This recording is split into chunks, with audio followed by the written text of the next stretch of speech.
The red goblins were surprisingly well equipped for goblins.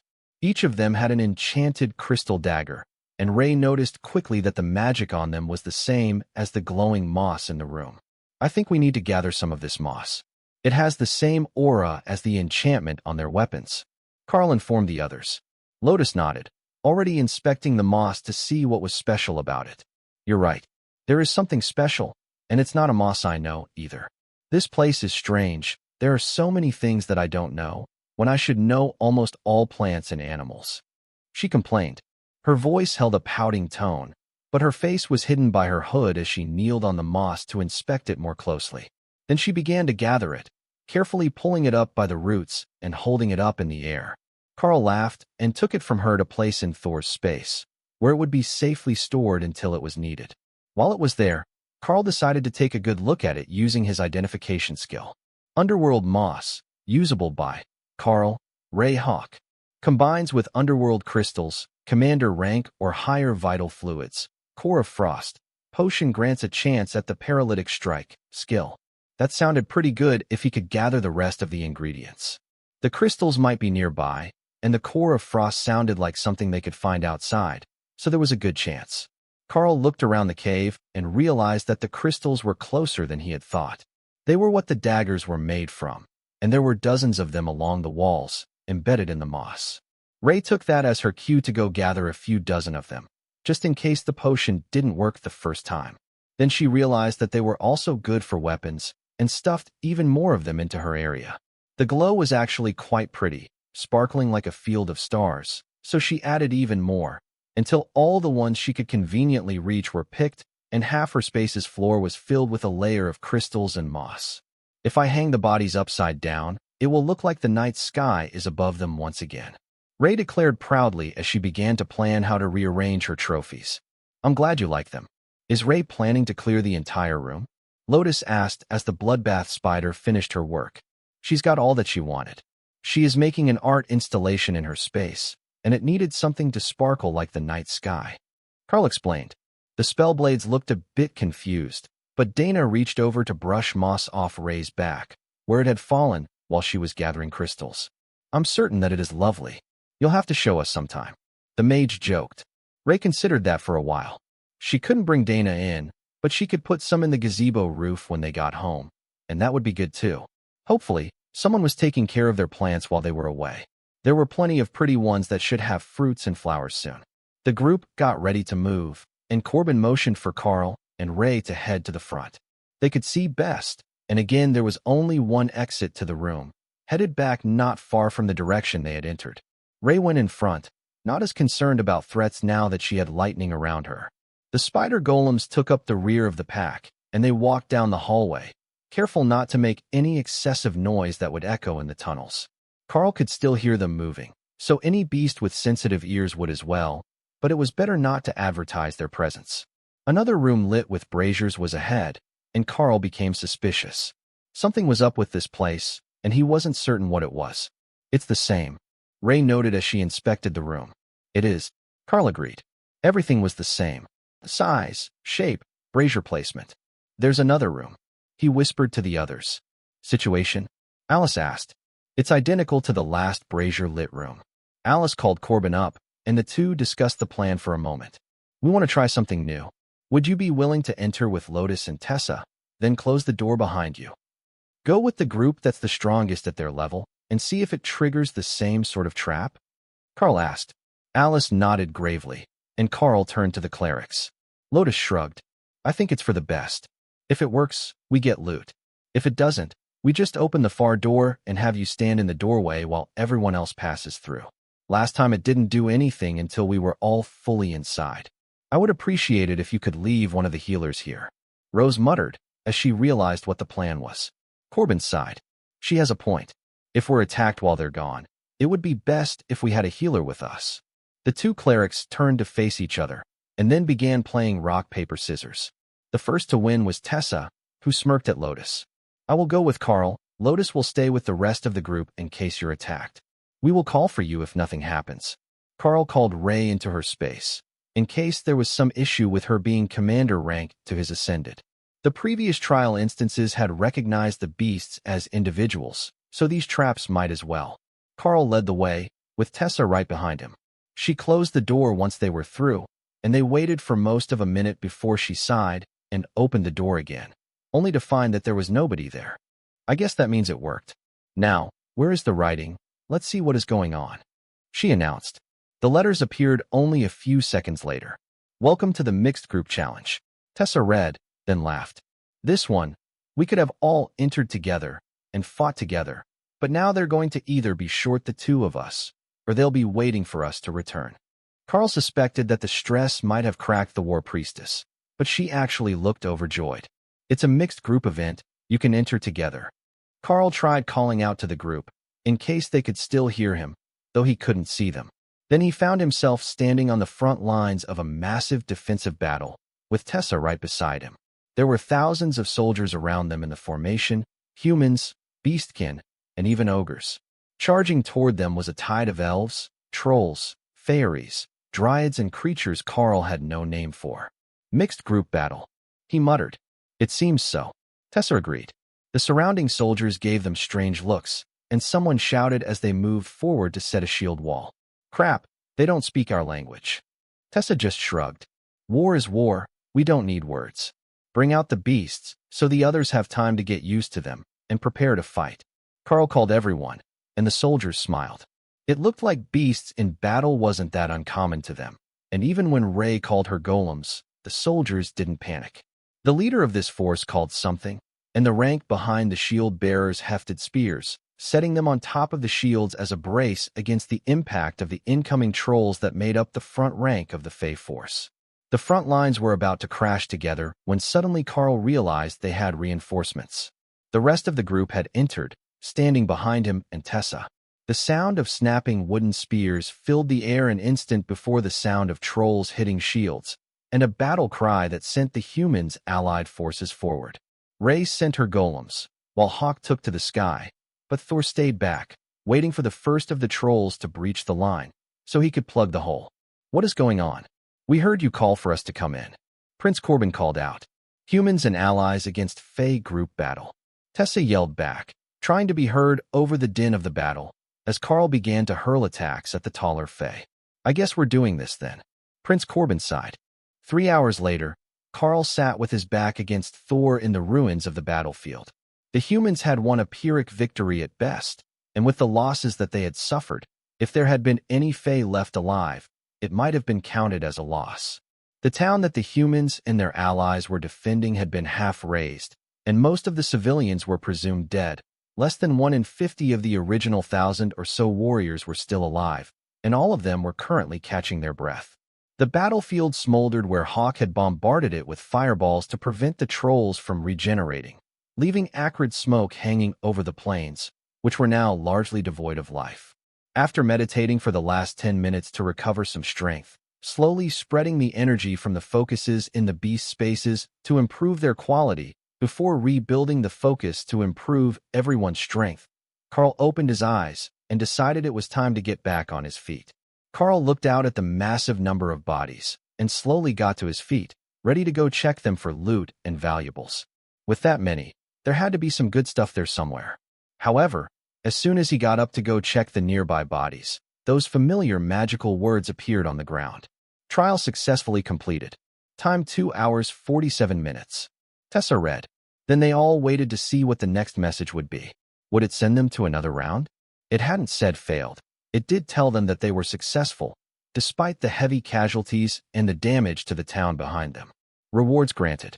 Everyone waited to see what they would get, but there was no sign of prize boxes, no additional notification, and then they were back in the plane room with the braziers again. That was when the prizes appeared. 1 small box in front of each of them. There were 3 silver boxes, 3 gold boxes, 2 platinum boxes, and 1 that looked like it was made of pure ruby. Prince Corbin looked at the boxes. Well, I think that we can guess how they're supposed to be distributed. Now, you just need to pick one from your group. The 3 awakened rank members all looked wistfully at the boxes with other colors on them. Dana certainly had experience with these reward boxes, and the better your rank, the better the box's contents. However, there wasn't another mage in the Ascended group to plead with, and Alice was unlikely to give up her loot for an awakened rank box after spending 3 hours keeping up barriers and eventually being held upright by archers who ran out of arrows, so that even when she was too exhausted to stand, she could stay within the protective circle around Thor and regain her stamina. Dana and the 2 awakened spellblades went first, then traded boxes until they got one that they could open. Both spellblades got new swords in a similar style to the ones they were using, while Dana got an ornate wooden wand with golden patterns down it. Not bad. The wand is rechargeable and casts magic missile up to 20 times. Dana informed the group. That wasn't too bad at all. It would save her a bunch of mana during fights that she could consume when they weren't in danger. She already knew magic missile, so her proficiency with the spell would extend to the wand, allowing her to split the magic missile into multiple missiles, though the damage would drop. That would give her an advantage against weaker targets and help with the rapid clearing abilities of the team. Lotus handed out the next round of boxes, and surprisingly, none of the 3 needed to be exchanged. Karl opened his reward box and found a beautiful crystal bow inside. Strangely, it had no string, but when he held it, he instantly understood the concept. If you made the motion to pull the non-existent string, intending to fire it, the bow would create an arrow and fire. There was no mana cost and no listed capacity of charges. It was just a magical bow. However, he could attach skills to those magical arrows and send them to a much more distant target. The range on Shred and Rend wasn't bad, but that was for the average battle. Anything beyond 20 meters, and they began to lose power. But attached to an arrow, they could fly 200 meters, and they would still be fine. It looks like it's weapons day. Lotus laughed, waving a carved wooden staff around. It doesn't have to be a weapon. Tessa disagreed, holding up a red and gold metal shield that matched her robes. Smashing tools are still weapons. Lotus shrugged. Larry laughed and passed a box to Alice, while Corbin moved to the ruby chest. All 3 took out weapons, a gold wand with clear crystal inlay for Alice, and swords for both of the others. It looks like the reward system is judging us for our low damage output, Karl noted. It definitely is. Dana sighed. She had destruction, plus 2 heavily upgraded golems and multiple attack spells, and it had still given her a weapon. Though, it was one to save mana, so perhaps that was the issue with her combat skills that it was concerned with. Prince Corbin looked at his watch and frowned. That took longer than I expected. We should head back to the entrance, where we know it's safe to rest. We will call it an early day because none of us will be up for another one of those trials today. There were no objections to that. They had 3 solid hours of combat in that second room, and another long fight would simply be too much for them. It was only when they reached the first room that they realized going back might be as much trouble as going forward. The door leaving the first room, that they had very deliberately left propped open, was closed again, and they were looking at the same scene that had triggered the last 2 trials.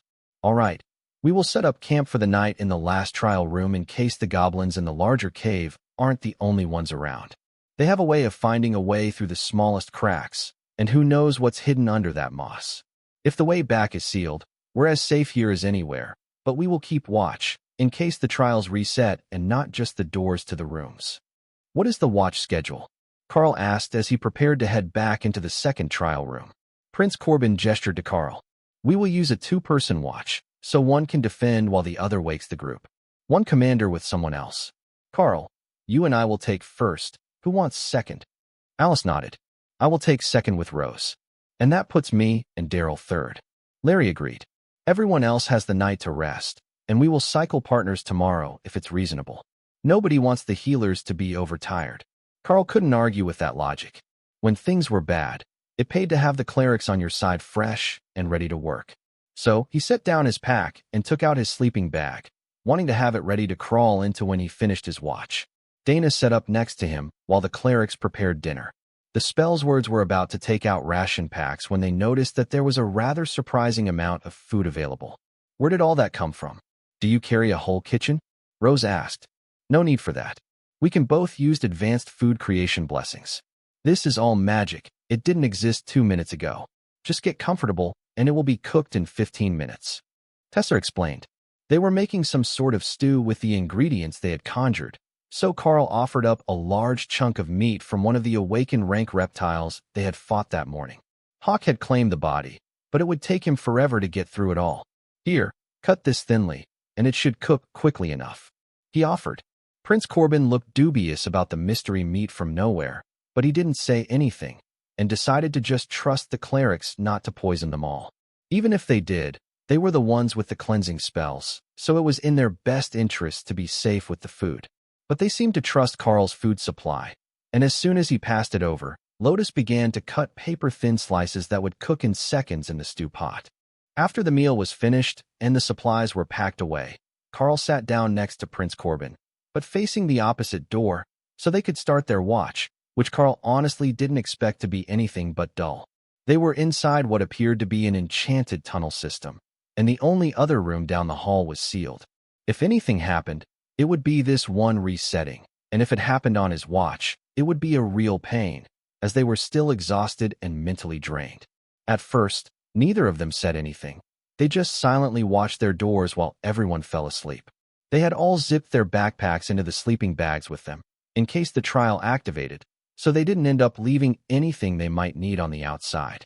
This one had been a 3-hour-long nightmare, and they had nearly depleted their water and snacks before the clerics had restocked everyone at dinner. Once the others were asleep, Corbin turned his attention to Karl. You know, you're getting incredibly close to the commander rank, and I'm certain after that last instance that your spider is already there. Are you sure that you want to report that to the church? They're the masters of guilt-tripping people into doing their bidding. The prince whispered, knowing that Karl's hearing was extremely sensitive. Do you actually think that they won't know? There are 2 clerics with us that are moving through the ascended rank at breakneck pace, and last I heard the high priests were considering having an oracle look in on us. Karl whispered back, good point. Just saying, there are other factions to consider other than the church. Karl smiled. Like the Bureau of Elite Development? Who do you think Alice works for? Corbin sighed and shook his head. You grew too fast, and you likely haven't even learned the polite and effective ways to say no to them yet. Commander is a big change, and if you don't stand up and demand the respect that goes with the rank when you get it, you'll find yourself in the suck, on terrible borderline suicide missions until one of them really is a suicide mission. Karl nodded. I'm bad at saying no to people when I get the puppy eyes from them. I will have to work on it, I guess. I just didn't expect everything to come at me so fast, you know? I'm still in my freshman year. It's only been a few months since the divine injection. Corbin did a double take. You're a freshman? I thought you were a baby-faced junior, a third-year student. Karl shook his head. No, both me and Dana started school at the same time. The royal rank mage looked between the two and nodded. Her eye could see being the prodigy of the first year. She's at that mid to late awaken rank point that comes with a load of resources at the start of the freshman year. I will talk to her later as well. Make sure she doesn't fall for the big push that burns potential for speed. She's got it in her to go far if she just keeps grinding at it. You two are good friends, so you might be able to look out for her after you advance again. Karl nodded. I will do what I can. The two fell into comfortable silence, and when Corbin's watch blinked a few hours later, he went to wake up the next team. Karl was awoken sometime in the early morning by a gust of warm air on his face that had him instantly opening his eyes and preparing for battle. But it was just a gust of hot air from the morning meal being prepared, and he relaxed again, then summoned his armor to instantly get dressed. The morning meal was oatmeal and diced fruit, which was absently devoured while everyone discussed the plan for the day. It seems likely that every major room we come across is going to have a challenge in it, so if one of them takes an inordinate amount of time, we will call it a day, no matter where we are. We got through 3 rooms yesterday, and ideally, we would be able to do that again today, but I'm not willing to have anyone overextend themselves and end up dead, Corbin announced. His team, himself included, had taken multiple beatings yesterday, so his cautions made sense, even if it meant that they would be exploring the area at a crawl. Aren't we going to try the first fight over again and get out of here? Daryl asked, somewhat sullenly. With the rewards we got from that last battle? I don't think so. We will search this place, fight as much as we must, and perhaps you can go home ascended. This isn't the sort of resource that comes along often, with multiple challenges all giving rewards. It's somewhat like gaining access to a dozen challenges at the same time. We just have to fight our way through. There is also a major source of magical energy somewhere in this mountain, and after what we have seen, I have reason to think that it might be one of the lost divine dungeons, the original repeatable challenges that the world dragon set up for the first people to train. Tessa and Lotus looked shocked, while the younger members just looked confused, other than Karl, who knew the history already. Aren't those a myth? Rose asked. Corbin shrugged. Maybe, but I can say for certain that they exist. It's just not clear where they came from. A trial dungeon more intense than what they had found? That last fight yesterday had been intense enough. Or perhaps it just gave better rewards. That would be nice. Karl led the group out of the room this time, and everyone was a bit more relaxed with Thor covering them all in refreshing lightning. Not only for the defensive benefits, but for the fact that it kept their stamina refreshed and their minds relaxed. The hallway wound down through the mountain for some time, with no sign of other rooms, until Karl heard an echo below them. There is a cavern beneath us. We're nearly underneath where we started, somewhere between the first and second trial rooms. If we keep following this tunnel down, we should end up in the cavern soon. He quietly informed the others. All right, are you certain about the positioning? Alice asked. I grew up in the mines. I have an excellent sense of direction underground. With the curve in the tunnel and the slope, I say 200 more meters. Karl replied. The echo and the sound of something banging became audible to everyone over the next 100 meters. Then the faint blue bioluminescence lit up the mouth of the tunnel as it reached the cave. Karl dropped to the ground and crawled to the last corner, with Ray hovering above him. The tunnel opened 15 meters up the wall of a massive cavern, complete with its own biome full of fungi, grasses, and some sort of bipedal creature. Karl focused on them and did his best to get perfect details. They looked like elves, but with ashy black skin, white hair, and glowing violet eyes. They had a whole city down there, made of the black stones of the cavern, and on the far side from where the tunnel ended, there was a massive glowing portal 20 meters tall. Karl went back and relayed the information to the others, who were even more concerned than he was. They sounded like elves, and the species was known to be temperamental at the best of times. But if they were some sort of mutated monster version of the elves, like the red goblins were to regular goblins, they could be in real trouble. Their group certainly wouldn't be able to take on a whole village, and they didn't want to leave that portal behind. So what do we do? Is there a chance we can sneak through the less populated areas? Karl asked. They're elves. They will know right away if someone touches their plants. I doubt it will be possible to sneak past them. Lotus sighed. Then what do we do? Alice sighed, looking toward the end of the tunnel. If that really was a dungeon portal, she wanted to go in. Karl considered the options for a moment. I think that we might have missed a side tunnel. Do you remember how the other one was hidden? There might have been another like it. The city down there has dozens of tunnels leading out into the mountain. So what are the odds that the one that leads outside doesn't have a single branch? Alice smiled as she considered the options. Well, it's worth checking before we try sneaking to another tunnel and hoping that it heads in the direction that we want. The closest tunnel was only 50 meters away, but at ground level, and it had fairly regular traffic through it. That clearly wasn't an optimal choice. But there was one about 70 meters to their left, and that one was halfway up the wall and also looked abandoned. It was also slightly lower, so he could have Ray make them a zip line and everyone could slide over. Prince Corbin looked back down the tunnel. Let's check all the walls back to the last room. If that doesn't show us any missed branches, we will try for another tunnel. I know Daryl and Muffin don't really understand how valuable that portal is, but we absolutely need to find our way to it. Rose bristled at being called Muffin, but she fell into her position in the middle of the pack as Karl led them back up the tunnel, using his swords to check both walls for anything that wasn't as solid as it looked. But after only a dozen paces, he paused. The tunnel isn't the same. We're headed down again, he informed the others. It took them a moment to realize what was wrong with that statement. They had been on a steep decline all the way to the chamber, so they should be climbing back up the ramp now, but according to Karl, they weren't. Corbin cast some sort of elementary spell, and a handful of marbles appeared in his hand. He scattered them on the floor, some in front, some behind the group, and they all rolled away. Both sides are downhill. We're definitely in an illusion, or the tunnel was changed. He agreed.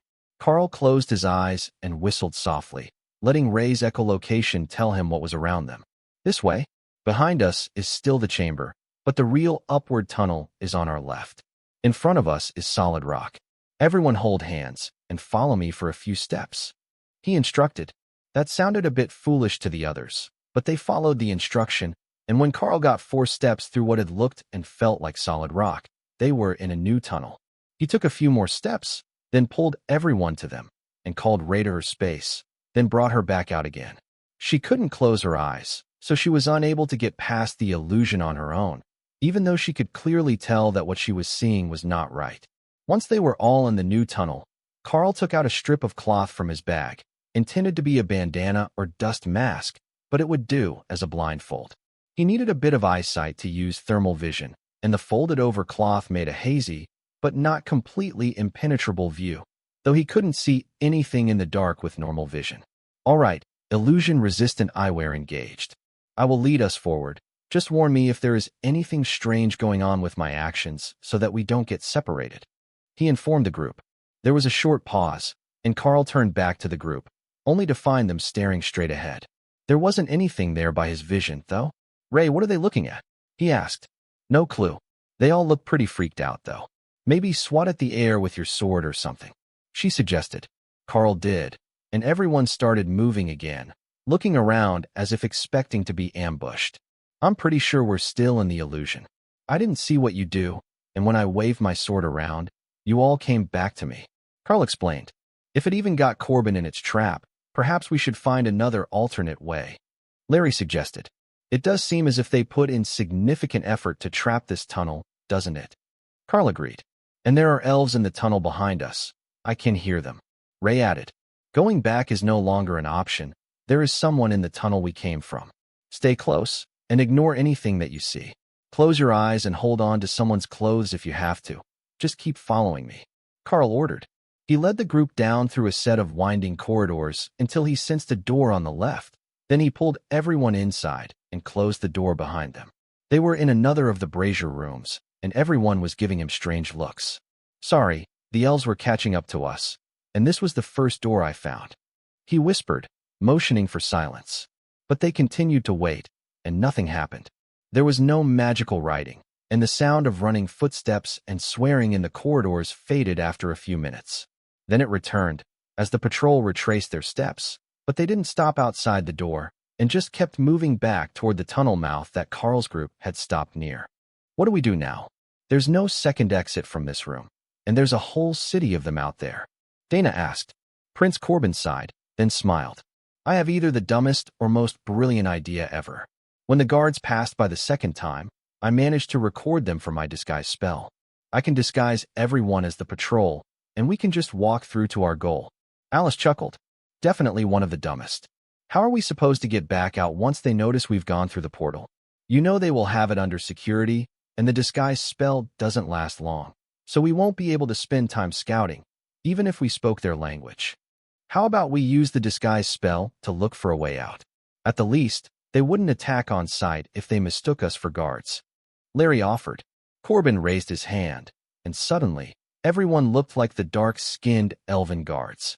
They were all the same height, with the same hairstyles as they had before, but it was at least enough to get them through a cursory examination.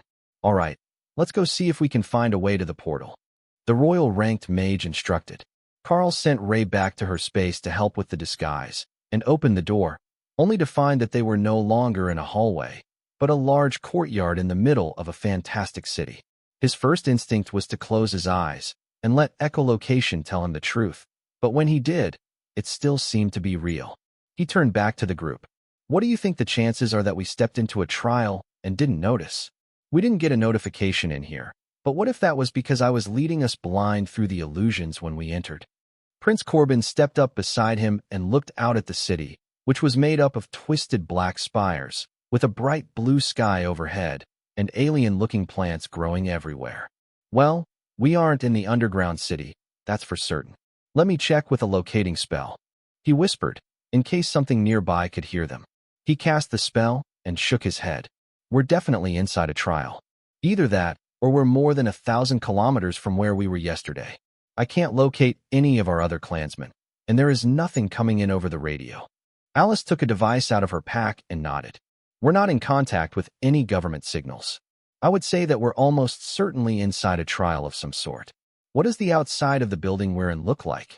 Karl stuck his head out and found that the door was black oak on the outside, and they were in one of the many black spires.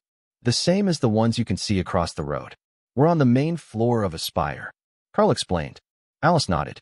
Which means if we leave, this entry point will probably vanish, and we will have to complete whatever sort of trial we're in before we can exit.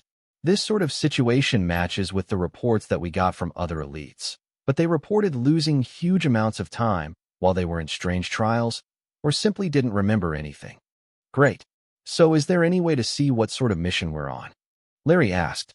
There was one sure way to tell. Quest status. Quest status. 1 ongoing quest. Find and enter the dungeon portal. Conditions, survival. Karl looked at the simple listing from the system and frowned. Find and enter the portal without dying.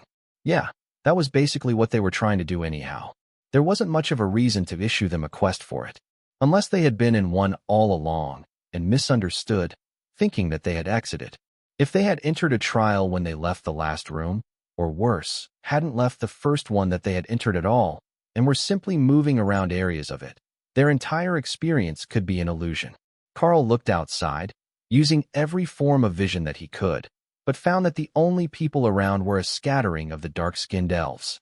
I can still sense the portal, even if the city changed. Ray informed him from her space. Ray says the portal is still nearby. Should we get a move on and see if we can make it there? I don't know what happened to the city, but I believe we're in a trial, and it's still the goal. Karl whispered. There were some shared looks of concern, but after a moment, both Alice and Corbin motioned for him to lead the way out of the room and through the city toward where he thought that the portal should be.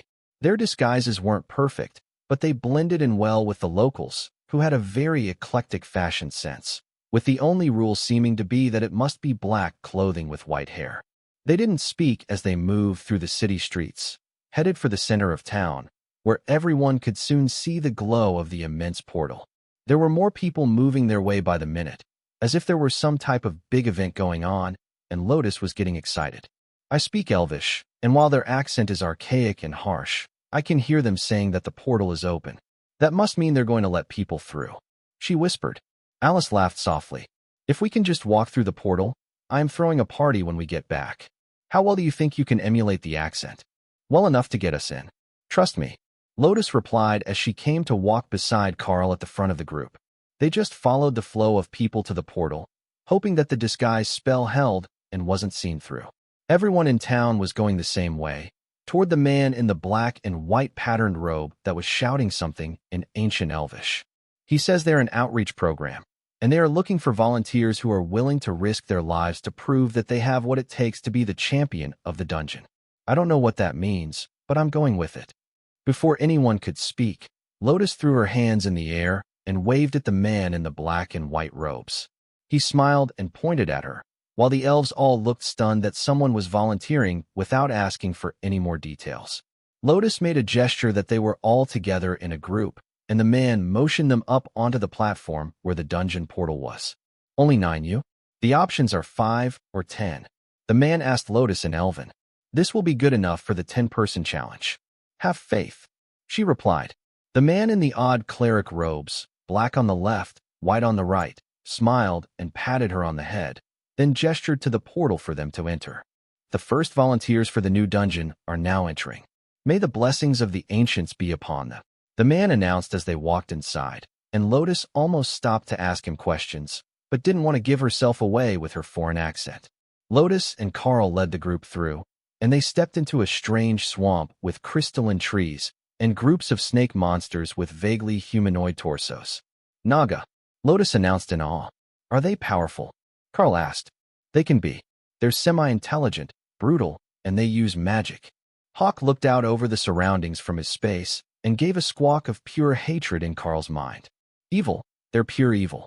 Nothing but swamps and water magic. This place should not be allowed to exist.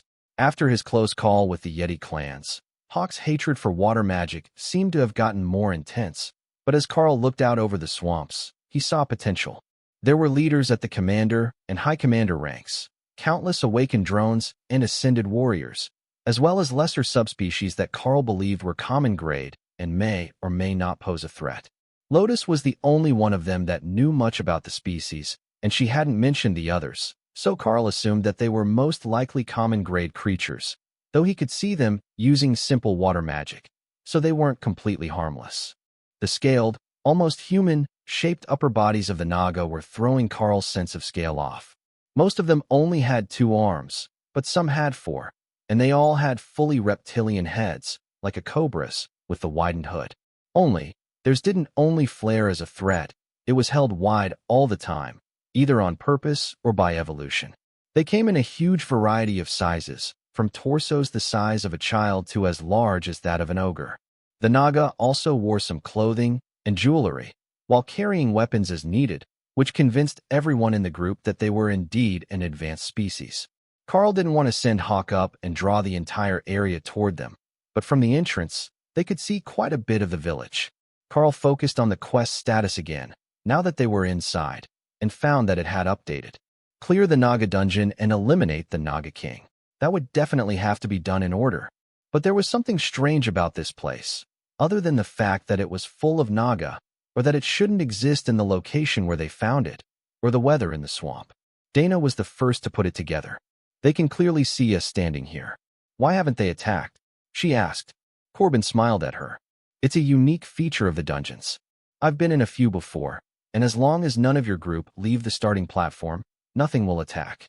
Once we move forward, they will engage as usual, and we will have to remain out of sight of patrols and other groups, while preventing them from calling for assistance. See, this place is evil. Hawk reminded Karl. Actually, I have a great idea. Why don't you stay on the shoulder of one of the mages, which will keep you away from the fighting, and then you can throw fireballs at all the water magic users without attracting too many. Karl suggested. Oh, that's good. I will stay with the Dana mage. If I stand on her head, I will be the same height as everyone else. Maybe just on her shoulder. Your claws are sharp, and she's not wearing a helmet. Hawk agreed to compromise, and went to stand on her backpack to look over her head. Karl called Ray and Thor out, and the group prepared to move forward to where the first group of Naga were waiting for them. As Corbin had said, the moment that they stepped off the platform, the Naga took action, shifting into an attack formation and preparing to engage the group. The creatures didn't seem to know what they should do with the presence of a lightning Sero. If snake faces could look confused, that was the vibe that Karl was getting from them as Thor charged, then horror as they realized that he didn't have to spear them with his horns to cause damage. The Naga twisted in between the large upper horns on Thor's head, but the Sero just violently shook his head back and forth, whipping the unfortunate warrior from side to side and leaving it unconscious on the ground. The others tried to restrain Thor to rescue their teammate, but they were only awakened rank fighters, and a pair of fireballs from Hawk took them out before they could even get close. Corbin nodded in satisfaction. Everyone stay close, and try not to make any noise. We will grab the groups one at a time. There are no non-combatants in a dungeon trial. They're all here to fight, and the normal standard is to eliminate them all and see what sort of rewards you get. It can be quite extensive, but these instances are rare. Karl touched the first body, intending to roll the creature over to check if it had anything decent. But as soon as he touched it, the body vanished, and a small stack of coins was left on the ground. What the hell was that? He whispered. Oh, it's one of those dungeons. This will be spectacular. Touch every monster that we kill, and try not to kill any of them out of reach. It will give us loot as we go, and we can split it how we want. The reward could be money, items, clothing, nearly anything. I've even heard of them turning into food. So don't miss any. The item is usually based on the power of the monster. Corbin informed them. Dana whistled softly as she followed the prince's instructions and held up a blue coral ring. Hawk grumbled in discontent, and Karl was almost certain that it was a water elemental buff. Does anyone know how to identify these? Dana asked. Tessa held out her hand, and a golden glow surrounded the ring for a moment before the cleric looked startled. It's a common grade ring of pure water, like the spell that we use to make water with meals, but anyone wearing it can use it if they have the mana. She explained, then handed it back to Dana. It wasn't like the cleric needed it.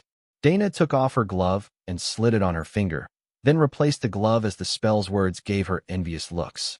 It's just the first fight, and a common grade item. Just wait. We're bound to get all sorts of good things out of here with the variety of classes in our group. Prince Corbin promised. He threw a spell at a nearby group of Naga, killing one instantly, and making the others run toward them.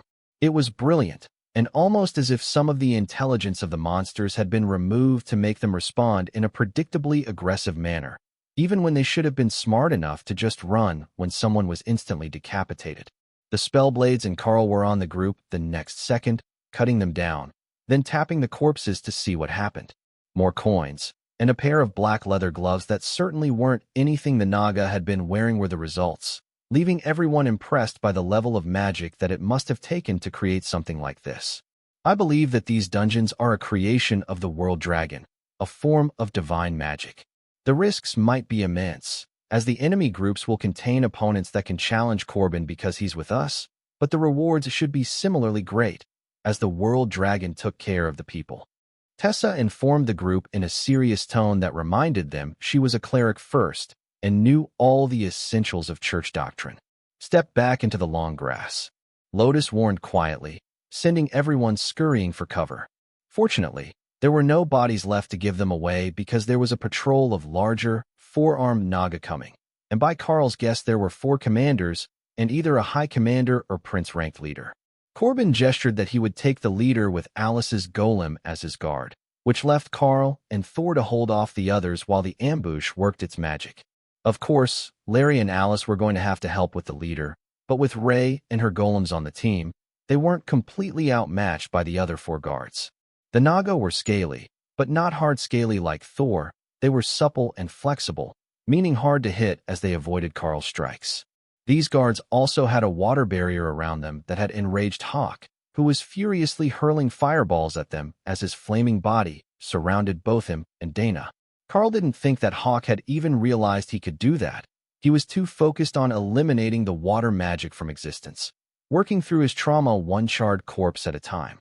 At this point, even Ray felt bad for the angry bird, and did her best to let him get the last hit on a failing shield, before having her golems ambush from behind to take out the targets. The golems were also subtly different than he remembered, Karl noticed. They had plates of black metal armor on their torsos, and encasing their already dangerous forelimbs like blades. That had to be Dana's golem armor-type ability. Durable constructs, he believed it was called. Combined with the lightning, it was incredibly effective, and the Naga were being decimated by the 2 golems. The agile warriors that Karl had such a hard time hitting were no match for the 8-legged golems, and Karl wondered if he should invest in haste when he had enough skill points. For Commander rank Ray, that would be 40% more speed, and that should nearly eliminate the chance that the Naga would be able to dodge them. It might not be the optimal choice, but it probably wouldn't be the wrong choice either. He would get more points as he adventured, and now that he had a taste of it, Karl fully intended to keep going. Bob McKenzie had the right idea. It was better to be free out here than under someone's supervision. But unlike Bob, Karl was happy to have a reliable group with him. Karl kept the warriors occupied while the spider golems went for their backs, and the 2 awakened rank spells words hesitated. They couldn't take one of those hits like Karl could. Though Karl was parrying the majority of the flurry of attacks while the beasts took care of business, and Dana's golems did their best every time they were resummoned after taking enough damage to have their combat ability reduced, the 2 boys didn't dare approach and risk a misstep that would mean instant death. Tessa couldn't even hold out against the Naga patrol and had been forced to retreat from Thor's back. The Spellblades had a commander rank barrier over them, courtesy of Alice, but that wouldn't last long against opponents with blades in all 4 hands and magic on their side. The mages did throw some spells, but awakened rank magic against commander rank beasts didn't do much. The leader of the patrol fell just before the last of the patrol team, and Karl took a moment to tap the commander rank corpses.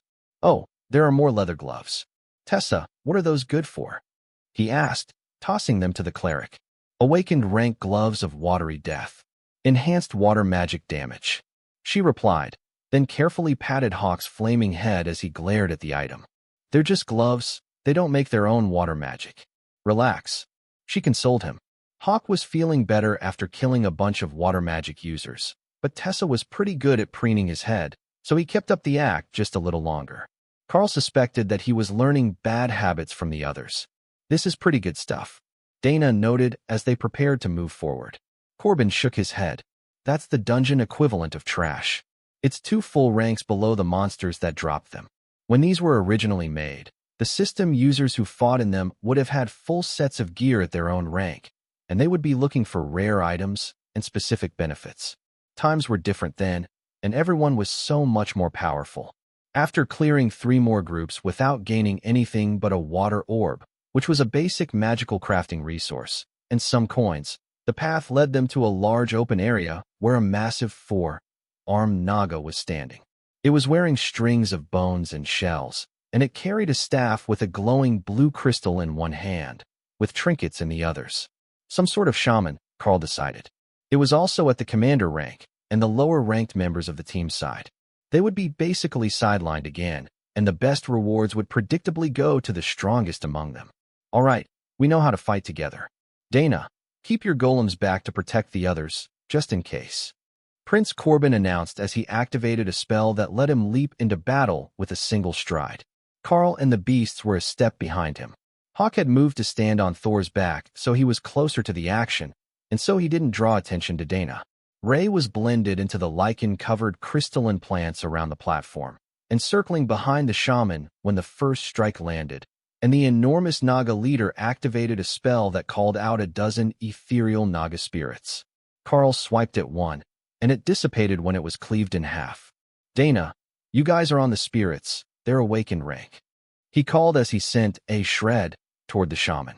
The Naga shaman was hopelessly outmatched, Karl thought as he moved to surround the creature, letting Corbin take the front, while he and Thor took opposite sides.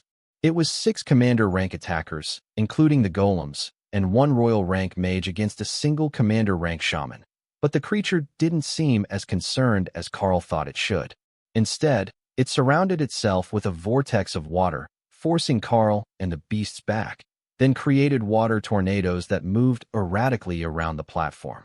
Hawk saw that the attacks were only about 6 meters tall, so he took off from Thor's back and began to bombard the shaman inside, while the others hurled spells at its protective barrier while dodging the swirling water attacks. The entire battle was chaos, with everyone running around, attacking the spirits when they got in the way, as the 3 awakened rank members couldn't control them all, and doing their best to land a hit on the shaman. The spell would fluctuate with every attack from Corbin, but it wasn't falling, and Karl was unable to tell how effective Hawk's fireball attacks were. Daryl failed to notice an attack, and was hurled most of the way across the platform before catching himself on one of Thor's horns to prevent being thrown down the cliff on the far side. He wasn't seriously injured, but he was now surrounded by a water barrier that was slowing his actions and threatened to leave him in the path of more vortexes. Then one of Karl's strikes managed to cut a notch in the protective spell, leaving the Naga momentarily visible. The next attacks by Corbin and Alice did the same, and they were back in the fight as the barrier fell. The spider golems were on the back of the shaman the second the barrier fell, and Karl noticed that there was still a faint water barrier over the Naga, which had been whittled away by Hawk's dedicated efforts. Having to go through those 2 barriers, one after another, would have sucked, and Hawk had saved them a lot of headache, with the shaman now hurling offensive spells at them, both water and ice magic types. It was definitely commander rank and maximum power, but it didn't seem to run out of mana, and it just wouldn't die. Over the course of the next minute, the shaman was hit dozens of times while its barrier was down, and while it was bleeding heavily, it was still fighting. They were doing damage, that was clear, and it wasn't healing unnaturally quickly, but it just wouldn't die.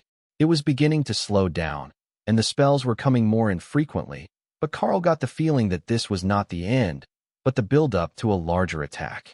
So, when the creature's mana surged, his first instinct was to order everyone back. Big attack coming, he called, unsure what it would look like. The mana build-up turned into a surge of water, first spiking out, then rotating around the room in curved waves. Karl began to move, avoiding the waves, which were pulling away from the Naga shaman as they traveled. He could see everyone going in, but Hawk and Ray were both thinking the same thing. Trap. Get clear of the waves, then back away. It's a trap, Karl called as the Naga sent out a shotgun blast of ice pellets around itself. Karl tanked it with flame body, while Alice and the other commanders absorbed it with their shields. The awakened rank fighters hit the ground to get under the attack, while Ray used her golems as a shield, and Thor turned his head down so it didn't hit his eyes.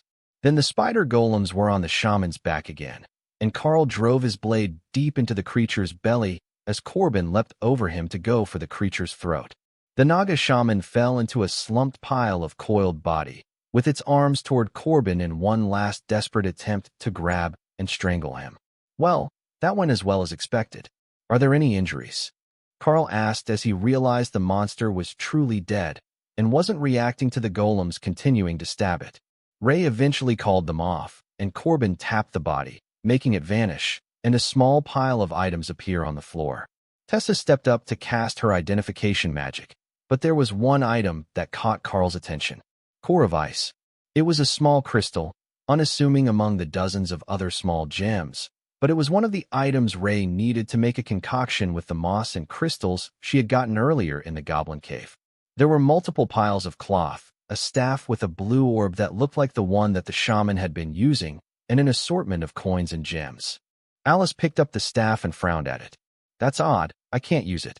I can use water magic, though, she muttered. Then she handed it to Dana, who also frowned and shook her head.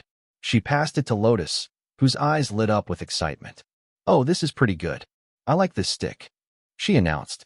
Once she realized that everyone was waiting for a description, she continued. It lets me use the shaman's signature water vortex spell, the wandering tornado things.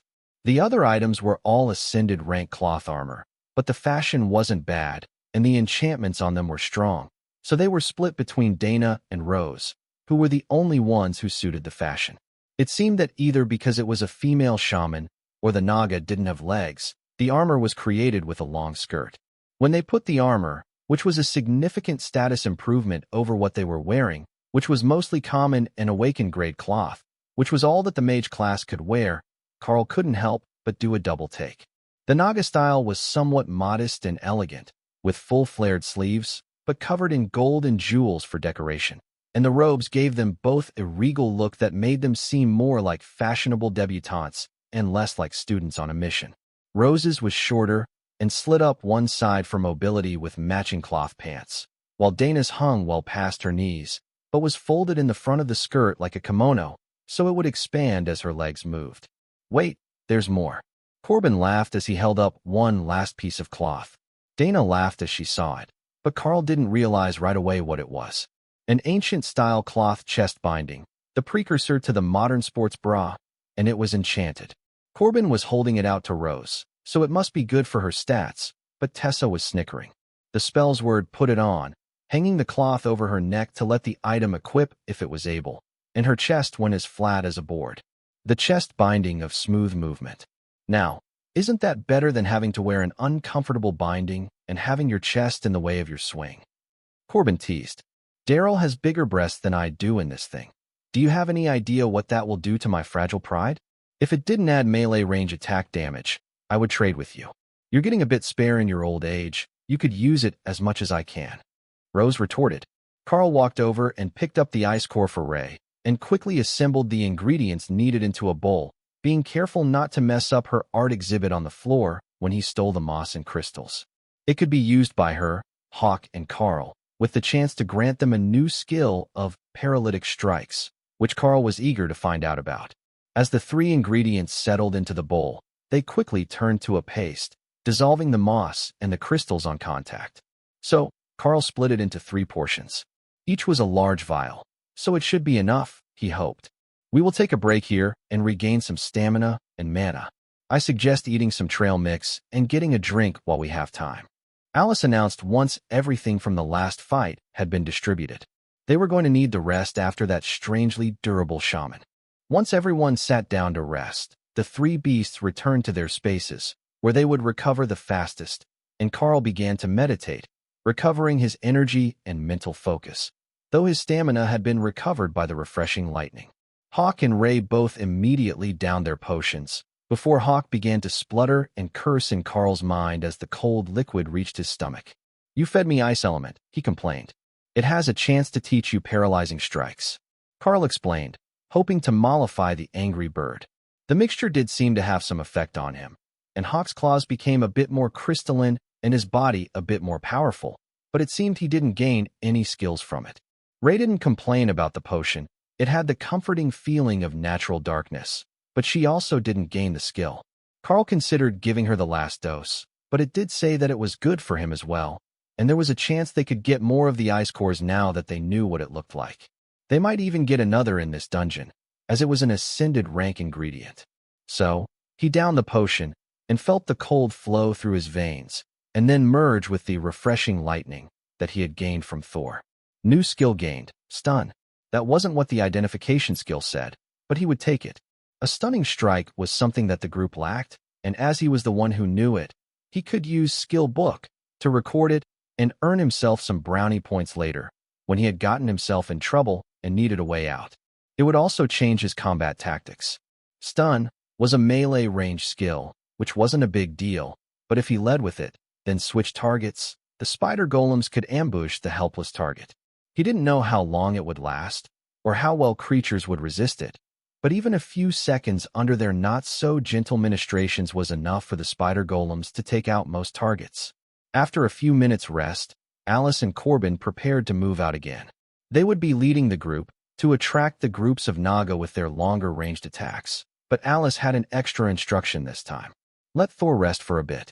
We're going to need to sneak through a few areas, and it's not going to be easy for him. It's swampland, and while a lightning Sero has no problem moving through that, it's far from a silent process. She explained. All right, he can take an extended rest. I will leave Ray in there as well, but she will call her golems out when we need them. If we're going for stealth, the smaller the group, the better. Karl agreed. After that, all the golems were dismissed until the next fight, and the group began to make their way through the dense foliage of the swamp, following a Naga patrol route, but staying out of sight among the taller plants that grew between the crystalline trees. The next group was standing in a clearing beside the road, and Karl checked in with Ray to be sure that she knew what the plan was. She was safely hid in her space, away from the swamp water, but Hawk came out to use Dana as a mobile fire platform. She would be well away from the actual combat, and her backpack put him at just the right height to see over her head. Corbin nodded, and the fighters spread out to ambush the enemies. 1 commander-rank spellcaster and 4 awakened warriors. On his signal, Karl charged into combat, leaping silently out of the water and hitting the spellcaster with stun before it could even react. There was no visible effect, but it wasn't moving at all, even as Alice's wind blades and Corbin's enchanted sword sliced it apart. The spider golems went straight for the warriors when Ray summoned them out, and the entire group was eliminated without a sound. That was how the next hour worth of fights went. A quick ambush from the swamp, and then loot the bodies and retreat out of sight before the patrols noticed and raised an alarm. Then they found themselves at a crossroads. There were 2 patrols, both coming their way, and another platform with another oversized Naga. We will split. The patrol on the right is all awakened with an ascended leader, so Daryl, Rose and Dana, you're on that with Thor. The other is a commander with ascended members, so the rest of us will focus on that until Thor returns. Once those are done, we will deal with the oversized Naga. I don't see any other Naga in the area, so this might be the end of the dungeon. Some of the dungeons are massive, others are small like this. Corbin explained. Karl nodded. Make the call, and I will charge one group with the spider golems while Thor goes for the others. Wait just a little, we want them all to be within range of the clerics. It will be 2 fights, but I don't want to split the group completely. He replied. Prince Corbin was a careful strategist, and Karl could tell that his caution was beginning to annoy Alice at some points, but she agreed on this one. Sending the lower ranks too far away could put them in danger if there was some ambush that they had missed. Corbin counted down from 5 on his fingers, and Karl called Thor out in front of the second group as he launched his attack. The commander in the patrol didn't seem too surprised to see him coming, but when the spider golem suddenly appeared at his shoulders as Ray left her space, it was certainly caught unaware and reeled back, coiling its long body underneath itself for balance. Not far enough, as Karl didn't care if his first strike was to a vital area.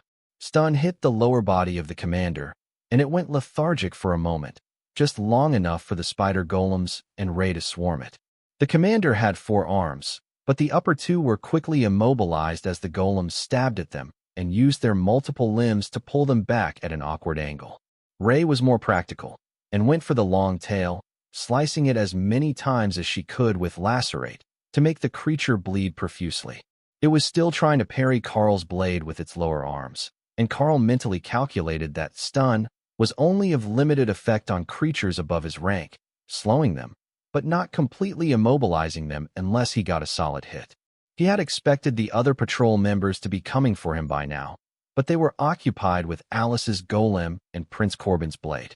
Karl briefly wondered where Hawk was in all this, and then recalled that he was perched on Dana's backpack and not given explicit orders, so he was probably still there.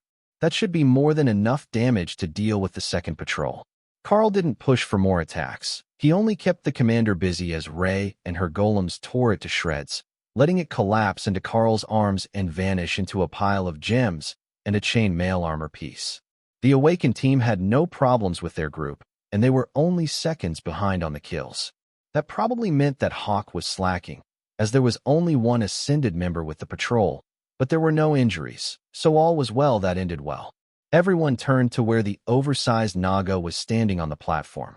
There were tents around the perimeter, which suggested it might not be alone, but their fight hadn't attracted any of them, and only the one was out in the open. Do we have a plan? Those tents are making me nervous, Tessa noted as they checked the loot. She had just identified the armor from the commander, and she was looking at the chainmail coat in appreciation. It reduces casting cost by 15% while wielding a shield. It's perfect. She noted. Very nice. I don't think that any of us will begrudge you. Karl replied. Even when it's a commander rank armor piece? Tessa asked, looking around the group. Prince Corbin chuckled. You're the only one of us that even owns a shield. She had gotten it yesterday, but he had a point. None of the others had a shield or any intention to use one. All right, up-armored cleric it is. Karl smiled at her enthusiasm. That's probably for the best if you're going to keep riding Thor into combat. Prince Corbin moved forward to scout the area around the final oversized Naga in the dungeon. This was likely to be the hardest fight of all, and it was almost certainly designed for 10 fighters of equal power, but none of them really knew what quality of fighters the black and white-robed man at the dungeon entrance meant. The fact that they didn't recognize those robes or the god that they belonged to concerned Tessa, as they looked like a cleric's robes, but in the middle of a city full of potential enemies, they weren't going to start asking questions. Corbin returned to the group and made a quick diagram in the dirt. There is a Naga of some sort, oversized like the last one, and at a similar power level. The tents around the Naga boss are empty, but I suspect that won't be the case once we attack. Either there will be Nagas summoned into them, or portals will open to bring in assistance. The outfits make the oversized Naga look like a royal, and this one seems to have male anatomy, a more muscular upper body, wide pecs instead of rounded breast analogs. So, I would call it a Naga King. I don't know what it will do once we're in combat, but there are weapons all over the platform. Karl nodded along as he took in the information. So, it sounds like it's a melee combat type of opponent.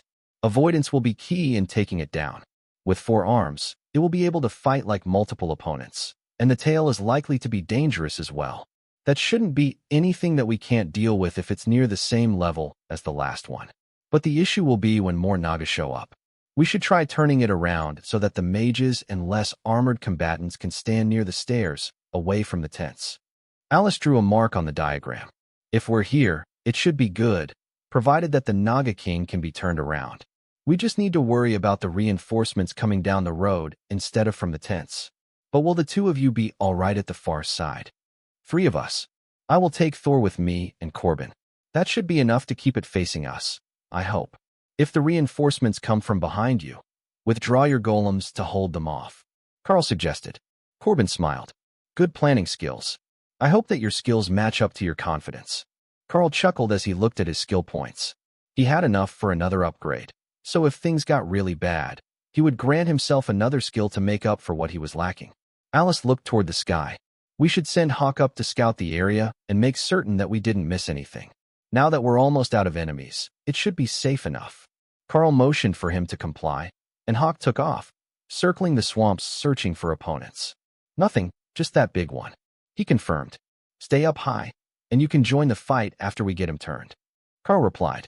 Hawk says we're good. Karl and Corbin rushed past the king, like they were going to attack its back, and Karl summoned Thor from his space once they were in place, getting the fight started with the king facing away from the ramp.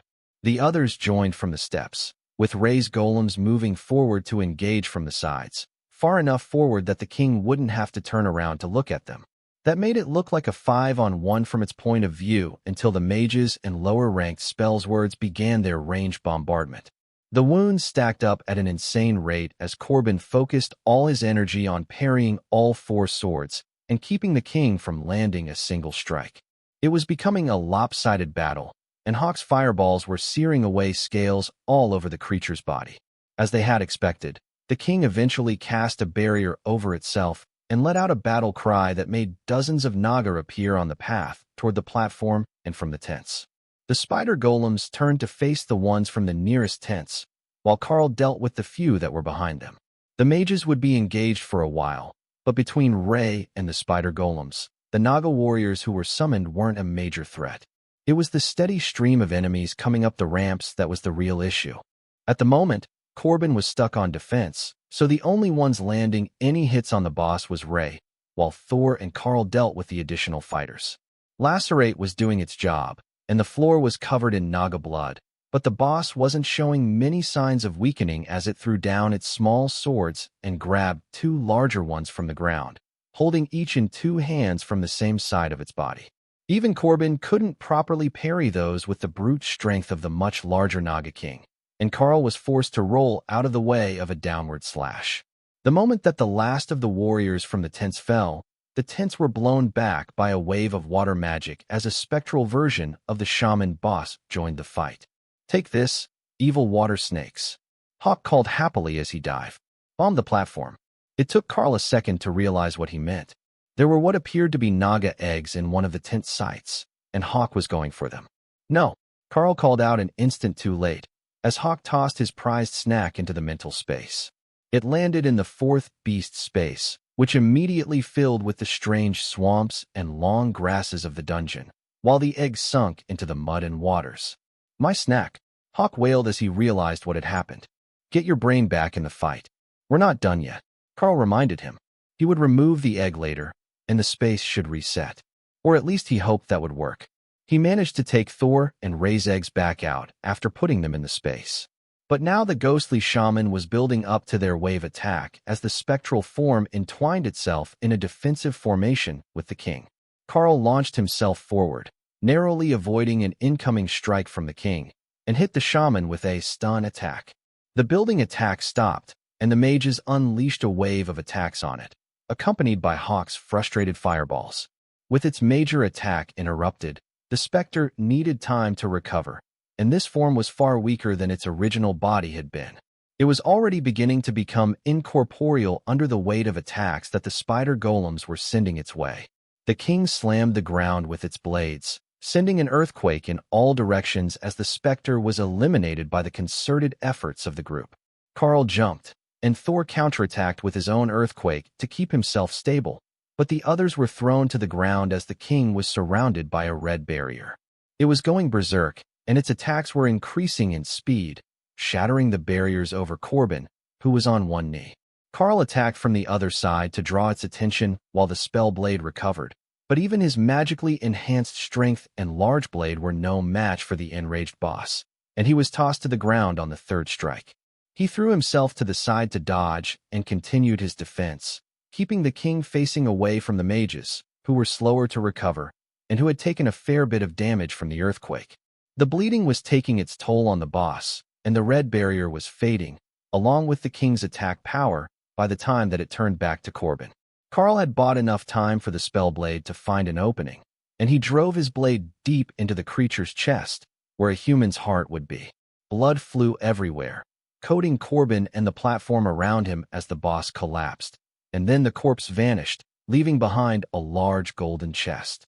Dungeon complete. A haunting voice spoke through the area, leaving everyone relieved and panting for breath as they stared at the chest. "Who do we choose to open it?" Tessa asked as she cast a refresh spell on the group. "I say we let Prince Corbin. If it's going to go by who opens it, he's the best choice. He's the highest ranked, plus he's both a melee fighter and a mage," Karl suggested. Corbin shook his head. "They're based on luck. Who here has the most luck or favor of the world dragon?" The others pointed at Karl. There was no doubt that it was him. The spell that the high priest had cast had proven it. The high priest had him tested. Lotus explained to the confused spell's words. Karl reached out and touched the chest, which swung open. Rewards are being granted. The same voice announced. Most damage dealt, Ray. Bonus award granted. Most healing done, Lotus. Bonus award granted. Under level completion, Dana, Daryl, Rose, Remy. Bonus granted. Everyone looked around at each other. Whose real name is Remy? Lotus finally asked, confused. Nobody seemed to know, but in Karl's mind, the egg that Hawk had thrown into the fourth space began to tremble and crack. You've got to be kidding me, Karl muttered as the mottled blue egg began to hatch. Send it out. Stupid water snake. Hawk demanded. It's too late, the bonding is complete, and they've gotten an award from the dungeon. Karl informed him. Now, he just had to find out exactly what sort of Naga creature he had gained as his fourth companion. Remy is a hatchling in my fourth mental space. Hawk threw an egg from the boss platform in, intending to eat it. Karl explained. Lotus burst into laughter, which only grew in intensity until she was holding her middle and rolling on the ground, tears of mirth running down her face. Hawk picked a Naga as your fourth partner? Oh, that is priceless. She gasped. Hawk hurled a fireball at the laughing cleric, but the refreshing lightning barrier around her stopped it without damage. Sorry, Hawk, but that really is too funny. Lotus finally managed to apologize. They were so distracted by the addition of a team member and Lotus' response that everyone nearly missed when the spider golems began firing spears of wood into the grass. I got a new skill. Spear. Look, I can do it with my silk as well. Ray informed them, then sent out a burst of silk shaped like an arrow that impaled a tree just away from the platform. Well, Ray got a new skill as a bonus. What did Lotus get? Alice asked. The nature cleric did her best to stop laughing before Hawk came down to attack her in person. She cast a spell, and her body was surrounded in water, brushing away all the dirt and wounds from the battle. I got a new healing spell, Revitalizing Waters. She explained. Then everyone turned their attention to the other three that the voice had named as getting bonuses. They were still in shock and hadn't examined themselves, but to the others it was obvious that they were all freshly ascended rank mages, or spells words. A gentle, slightly terrified voice entered Karl's mind. Evil bird can't get to me here, can he? Remy whispered. No, he can't get to you. That's your space. Karl assured her. Remy, as the dungeon had called her, was a small blue snake with shimmering crystalline scales, a black swirling pattern on her back, and golden belly scales. Her head was hooded like a cobra, similar to the Naga, but she was definitely all snake. Yes, safe, she exclaimed, then cast a minor spell that created 4 tiny water tentacles, which she swung wide in the same motion that a baseball umpire used, and Karl wondered where she had learned that. A baby spirit snake, as Remy appeared to be, wasn't a humanoid creature. They were a magical water snake that existed in the Golden Dragon Nation. Karl was only vaguely familiar with them from his research, but they were a strong commander-rank threat and could grow to 10 meters long. But what Lotus knew was that they were considered one of the spiritual beasts, as they were known to develop advanced magic of various sorts, and when they matured after they reached adulthood, they would naturally evolve into one of 3 directions. They would either become Naga warriors, Naga workers, or guardian spirit snakes. The third sort never gained the humanoid features or extra intelligence, and instead focused on growing its reptilian body. Karl focused on the new addition, doing his best to see what he could tell about the team's newest addition. Pet added, Remy, Shaman Princess. Rank ascended. He hadn't been expecting that. She was tiny, but apparently, she was born as an ascended rank shaman. The inspection didn't tell him what skills she had, but they would logically be water-related, as she was somehow related to the Naga. A tiny blue spirit snake with black patterns on her back, a pale golden underside, and a wedge-shaped head. Corbin reached into the golden treasure chest and got a confused look on his face. Member reward granted to Corbin. The voice of the dungeon announced. I guess we can't pick what we want from the box. Well, we could likely trade afterwards, I suppose. He commented as he looked at the golden bracers in his hands. They were intricately carved with images of Naga on them, and looked like they should have some sort of worthwhile magic imbued into them. The most powerful stuff was always the coolest looking, in Karl's experience. Thor stuck his snout in the box, trying to see what was there, and came back with a necklace on. Thor gets bling too? That's wild. Lotus laughed as the voice announced that Thor had received his reward. Hawk took his cue from the lightning serum and came back out of the chest with a large red gem in his mouth. A gem which he promptly ate, causing himself to flare with magic. Come on, Commander. You can do it. He cheered himself on as power surged in his body. Just when Karl thought he was going to fail, flaming body surged with power, and Hawk's eyes flickered to a bright, glowing blue that shimmered like a flame.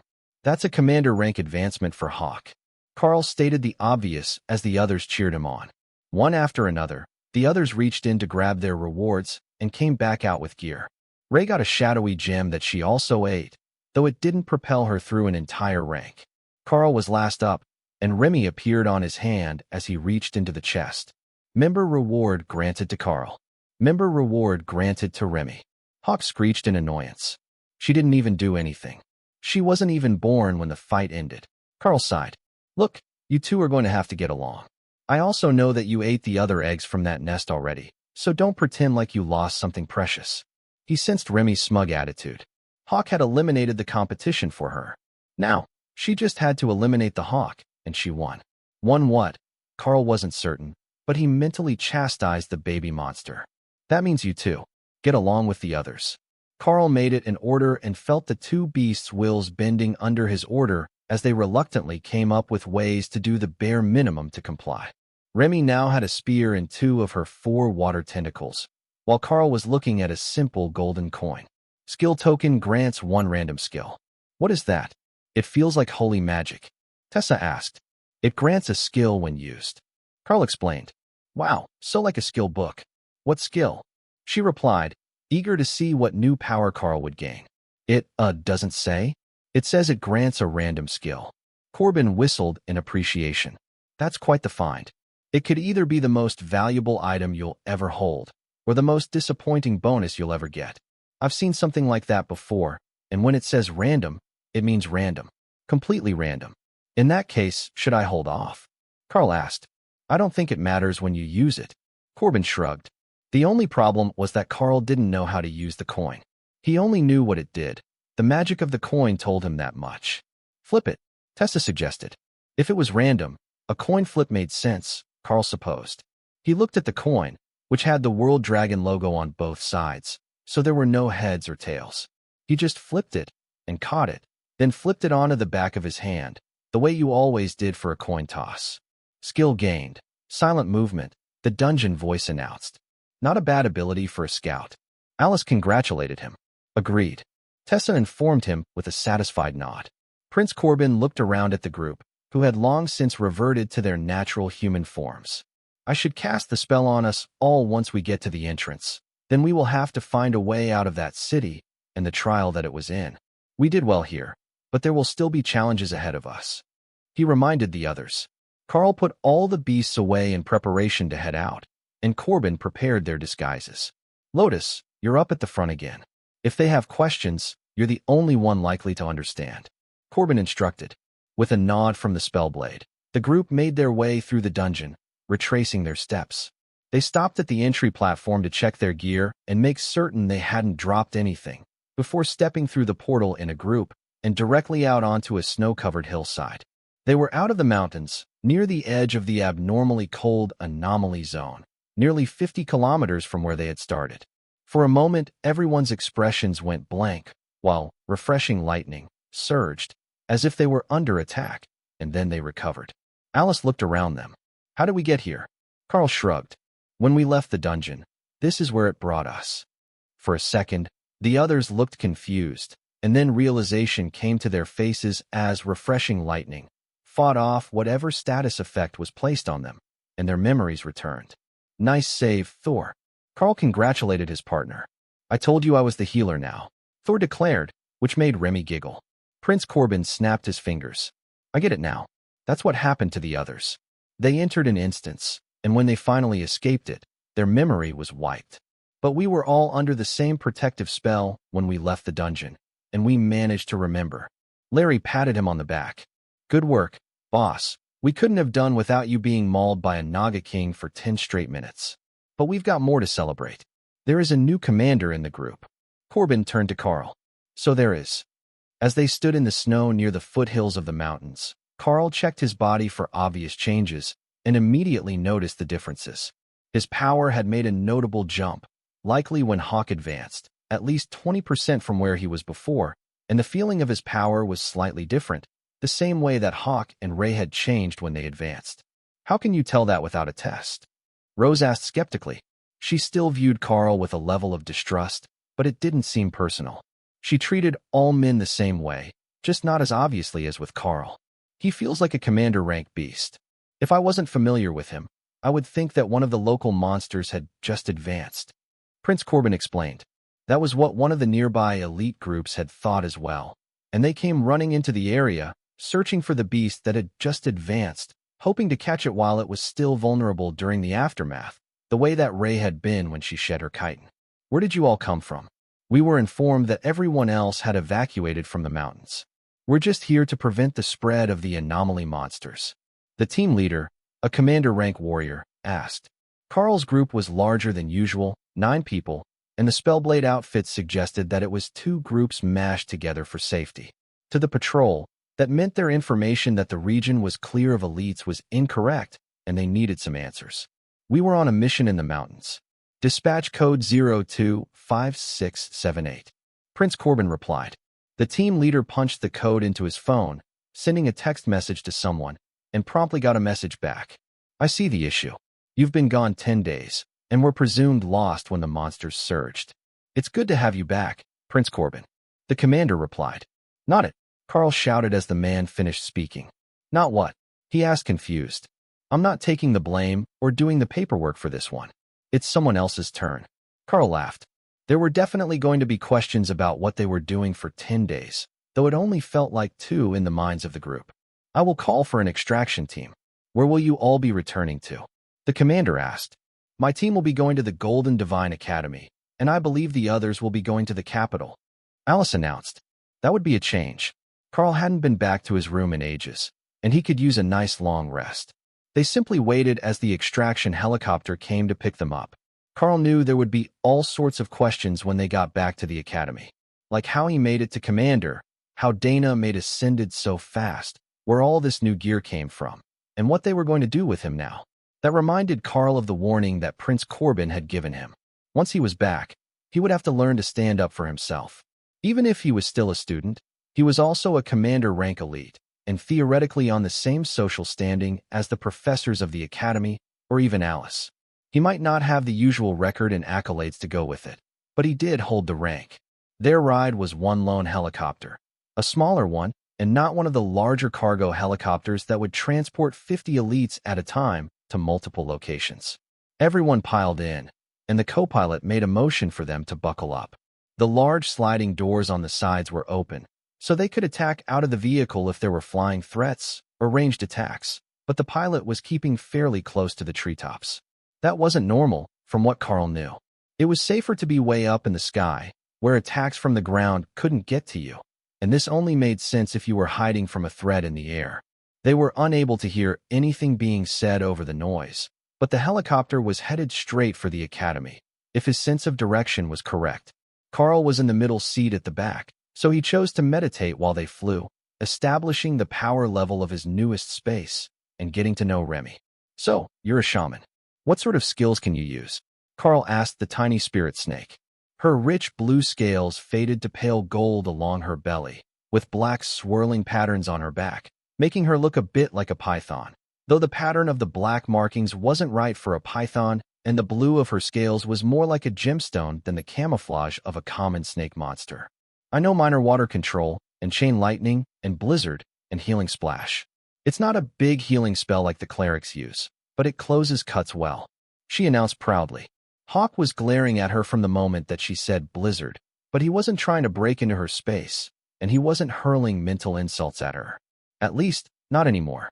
Remy was still hiding under the plants in her space, in case he came for her, but Thor had been sneaking her chunks of meat, and Karl had just realized that he had stolen a corpse from Hawk's space to get it from, as his didn't have any.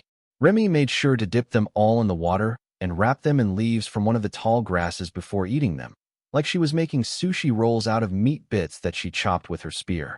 It was adorable, and it didn't interfere with her mental communication. Thor gave her more plants to see what she liked, and the Naga got very excited before folding one of them into a simple leafy crown that she tied with vines. Ray donated some bones to the cause, and the little shaman added them to her crown, then made a necklace of them. Even Hawk, though he pretended that he absolutely hated her, donated a few small but shiny stones to her outfit. I will get you a proper hat later so that you don't destroy your leaf crown, Karl informed her. The supply room at the school would have something for her that was rank appropriate and would hold up to combat damage. Thor will give me a lightning barrier, and that will protect it for a while. There are lots of the big leaves. They're growing here. Remy dismissed the concern for her decoration, which would likely fall off her head the moment she came out into the open anyhow. She didn't actually care about the coverage. It was the decoration she was after. She was a spirit snake shaman, not a common monster. She needed pretty things, so everyone knew she was impressive. Once she had filled herself with the meat rolls, Remy promptly passed out on a rock with a large leaf bent over herself, so she couldn't be seen from above. You scared her, Thor chastised Hawk. She was supposed to be food, not friend. Hawk retorted. But she's a friend now. Ray countered, ganging up on Hawk, who was still upset about the incident. Fine, fine. I will be nice. At least she's only part water magic.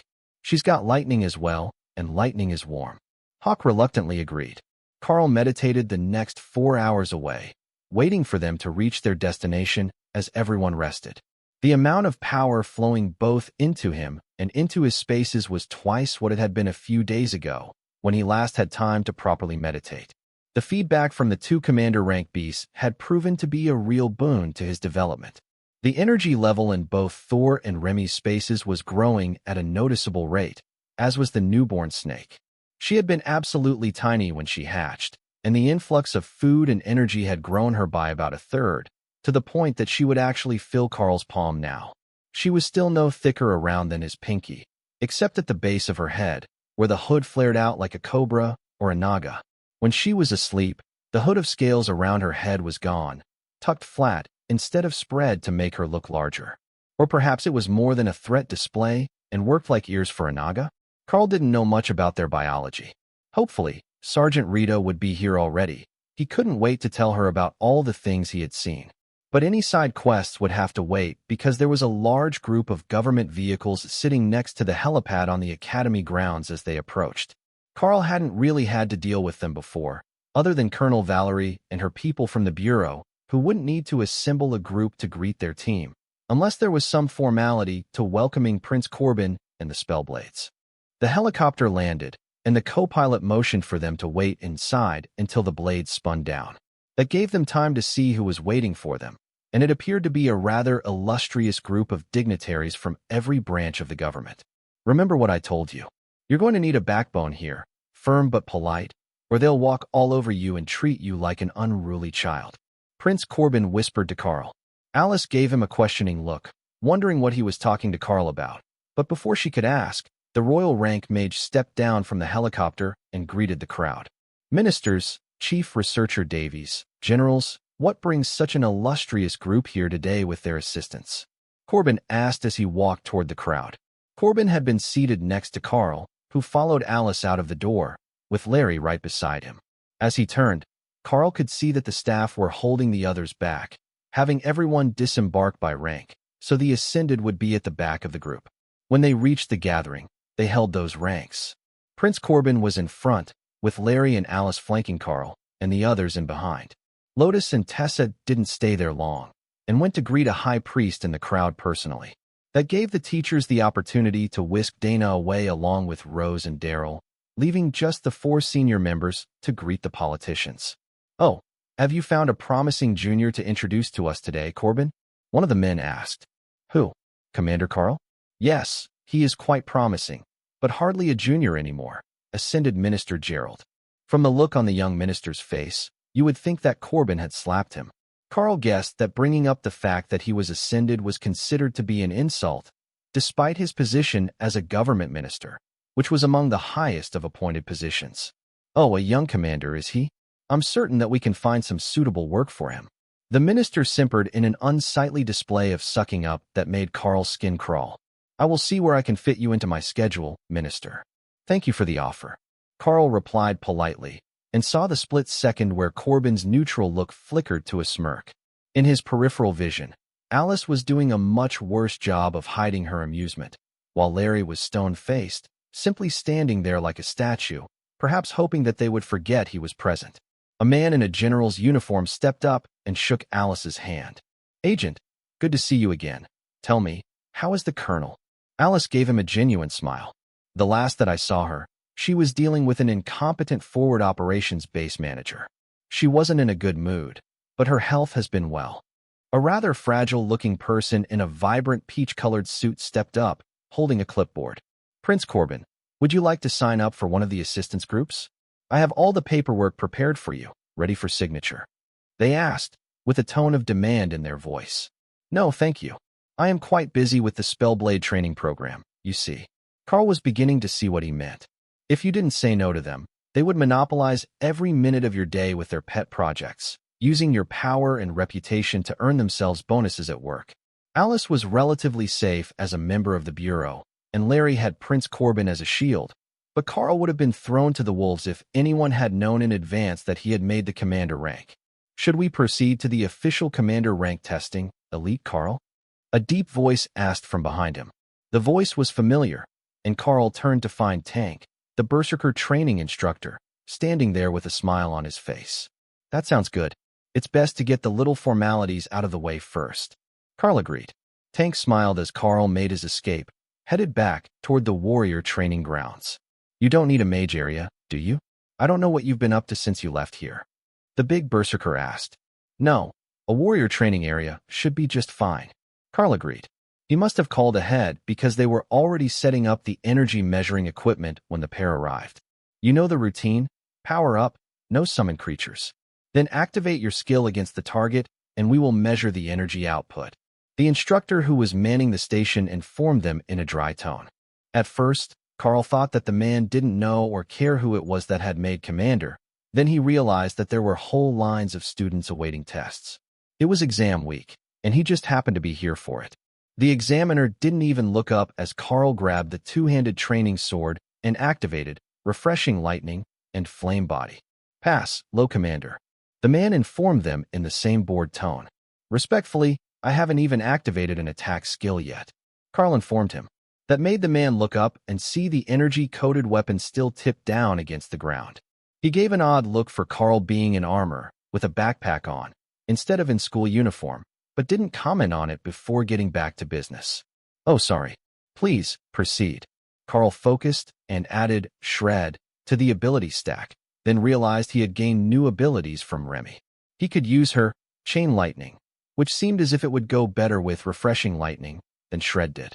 So, he switched and slammed an attack into the armored plate. "Pass. Still technically low commander energy, but the damage output is mid-commander." "Thank you, Examiner." Karl replied, then put the test weapon back. Tank smirked and handed Karl a golden badge. "You can put those on your uniform when you change back.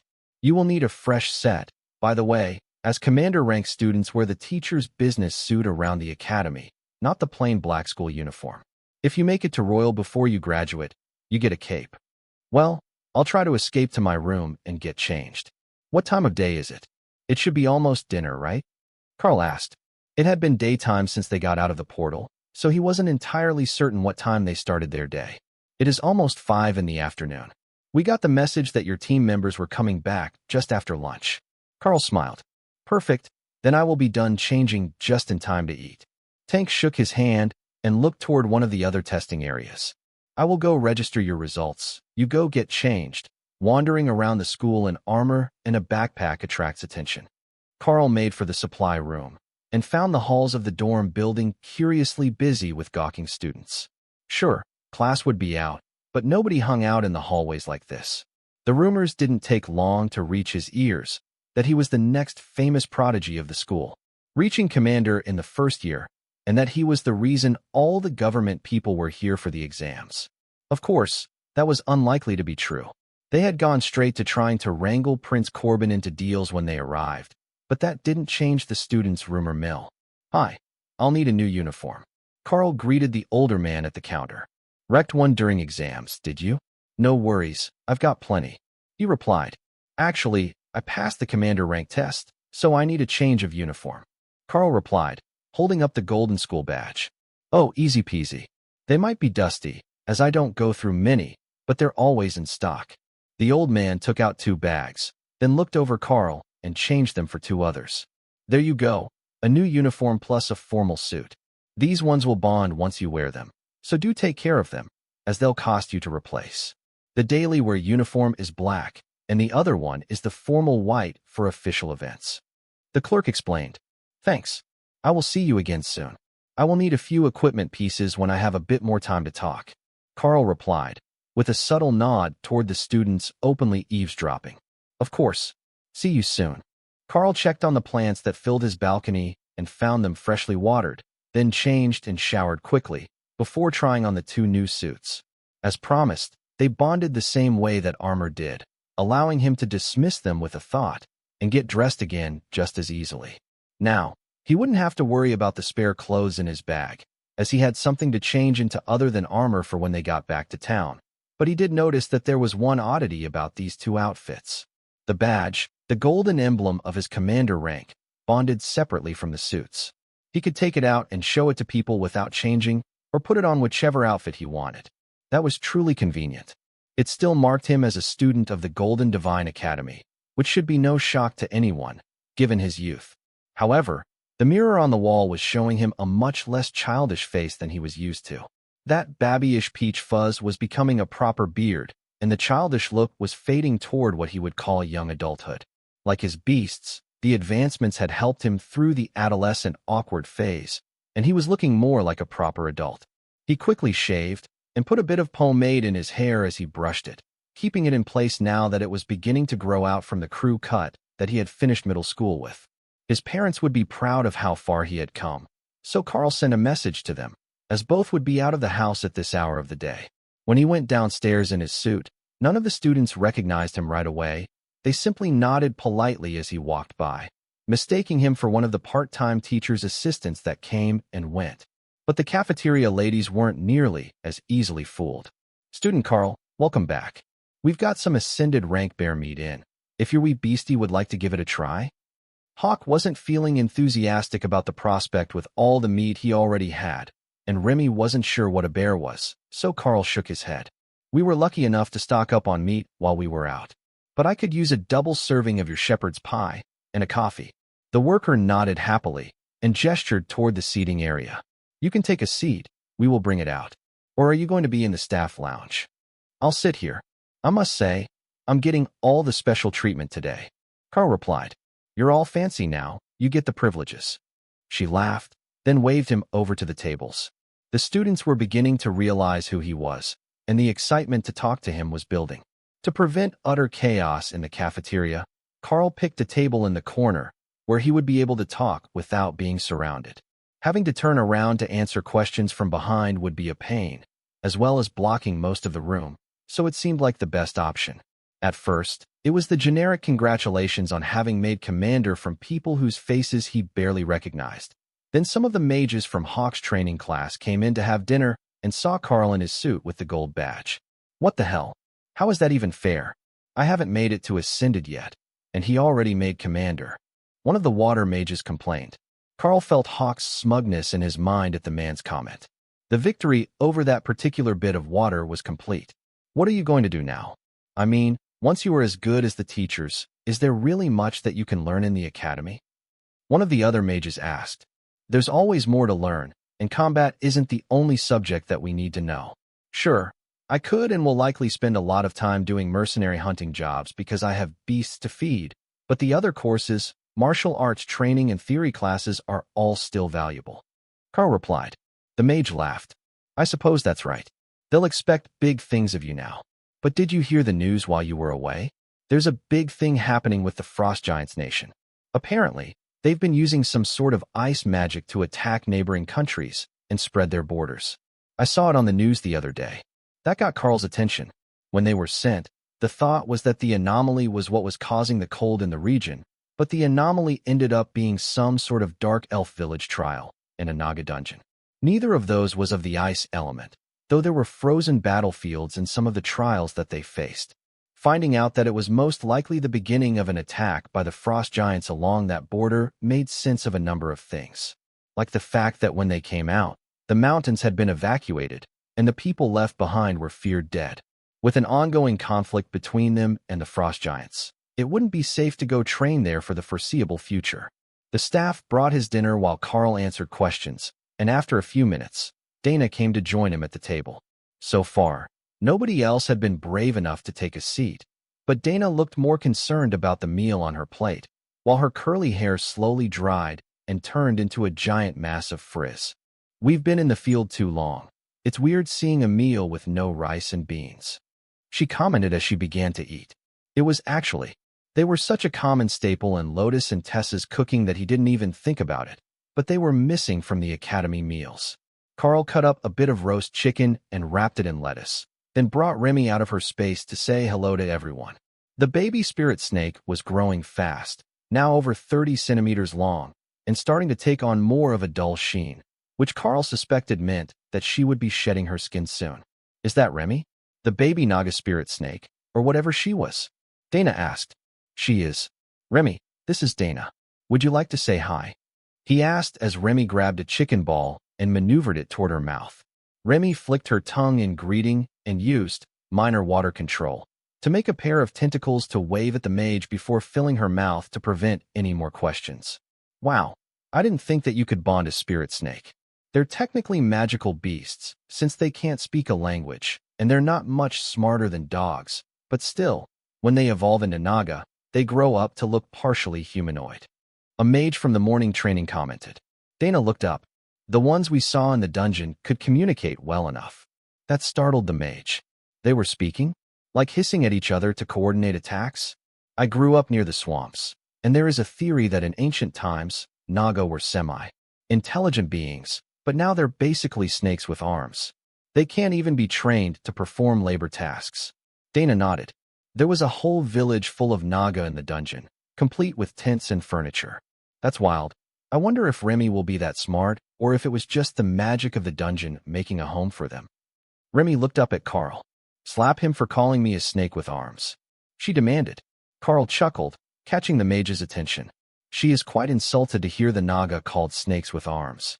But I can communicate with my beasts much more clearly than with regular animals, so being bonded to me most likely brings up their intelligence level. Hawk speaks in my mind, speaks in a human language which his body could never make, so it's hard for me to say how smart the other Naga actually are. But Remy, for certain, knows when people are insulting her." Remy nodded as she ate, and took out her spear to wave it at the mage using the water control tentacles. It should have been menacing, but given her size, it was smaller than a chopstick, and much of the effect was lost in translation. "Got it. No insulting the tiny snake girl. Is she a warrior then? I see that she has a spear already." The warrior beside the mage asked. If Karl was going to be sending his pets to train with the other students again, he wanted to know how long he had before some crazy snake girl with a spear was coming to beat his classmates up. "She's actually a shaman. The spear was a birthday gift," Karl replied. Dana hid her laughter with a mouthful of food. "Yes, a birthday gift. On the day that she was born, from the dungeon that she was born in."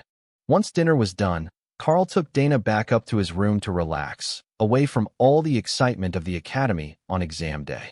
Ray came out as soon as they opened the door, and went to improve her living space using the new design ideas she had gotten since they left, including the forts they had been sleeping in. She had the space, and she could attach them to the whole wall of the building, since she didn't care about anyone else's windows. Unfortunately for her, Karl caught that line of thought and stopped her before she could web up the entire side of the academy to make herself a mansion. She did upgrade their hammocks and check on the plants she had been waiting for. Some of them had been picked by whoever was watering the trees, but there was a lot of ripe fruit here for her to stuff in her space for later. That gave Ray a great idea. Hawk threw Remy into the space, and they got to keep her. Ray walked over to Dana, picked her up, and then vanished into her space, leaving Dana behind to drop back to the ground. 3 times in a row, she tried before giving up and complaining to Karl. "If Thor gets to pick a Naga egg, why can't I pick a Dana?" Karl and Thor both laughed, while Hawk rolled his eyes. Thor mumbled a response, half asleep in his pond. "Karl is a beast master, not a Dana master." If you find a way to turn Dana into a puppy or a kitten, then you could probably keep her. Karl really wished they would stop giving each other strange ideas. Remy was already wondering if shaman magic could shape-shift people so they could invite friends over to show off their homes, and Ray was making plans to find a way to turn Dana into a tiger. Don't you think you should ask her before turning her into a tiger? Karl teased Ray, disrupting her train of thought. It's easier to ask forgiveness than permission. I read that in the ethics textbook. While he was fairly certain that Ray had misinterpreted something in that textbook, Karl left them to their own devices and pulled Dana down into the newly expanded hammock. It's good to be home. We can finally get some real rest, and maybe we might even sleep in. He whispered to the mage in his arms. Dana just laughed. Did you forget that Sergeant Rita and Jill are both here at the academy? We're guaranteed to be pulled out of bed at the crack of dawn. With all the stress of the long trip, they both drifted off to sleep early that night, still sharing a hammock. That was where they were found when Sergeant Rita and Jill came looking for their students the next morning. Karl woke up to the sound of careful footsteps on the balcony. Agent Jill, good morning. He whispered. You have good hearing. I was coming to wake you up, but I didn't want to wake Ray. Jill quietly replied. She already knows you're here. Don't worry, she's not going to tie you up today. Karl joked. Not that she hadn't considered it. Karl equipped his new uniform as he swung himself out of the hammock, waking Dana up when she suddenly found her arms empty. Rita shook Karl's hand when he reached her, and her usually stern look turned to a big smile. Well, it looks like you've outgrown my tutelage. I remember when we first met, Hawk said that one day he was going to be more powerful than I am. And what do you know? It hasn't even been half a year, and he's already there. She informed him with a mixture of sadness and pride in her expression. I take it that you're being reassigned now that I've advanced. Karl asked. Rita nodded and gestured to her uniform. They've made me a warrant officer, and I'm being reassigned to the Ministry of Education as a liaison officer. I will be tasked with helping rare classes and special cases make their early benchmarks, in the hopes that I can replicate your success. How much time do we have, or have you already been reassigned? Karl asked. I meet my new student today, a transfer from out of the country who will be moving here. I think you might already know her. Rita replied. I might know a foreign transfer student. Karl asked, confused. He didn't know many people at all, so the odds of him meeting a random transfer student in advance were pretty low unless... It's Rose, isn't it? The ascended rank spellblade. Karl asked. Good try, but not quite. Rita stepped out into the hallway and came back in with a young teen girl who looked oddly familiar to Karl. He had seen her somewhere recently, but it was taking him a second to figure it out. The Seminary Academy. You were serving breakfast. Karl announced once he put the pieces together. But how does that make you a foreign transfer, sister? It's not that far to the Seminary Academy. The girl smiled. My name is Cora, and I'm not a sister of the orders. I grew up in a Red Dragon priestess-run orphanage, and I was in the process of transferring to work at one near here when you came through the Seminary Academy with Thor. Since I'd only missed the injection by a month, they decided last week to give me the shot early instead of waiting for next year. They didn't want to risk letting me go through training, then losing me if I gained a class marking. Is Thor here somewhere? Can I meet him? Dana laughed. That's the answer I was waiting for. Everyone loves Thor. Karl nodded in agreement. What class did you get? Hunter. The one with the bow and the wolf head. She announced proudly. That mark should be for a type of hunter that summoned a companion animal. The summoned pets were not strong combatants in the long term, as they never left the common rank, but they could be very useful in many situations. Do we have any feathers? If I can get a feather quill and some ink, I will make you a skill book with my talents as a welcoming gift. Karl offered. Rita blinked slowly, staring at Karl. Right, he had a bird. Hawk, have you molted a feather that I can have? I want to make her a skill book for Ren. Hawk pointed to a feather sitting in his space, which Karl pulled out before realizing it wasn't one of his own. It was a feather from one of the damaged Naga necklaces that Hawk had been hoarding. Broken magical items had been useful before, so he didn't want to let them go to waste. All right, I have my quill, I have ink in the school supplies, I have paper, and this is an easy one, only 4 pages. I hope everyone can wait a minute. Karl explained. He quickly wrote out, Rend, and passed the thin manuscript to the newly minted hunter. It vanished from her hands as soon as she tried to open it, and Cora pulled Karl into a hug. Thank you so much. That is an incredible skill. and it's going to work so well with my night vision skill. Hawk made a happy noise. That was all that a true hunter needed. Rend and good eyesight. Every wind speed Hawk knew that. All right, Commander Karl. I think we've taken enough of your time, and Jill needs to bring Dana to be tested for her ascended rank badges this morning. We will see you around the academy, but you are welcome to drop in to give lectures if you have some spare time. Rita announced. I will see you soon. The ladies all left, and Karl realized that maybe he really would be expected to give lectures about something. He was a commander rank elite, he knew his skills. Asking him to teach others who had similar skills didn't seem too outlandish, and they would likely give him school credits for it. Left alone in his room, it didn't take long to discover that he had no plans at all for the day. He could go get breakfast, then just relax and meditate, catch up on sleep, and get reacquainted with the pace of life in the academy.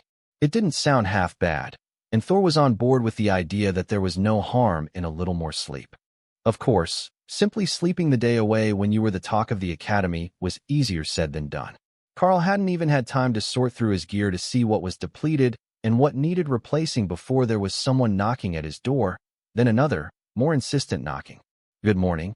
Was there something you needed assistance with? Karl asked the stern-looking woman at the door.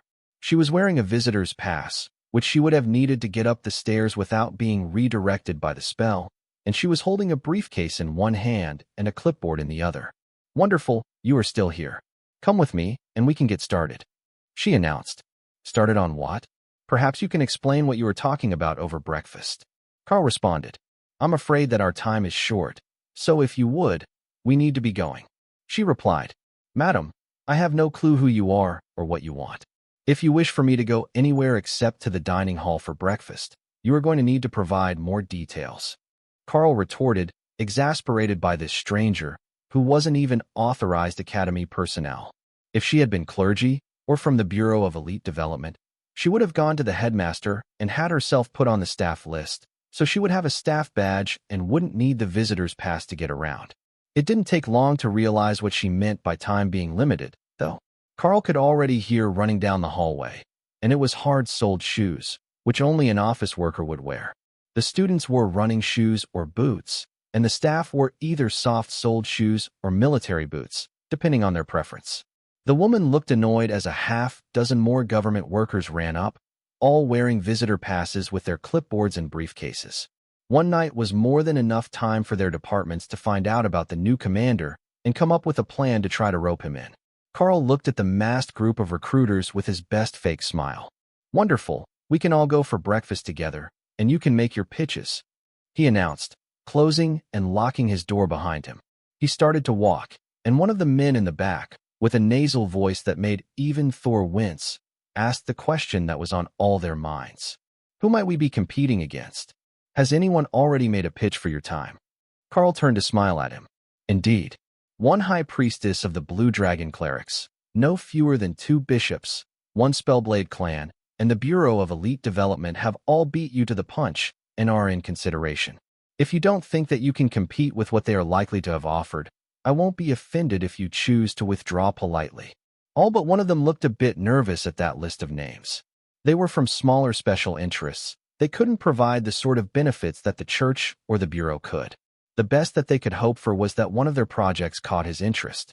They had been counting on the fact that students are generally naive and unprepared to get him to sign on to a time-intensive commitment. But if he was already calling them out, then the bumpkin from the mines wasn't nearly as clueless as they were led to believe by his background report. That had to be that damnable bureau agent's fault. If she had prepped him for this situation before they returned, of course the bureau would have a head start. The fact that they were competing against the church was a given. The clergy used the blanket method. All-inclusive recruitment, everyone welcome. Everyone who was anyone, and some who would never amount to much, were all approached by the church, and every elite tried to keep friendly ties with them because they had all the healers. Little did they know that it was the church or the bureau, but a rather jaded Prince Corbin who had warned Karl that saying no was in his best interests, and then proved it when they got off the helicopter. The fact they were still going after Corbin, despite the fact he had a faction and commitments, showed Karl very clearly that they would never give up. Alice was waiting at the bottom of the stairs with a gentle-looking high priestess of the Green Dragon, the nature god.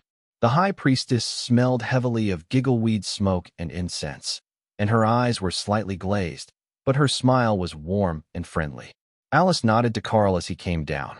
Do we have room for 2 more for breakfast? I didn't hear screaming, so I assumed that things went fairly smoothly upstairs. Karl chuckled. If I had gotten frustrated, I'm quite certain there would have been screaming, yes. I would love to have you and your friend join us for breakfast. High Priestess, you must be hungry. As hunger was a side effect of the herbs she had been smoking, that was guaranteed. But the High Priestess curtsied quite formally as she looked up at Karl. That sounds lovely. I have brought some tea. Alice led them to the staff dining hall, which was nearly empty already and away from prying ears. Once they were seated, Alice gestured for the staff to bring them all the breakfast special and drinks, then turned to get the morning chaos started. Colonel Valerie will be here in an hour, but she has asked me to inform you that she's looking to formally recruit you for the Bureau. I don't know the terms, but it would be full-time agent status, with conditions, probably including finishing your classwork to cover the core subjects. A few of the others saw that as a chance to challenge the Bureau agent. If they were just trying to hire him, that wasn't much of an offer. He made commander as a first-year student, not like Alice, who only made it to commander years after graduation. The green-robed high priestess sipped her coffee, then poured herself some hot water from the insulated pot on the table into a teapot and started to steep her tea. I'm sure Agent Alice is omitting some important details because that sounds boring. Even I can offer you a generous stipend and a cute cleric to play with. The others looked scandalized, but Karl laughed. And did the cleric in question phrase it exactly that way? Or did she say that she was bored this morning and wanted to go to the woods with Ray and play instead of whatever she's supposed to be doing? The high priestess looked thoughtful. It might be the second one. But if you're Ray, it's the same thing, really. She's out in the yard somewhere, exploring. Ray, go find Lotus and keep her from getting lost or injured. Karl instructed. The recruiters hit the ground, diving out of their chairs when the enormous spider suddenly appeared in the room. But Ray just ran outside, looking for Lotus so they could make a fort in the woods and look for flowers. What in the 7 hells was that? One of them wailed, her eyes tearing up in fear as she cowered under a table. Oh, that's Ray. She's my partner, and the one that the team's nature priestess wanted to play with. The high priestess pointed at Karl as if he had just made a great revelation. You know, that makes so much more sense. Nature priestesses rarely want to play with humans. The man with the nasal voice glared at Karl and the high priestess. If you just wanted us here to mess with us, we can come back later. I would rather you didn't.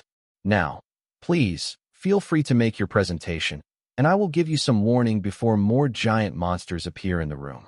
The high priestess smiled. You should warn them about little ones, too. Because even if they insult the little spirit snake shaman, it will still be prohibitively expensive to have them resurrected. The man cleared his throat.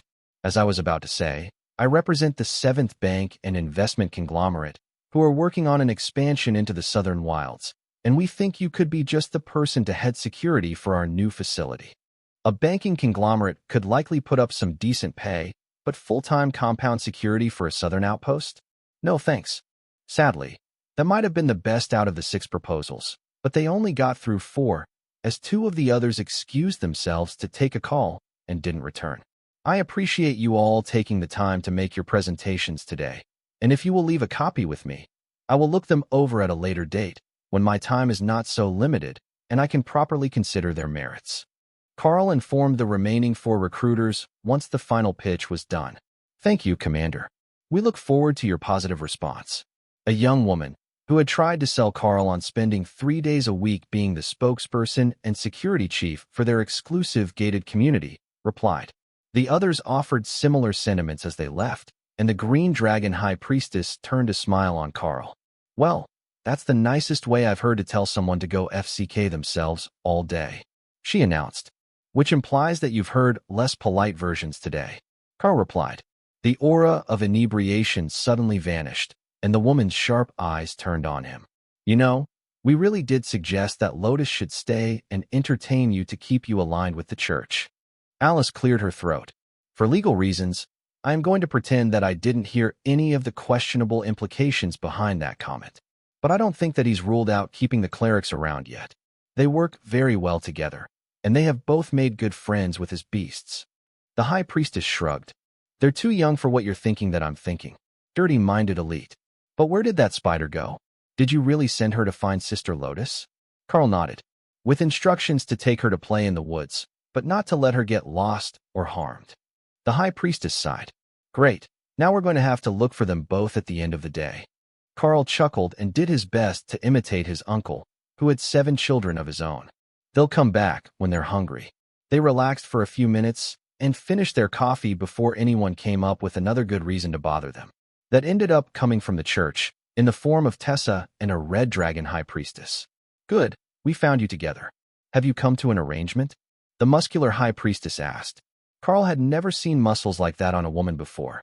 She was built almost like Tank, the berserker.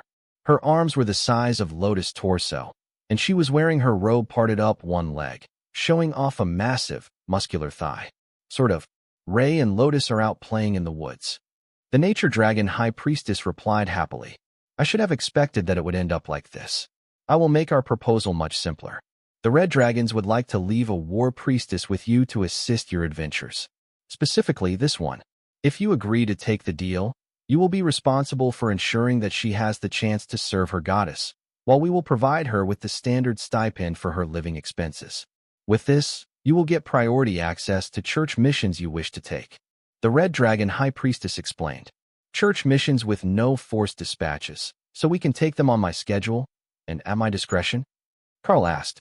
Her eyes flashed red as the woman glared down at him. But Karl waited patiently, hoping that she was just communing with her goddess and not looking for reasons to squish him like a melon. He still had the giant strength ring on, but he wasn't convinced that it would be enough. After a few seconds, her eyes faded. The goddess wants a minimum commitment, either to war or to caring for orphans from wars. If you agree to either at least one mission every 3 months, of your choosing as long as it pleases the war dragon, or foster an orphan child under the age of selection, it will meet the requirements of the goddess. The muscular woman smirked. There really was only one option there, unless he was going to become foster parents at 14 with Tessa. If you draw up the contract, I will read it over and consider it carefully. Karl agreed. The high priestess' eyes flared red again as she nodded, and then she took a rolled contract in a red jade tube out of thin air. Karl took the tube from her hand and rolled it out. The details on the scroll were actually simple and specific. Karl agreed not to leave Tessa in danger except in life or death emergencies, to ensure she was receiving proper treatment. Take at least one mission that pleased the Red Dragon every 3 months, and then the contract guaranteed that the Red Dragon's followers would provide her living expenses. Karl couldn't see a reason not to agree to the deal, but he read it over again, just to be certain that he didn't miss anything. The delay made Tessa laugh quietly. The Red Dragon wasn't big on tricks and doublespeak outside the battlefield. He hadn't noticed that Dana and Lotus had come back in while he was reading, or that Ray had returned to her space. What's all this, then? Lotus asked as she saw Karl holding the scroll. The Red Dragon High Priestess shrugged. You went to play, so we came over first. And you were just going to leave us out of the deal? Party foul, Lotus announced. You want in on the deal? The Red Dragon High Priestess asked, intrigued by the unexpected actions of the Nature Priestess. They were notoriously flaky, and getting one to go along with a deal that lasted longer than one day was sometimes an issue. Lotus nodded happily, and her own High Priestess gave her a stern look. This is a long-term agreement. It's not for 1 or 2 trips, it's a magical contract, so you will have to pay a penalty to break it in less than a year and a day. Lotus gave her a thumbs up, and the Red Dragon High Priestess turned to Karl. Is that everyone in agreement, then? She asked. Agreed. Karl, Lotus, Tessa, and Dana all replied at the same time. The scroll flashed red, and a red ring appeared on the wrists of the 4 teammates.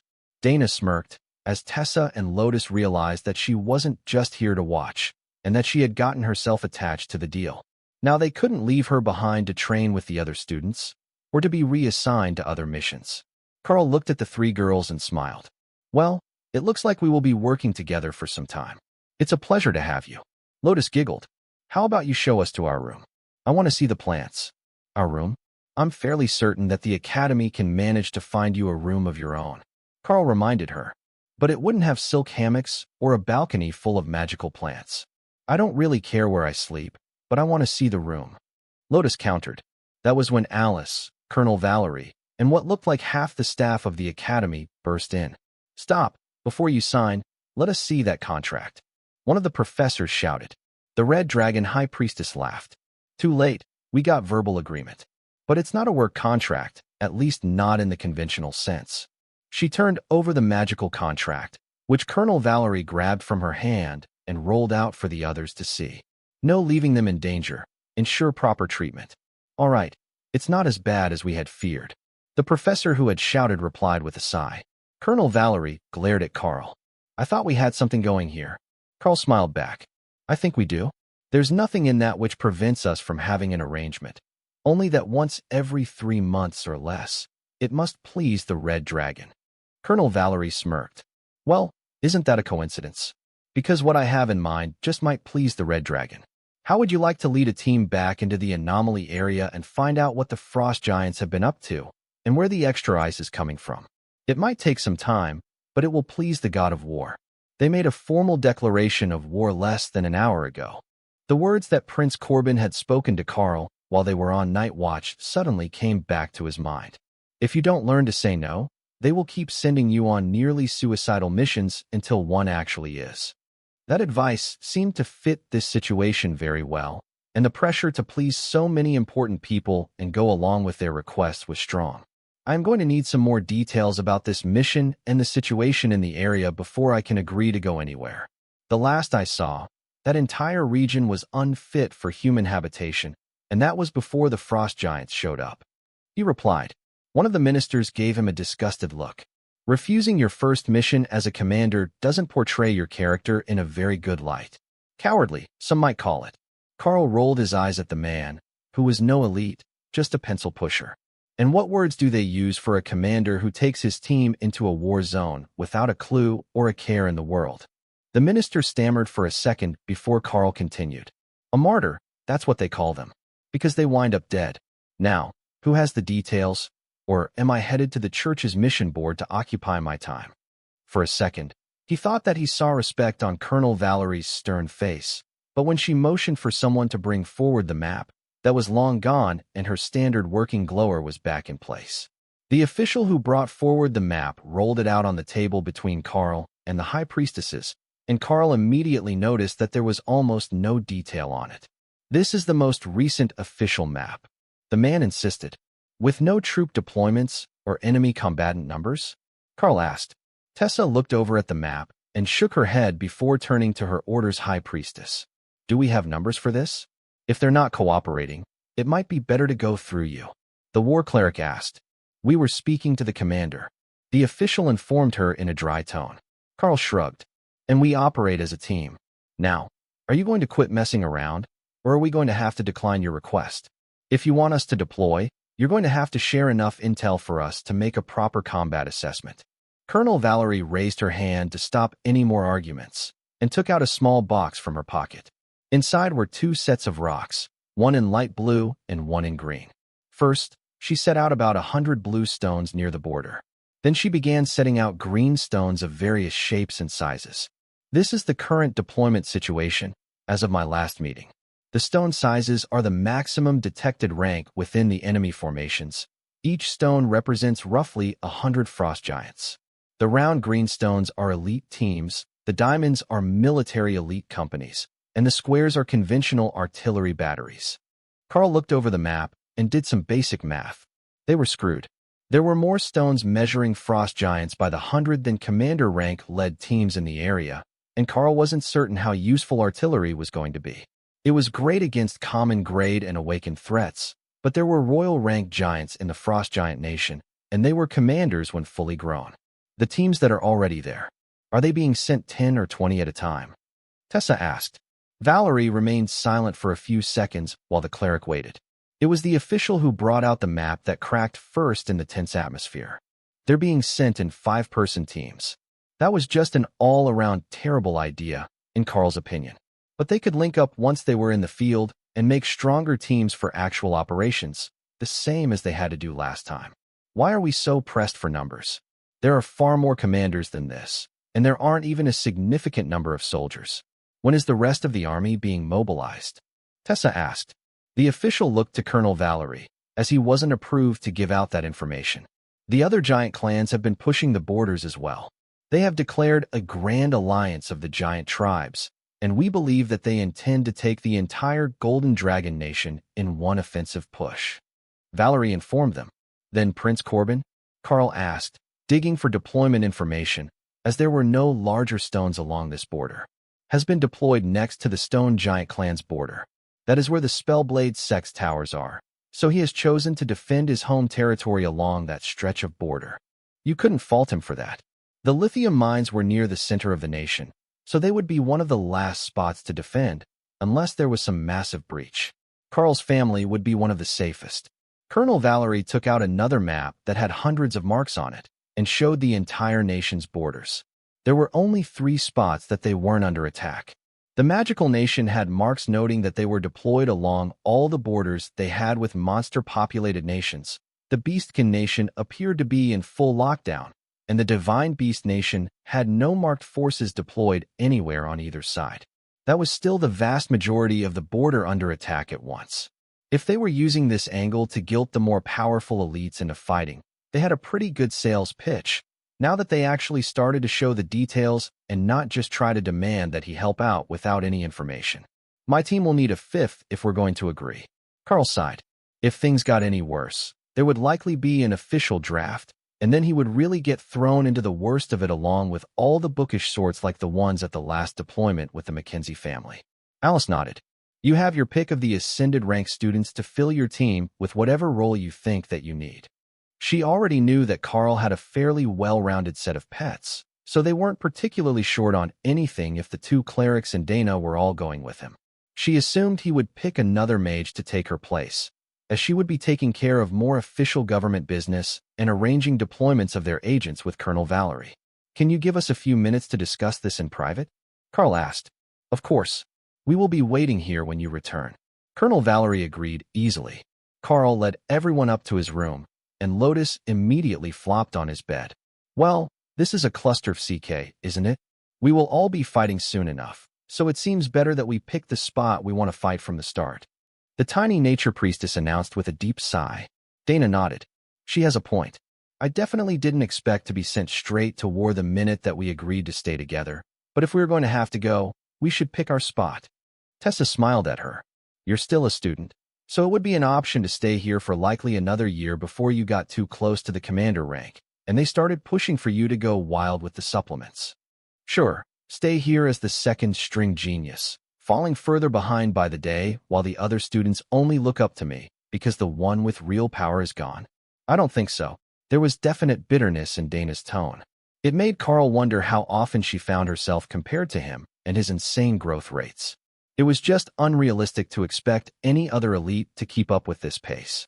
He not only had the beasts pulling him forward, but he had more access to the system interface than most. He could see his skills and add them. He even had enough to get another one right now.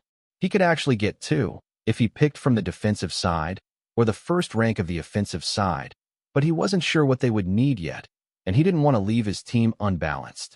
Tessa cleared her throat. The real question is, what sucker are we going to take to their death with us? Lotus giggled. As much as I appreciate your optimism, I don't think that any of the mages would actually agree to go with us. Even the tank-type warriors wouldn't fall for that, and we can only pick from the ascended ranks, so we can't recruit an experienced commander from the mercenary groups. That rules out calling for any powerful old friends or connections. Karl had considered that for a moment as well, but Bob Mackenzie would be too powerful to be pulled into their team, and if Karl's guess was right, the entire family would be out somewhere already. Then who can we even get? Dana asked. Karl smiled. He knew just who to ask. I think I know who we can get. Thor learned Earthquake from the Berserker class. I bet that we can get one of their ascended rank members to come along with the promise of battle and rewards. The Berserkers don't get out much during class because they're a bit wild in combat, and teams with no healers can have issues. But we have all the healing that we could need, and Thor's refreshing lightning spread over everyone, so we don't have to worry too much about them taking damage, unless we find an overstrength enemy. Lotus looked pensive. How are your credits looking? You've got a beast of a weapon, and you can code it in attack spells all the time. But not everyone can do that. We might need to equip a new member before we head out. I don't know exactly now that we're back from this mission and those rewards will be processing, but buying armor didn't change the first 2 digits on the balance, so we should be good for me to get someone ascended armor and a weapon if they don't have a good one. Karl agreed. Tessa frowned. All right, we will go talk to the berserkers. Does that mean we're going to agree to this idiocy? I have an idea. There is a spot in the mountains, not too close to where we were earlier, but not in the most populated passes. I don't want to go into an abandoned area. That just seems like idiocy. But if we go somewhere near the edge of a secondary pass, we can aim for their scouting teams. They should be smaller and weaker, as they will need to be agile and able to make it through the mountains. Giants shouldn't be good at that when they're excessively large. There are obvious clusters to their strength on the map, and as long as we avoid that, we can do a lot of damage and help everyone upgrade their gear and skills before anyone tries to change our mission. Karl offered. Lotus raised her hand. It's all well and good to say we're bringing a berserker, but I'm not traveling with some creepy guy who thinks that sweat is a form of shower. Dana smirked, knowing that described a lot of the berserkers, and Tessa nodded her agreement with Lotus' sentiment. Then I will leave it to you ladies to find our 5th member, while I deal with the details of the deployment. If you need to bribe them, let them know I will find them armor and a new weapon. Karl agreed. Before going back down, he spent a moment mentally preparing himself for the influx of questions and pressures to go to the very worst of the combat zones to add bodies to the main lines. The group had gotten even larger when he got back down, and there were 2 groups of senior class students added to the chaos, all ascended rank with a commander from the Bureau of Elite Development leading them, namely, Jody and Josh, 2 of the team members who had gone with Karl to go looking for his second pet. Jody, Josh, good to see you 2 gentlemen again. Karl greeted them as he entered the room. Jody smiled back. You've gotten all fancy on us. Tell me, how is that bloodbath spider doing? Ray? She's doing wonderful. Commander rank already, and she made good friends with a nature priestess so they can play in the woods together. Thor, the lightning Sero, is also doing well, and Hawk is making the best of the evolutionary resources we have found. Karl informed them. Where are they sending you?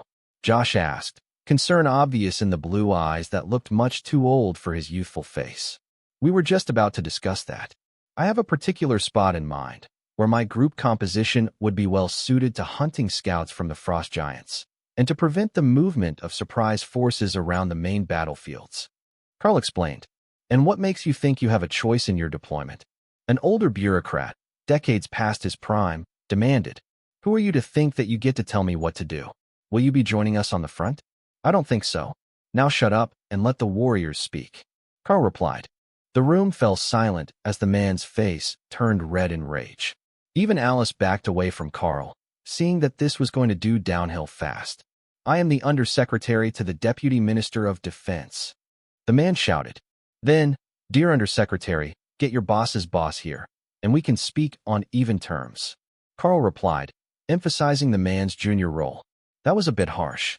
Jody noted as the Undersecretary was hauled away by other government officials before he could start a fight he couldn't possibly win. Karl shrugged. He knows nothing of our capabilities, nothing of our personal experience, and he has never seen combat in his life. He shouldn't have been here in the first place, puffing up his chest and making demands above his station like a newly promoted shift manager. And if I made a demand as to where you would deploy? One of the elites from the government, a commander in his late 20s who would have been one of the earlier graduates, asked. Then we can discuss the reasoning behind it. I am not part of the military to be ordered around, and we all know that ordering students to the front lines would require an official decree, as we're still underage. I came down to tell you that my group has gone to look for our 5th member, not to pick a fight. Now, would you like to hear what I had in mind? Karl replied. There was a new map on the table, and it had 10 large red rings placed on it, one of which was over where Karl was planning to have his team deploy. These are the spots where we need teams. What were you planning to request? The elite asked. This spot here. It's close to the mountains and challenging to scout by normal elites on foot, but not too far from reinforcements if we do find something we can't handle. That is the spot that I was going to request, based on the troop deployment map. The government elite smiled. So you did have an actual plan in mind, and you weren't just pulling the elite card on the Undersecretary. All right, we can grant you that deployment area. A quiet voice cut through the conversation, and a sense of power filled the room as someone entered unannounced. Dealing with rogue and unaligned elites is always a tricky matter. It looks like some of you underestimated the situation at hand, but I commend the others. The man spoke. Overlord.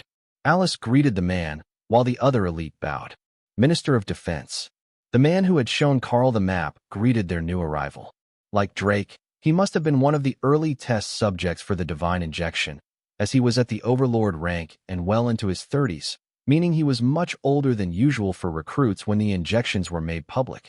At first, they had given them to anyone under 18, but that was still only 10 years earlier, so very few of the elites were over 30.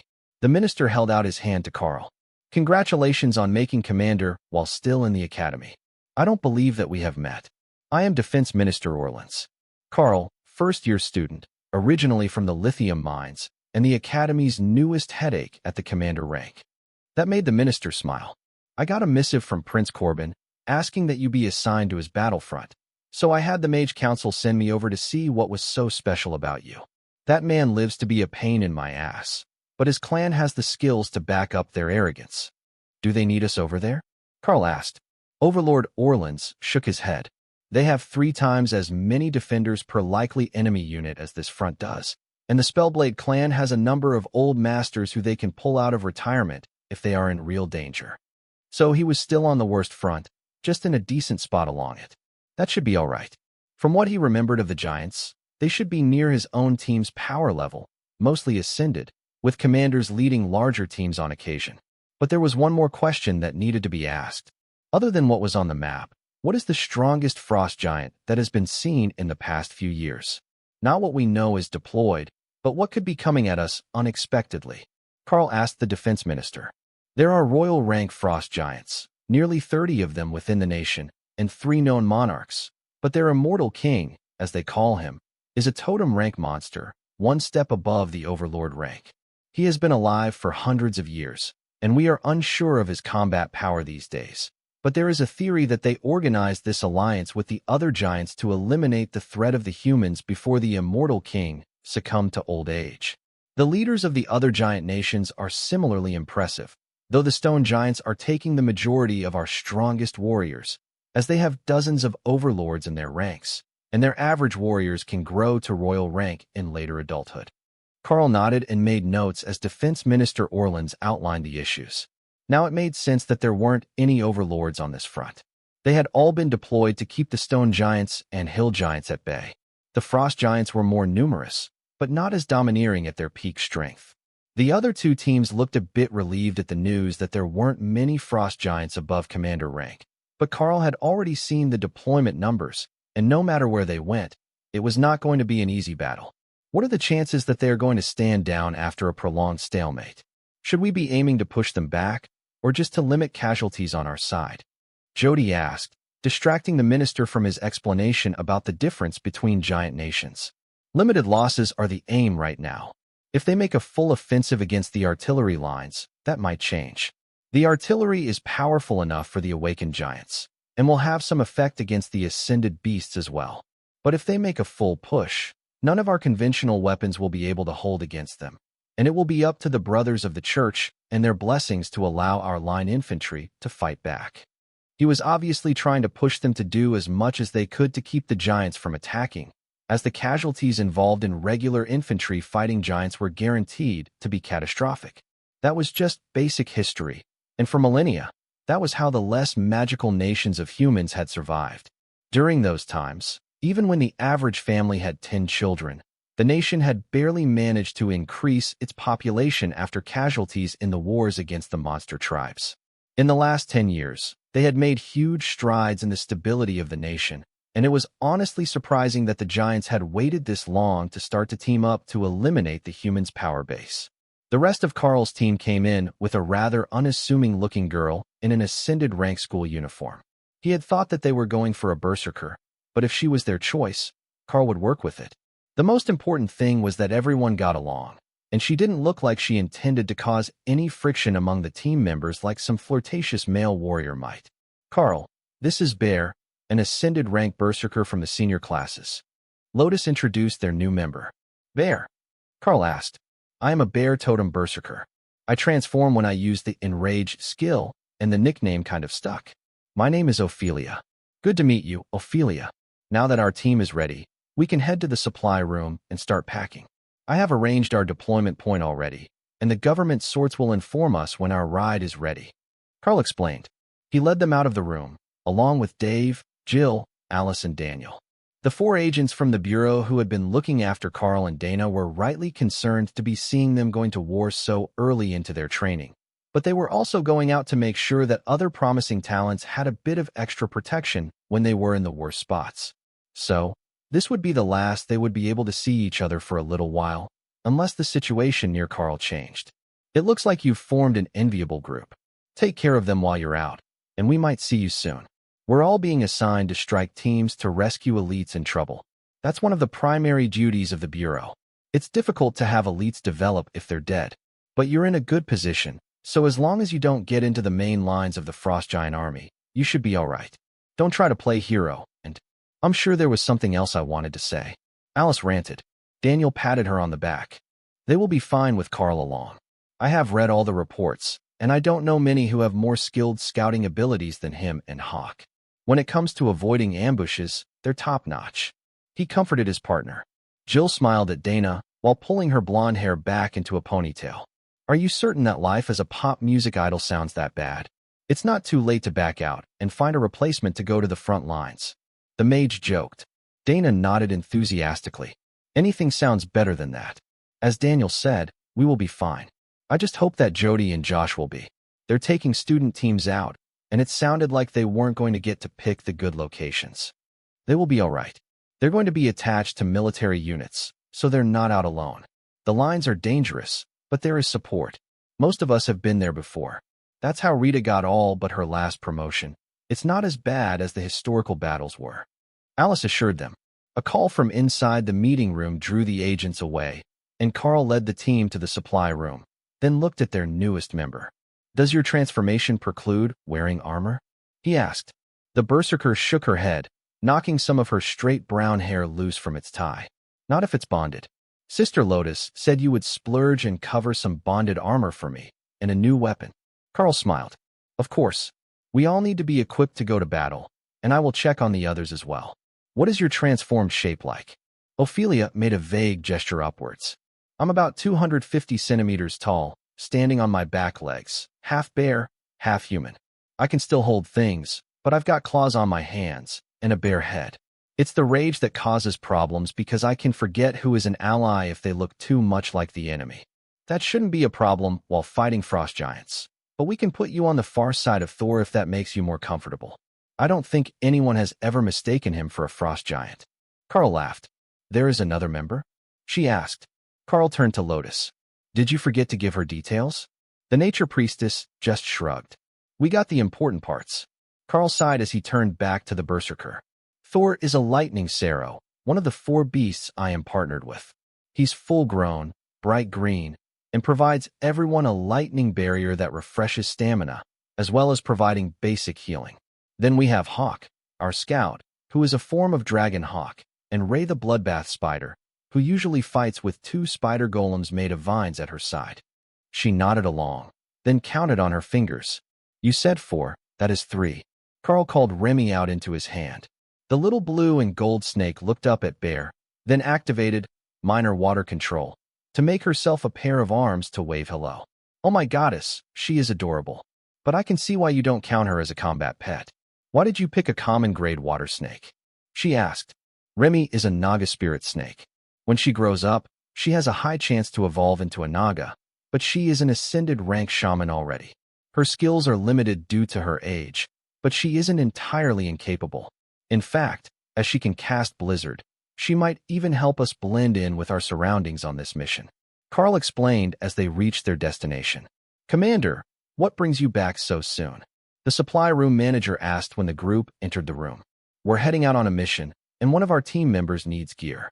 Possibly 2, if Sister Lotus has been worried about everyone but herself. Karl replied, We've got just what you need. Just give me a moment to pull up the inventory. The screen changed a few seconds later, and there was an assortment of plate armor displayed. This should all bond to the user, as Miss Ophelia will need. Now, Were you fronting the credits, or did she need to take a battle credit loan? The staff member asked. I will be purchasing her new armor and a weapon to match. There are also a few items we will need for our packs, which Lotus will inform you of later. Those can all go on my tab. Karl explained. All right, I will let you sort out the repayment terms on your own. It's not like you're hurting for money the way that you keep turning in reward materials. But speaking of which, do you have any more of the T-Moss? We're running low, and it has been in high demand since the first outing's members began to run out. Karl checked Thor's space, and then Ray's space, where it was actually growing in abundance on the trees. He collected a few kilos of fresh moss and passed it over to the supply room clerk, along with some of the herbs that were growing within Thor's space and beginning to spread beyond their intended area. Here, you can put those on my account to help offset the cost. If you need more of anything that might be growing along the border with the frost giants, just let me know, and I will see if I can bring any of it back when I return. The staffer nodded as he sorted through the various armors that were available. This one has a flame enchantment on it. That will be good both for hunting frost giants and for keeping warm in the mountains. Did you have a mobile source of heat? The clerk asked. Karl smiled and activated Flaming Body over his hand. The clerk nodded. That will about do it. No need to worry about freezing when you can just set yourself on fire for fun. All right, why don't we have Miss Ophelia try this one on? If it bonds, she will be armored, and then we can move on to finding a suitable weapon. What are you using now? Will it hold up to the rigors of commander rank combat? Karl took out the two-handed blade, and the berserker gave it a look that Karl could only describe as lust. That was definitely her preferred weapon, but the energy leech effect that it had was really pushing Karl's beasts forward with all this fighting. His mental spaces were almost ready to be equalized again, and that should push Thor nearly to the commander rank, as the spaces naturally tried to push the beasts to the same point. The supply clerk frowned as he examined the blade. It's not particularly high quality, and I'm guessing that you use a skill to protect it from direct damage, but it's not going to hold up to your increasing abilities for much longer. The enchantment is strong, but the material quality is definitely on the lowest side of awakened, so even as sturdy as it is against physical strikes, too much skill power being channeled through it will damage the weapon. Karl sighed. It was a bonded weapon, but if he was going to outgrow it, he would have to find another weapon to use in general combat, and leave it to passively draw the life force of their enemies. He had the bow now, so he could fight at longer ranges, but depending on the fight, he might still be needed as a frontline combatant. Possibly not, if they used Dana's golems with Thor, but they would have to adapt their strategies. I have this bow as well, but I'm more often needed to hold back the enemy, so I haven't had a chance to use it. Karl explained. The clerk assessed it with a trained gaze. That's a good one. Low commander rank, infinite arrows, and it will grant your strength modifier to the arrow damage. As I recall, you had a strength ring. Karl nodded. Indeed. It's a good item, but I could likely use another sword, as the only other one I have is also getting outdated. It was still strapped to his pack, but he rarely used the short sword for anything. It was just an emergency spare. The clerk went into the back and came back with a cart full of weapons. I don't have much at the commander rank, but I have one that has a lifesteal ability that should be similar to the one you're using. The rest of these are all for Miss Ophelia to choose from. Karl refrained from mentioning that it wasn't exactly a lifesteal effect that his existing blade granted, since they only had one similar quality weapon anyhow. If he had one that healed and one that granted life force to help them grow, that was twice as good. Karl went to pick it up to check it out, and energy sparked from his hand, forcing the weapon away and nearly knocking over the rack. The clerk hurriedly saved the weapon's cart from tipping as he cursed. I was afraid of that. Some equipment will interfere with others and prevent you from bonding them. It could be that the two blades are too similar and the old one won't let you replace it. If that's the case, just keep a spare of some sort and use it until it shatters. He explained. The blade looked better than when Karl had gotten it. Much better, in fact. If he kept using it and letting it absorb energy, he might not need to replace it. It was falling behind his power level, but as long as it wasn't so far behind that his skills broke it, the blade should be fine to keep using. Bear chose a pair of matched axes which granted fire damage on hit, a perfect counter for frost giants, and suited to her fighting style. They could be used both in her normal form and in her were-bear transformation, and they bonded to her, so they could be safely stored when not in use. Everyone else had ascended rank or higher armor on already, though Dana wasn't particularly happy about her incredibly ornate mage robes from the Naga dungeon. They were good robes, though, and she wasn't willing to give them up for an inferior option just because of the style. What is your frontline combat formation? The backroom clerk who brought out most of the weapons asked. Thor, who is near peak ascended rank, and 2 ascended stone golems with the durable constructs bonus. Then we have 2 commander rank attack golems. Karl explained to the aging veteran. The man considered it for a while, then nodded. So, you count on the weaker golems to hold the line, while the more powerful ones are able to go all out on damage. That's not a bad plan. You've got 4 constructs with the group, after all. I was going to recommend something to add barriers, other than your 1 mage. Karl smiled back at him. We have a group, refreshing lightning, and a circle of protection, as well as the holy protections from the war priestess. That should be enough to hold. Dana actually had a very advanced barrier that she used on her golems. It was just that until recently, when she made it to ascended rank, she was so far behind the group leaders that the main threats could shatter it faster than she could rebuild it. It simply wasn't mana efficient when they had Alice's golem there as well. As long as you are sure the barriers can hold. With no commanders to take the brunt of a charge, it could get dicey for your tanks. He replied, if needed, I can join them, and the 2 commander rank spider golems can as well, but it shouldn't be necessary most of the time. If I can stand back of the fight, I should be able to greatly increase my damage instead of spending all my time blocking strikes and keeping targets occupied. Karl explained. Lotus sneaked up to the counter with her wish list of supplies for the mission, which the other clerk quickly filled, then swiped Karl's card to pay for everything. The supplies you provided covered 3/4 of what you spent today. Not a bad deal, if I do say so myself. Good luck on your mission, the clerk announced. Thanks. We will see you when we get back. The old man laughed. Kind of a commander like you to come make a pity visit to this old man. Just bring back the young ones in one piece, and we will call it even. 2 days later, Karl found himself standing in the snow at the base of the mountains again, just as he had been on his last mission, only this time. Instead of the frigid cold and silence, he could hear the distant sound of frost giant war horns, the sound carrying over 50 kilometers through the hills as they staged for an attack along the front lines. The group had just landed, and the intelligence on their area looked good, but the numbers that his keen eyes had detected along the main lines were far larger than the number of stones that had been placed on the map. If each blue stone had been 500, not 100, it might have been an overstatement, but much closer to the truth of the situation, while here in the hills, their newly arrived group had yet to spot anything threatening. Which way should we search first? Bear asked as she surveyed the trees in front of them. Like Lotus, she was more comfortable here in the wilderness than she was in the academy or in a city, and Hawk wholeheartedly approved of her naming sense. Karl, on the other hand, preferred to use her actual name, so he didn't get into the habit of treating her like one of his pets by calling her Bear. Karl brought out the folded map from under his tabard. The first sweep should go east, away from the frost giant front lines, to see what might be coming around to look for better routes. Then we will double back and check for hidden scouts before the sun goes down. I got them to agree to allow us to operate in a wide area, so we're not going to be easily tracked back to the same routes. But that will also mean that we need to set up multiple camps and be finished with our route before the sun drops behind the mountains. That doesn't leave us a lot of time to do our work, so we might as well get to it. What he had failed to consider was how much the magic of the frost giants had changed the area from its natural state. There was normally no snow in the mountains within the Golden Dragon Nation, but now, even in the middle of the afternoon, the temperature was below freezing. Hawk was out, sitting on Dana's backpack and surrounding them both with flaming body, which was generating an area of warmth that the others were standing in, while Karl kept his own active and moved ahead. You're going to have to go scout soon, he reminded the bird, who was just getting comfortable on top of the mage's backpack. As a replacement for Hawk's warmth, Karl lit his sword with flames and passed it to Ophelia, who was the largest of the group other than Karl, even when she wasn't transformed. Here, that will stay lit as long as my barrier is up.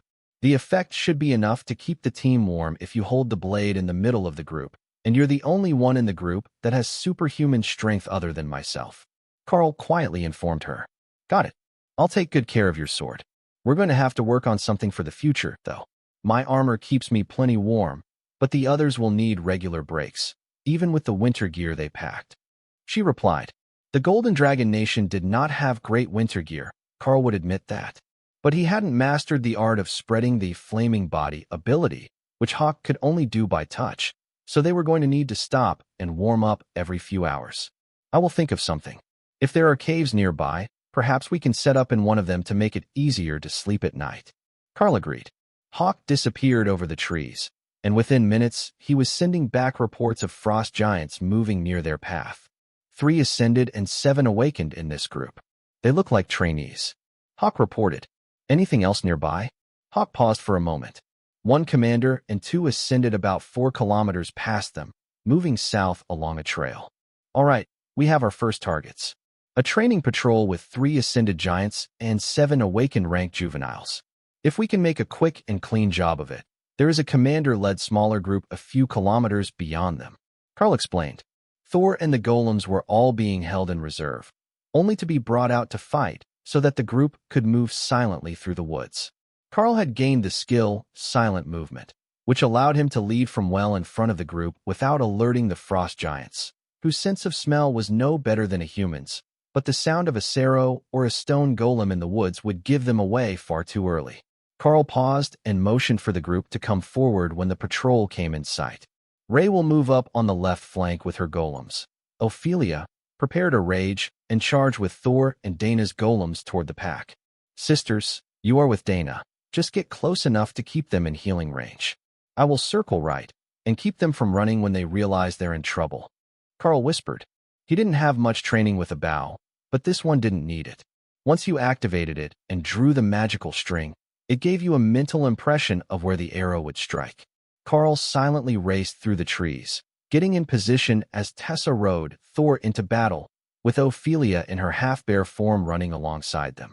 The golems were still a bit slow, and would arrive a second or two later, but that gave Karl time to prepare for his first-ever combat shot with the crystalline bow. The bowstring appeared as Karl made the drawing motion, and the solid crystal flexed as he aimed the shot. Since it was a day for firsts, Karl decided to use Remy's chain lightning, the one skill he gained from bonding the Naga spirit snake. It made the arrow crackle with energy, and Karl released, hitting the closest giant square in the chest as it turned to scan the area. Skill he gained from bonding the Naga spirit snake. It made the arrow crackle with energy, and Karl released, hitting the lightning spread through the entire group, leaving them shaking and partially paralyzed, as if they had been hit with a taser, which allowed Thor's charge to shatter a giant's femur, while Tessa's flanged mace glowed with golden light and crushed its sternum.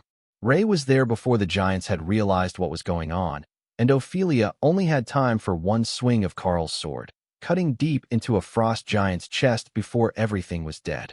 Karl went to rejoin the group, and Tessa gave him an enthusiastic thumbs up. Was that a new skill from Remy? I like it. Stunning the enemy makes the fight so much easier. The war cleric congratulated him as Ray began to rifle through the bodies, emptying them of loot before stealing the bodies for her art exhibit. 1 each went to Hawk and Remy, so they couldn't complain, but the rest were scheduled to be strung up in the trees for Ray's diorama.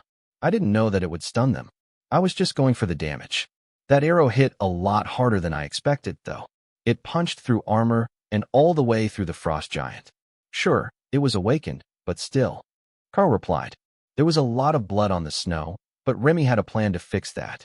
Once the group started to move toward the second group, the commander with the 2 ascended frost giants, she cast a blizzard over the battlefield, freezing the blue blood and covering it in a fresh layer of snow. That was enough to satisfy her that nobody would suspect that there was a battle until they actually stepped on the location and revealed the blood. She wasn't a cleanup specialist, but hiding your kills from sight was just good practice in her mind. The second group was facing away from them when Karl reached their position, so he didn't wait for the others and unleashed an arrow into the leader's back. The chain lightning spread, slowing the others, but the commander shrugged it off. It bellowed in rage and turned just in time to catch an arrow to the chest, which caused a fountain of blood before the third arrow struck home only a few centimeters from the second. By now, the other 2 were twitching on the ground, and the spider golems raced in to finish the job. Make it quick and hide your tracks. That shout brought more patrols this way. Hawk warned as Ray borrowed the bodies and Karl picked up what couldn't be brought into her space. Remy, work your magic on the battlefield. Ophelia, these are for you. Vambraces of giant strength. I've got 2 strength-type items already, so these are all yours. You will make good use of them in combat. Karl whispered as he motioned for the group to retreat from the forming blizzard. Hawk led them away for a few minutes, then directed them to turn left to hit another of the weaker patrols. The stronger groups had gone toward the shout, while the weaker one had carried on their mission. Hit and run was the name of the game that day, and Karl was intending to do as much damage and make as many groups go missing as possible. The second awakened group went down even more smoothly than the first had, as Karl got used to his bow, and the others got used to working together without Prince Corbin or Alice around. Being without the spellblades and their rapid movements and magic changed the way the group had gotten used to fighting, as did having Karl in the distance instead of right up close.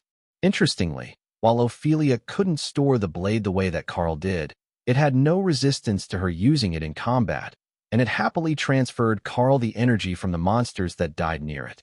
That was far better than he had expected, and with Karl's newfound ability to stun or slow the frost giants, the use of a single large weapon wasn't a hindrance to the survivability of the berserker. Remy had refused to come out and see things with her own eyes. She was a monster, but a cold-blooded one, and she would have to burn mana to keep from freezing. She could extend her powers out just enough to cast Blizzard when needed, and that was enough for her as she hid in the tropical heat of her swamp. Thinking about that made Karl realize that the others were getting cold, so he instructed Hawk to find them somewhere to hide and reheat. Go north. There is a small cave in the mountains there. It looks dry and unoccupied. Hawk instructed. Follow me. There is a cave ahead, and we will rest for a while and warm up before we head out again.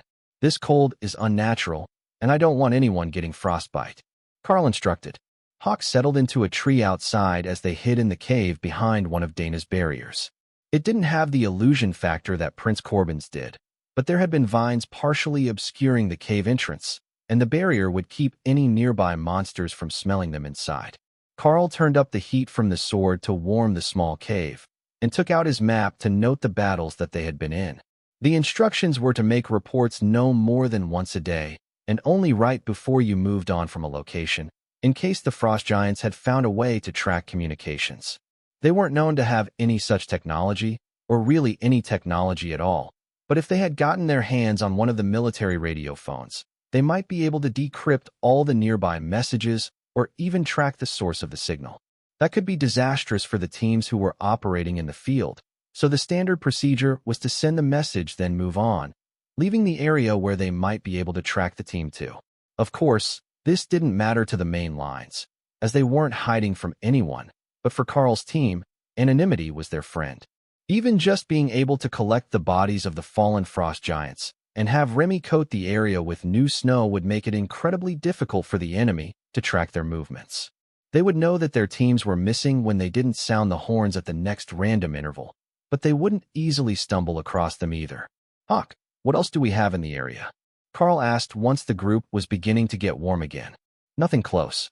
You've only got an hour and a half until it is dark, and the closest group is over 6 kilometers from you now.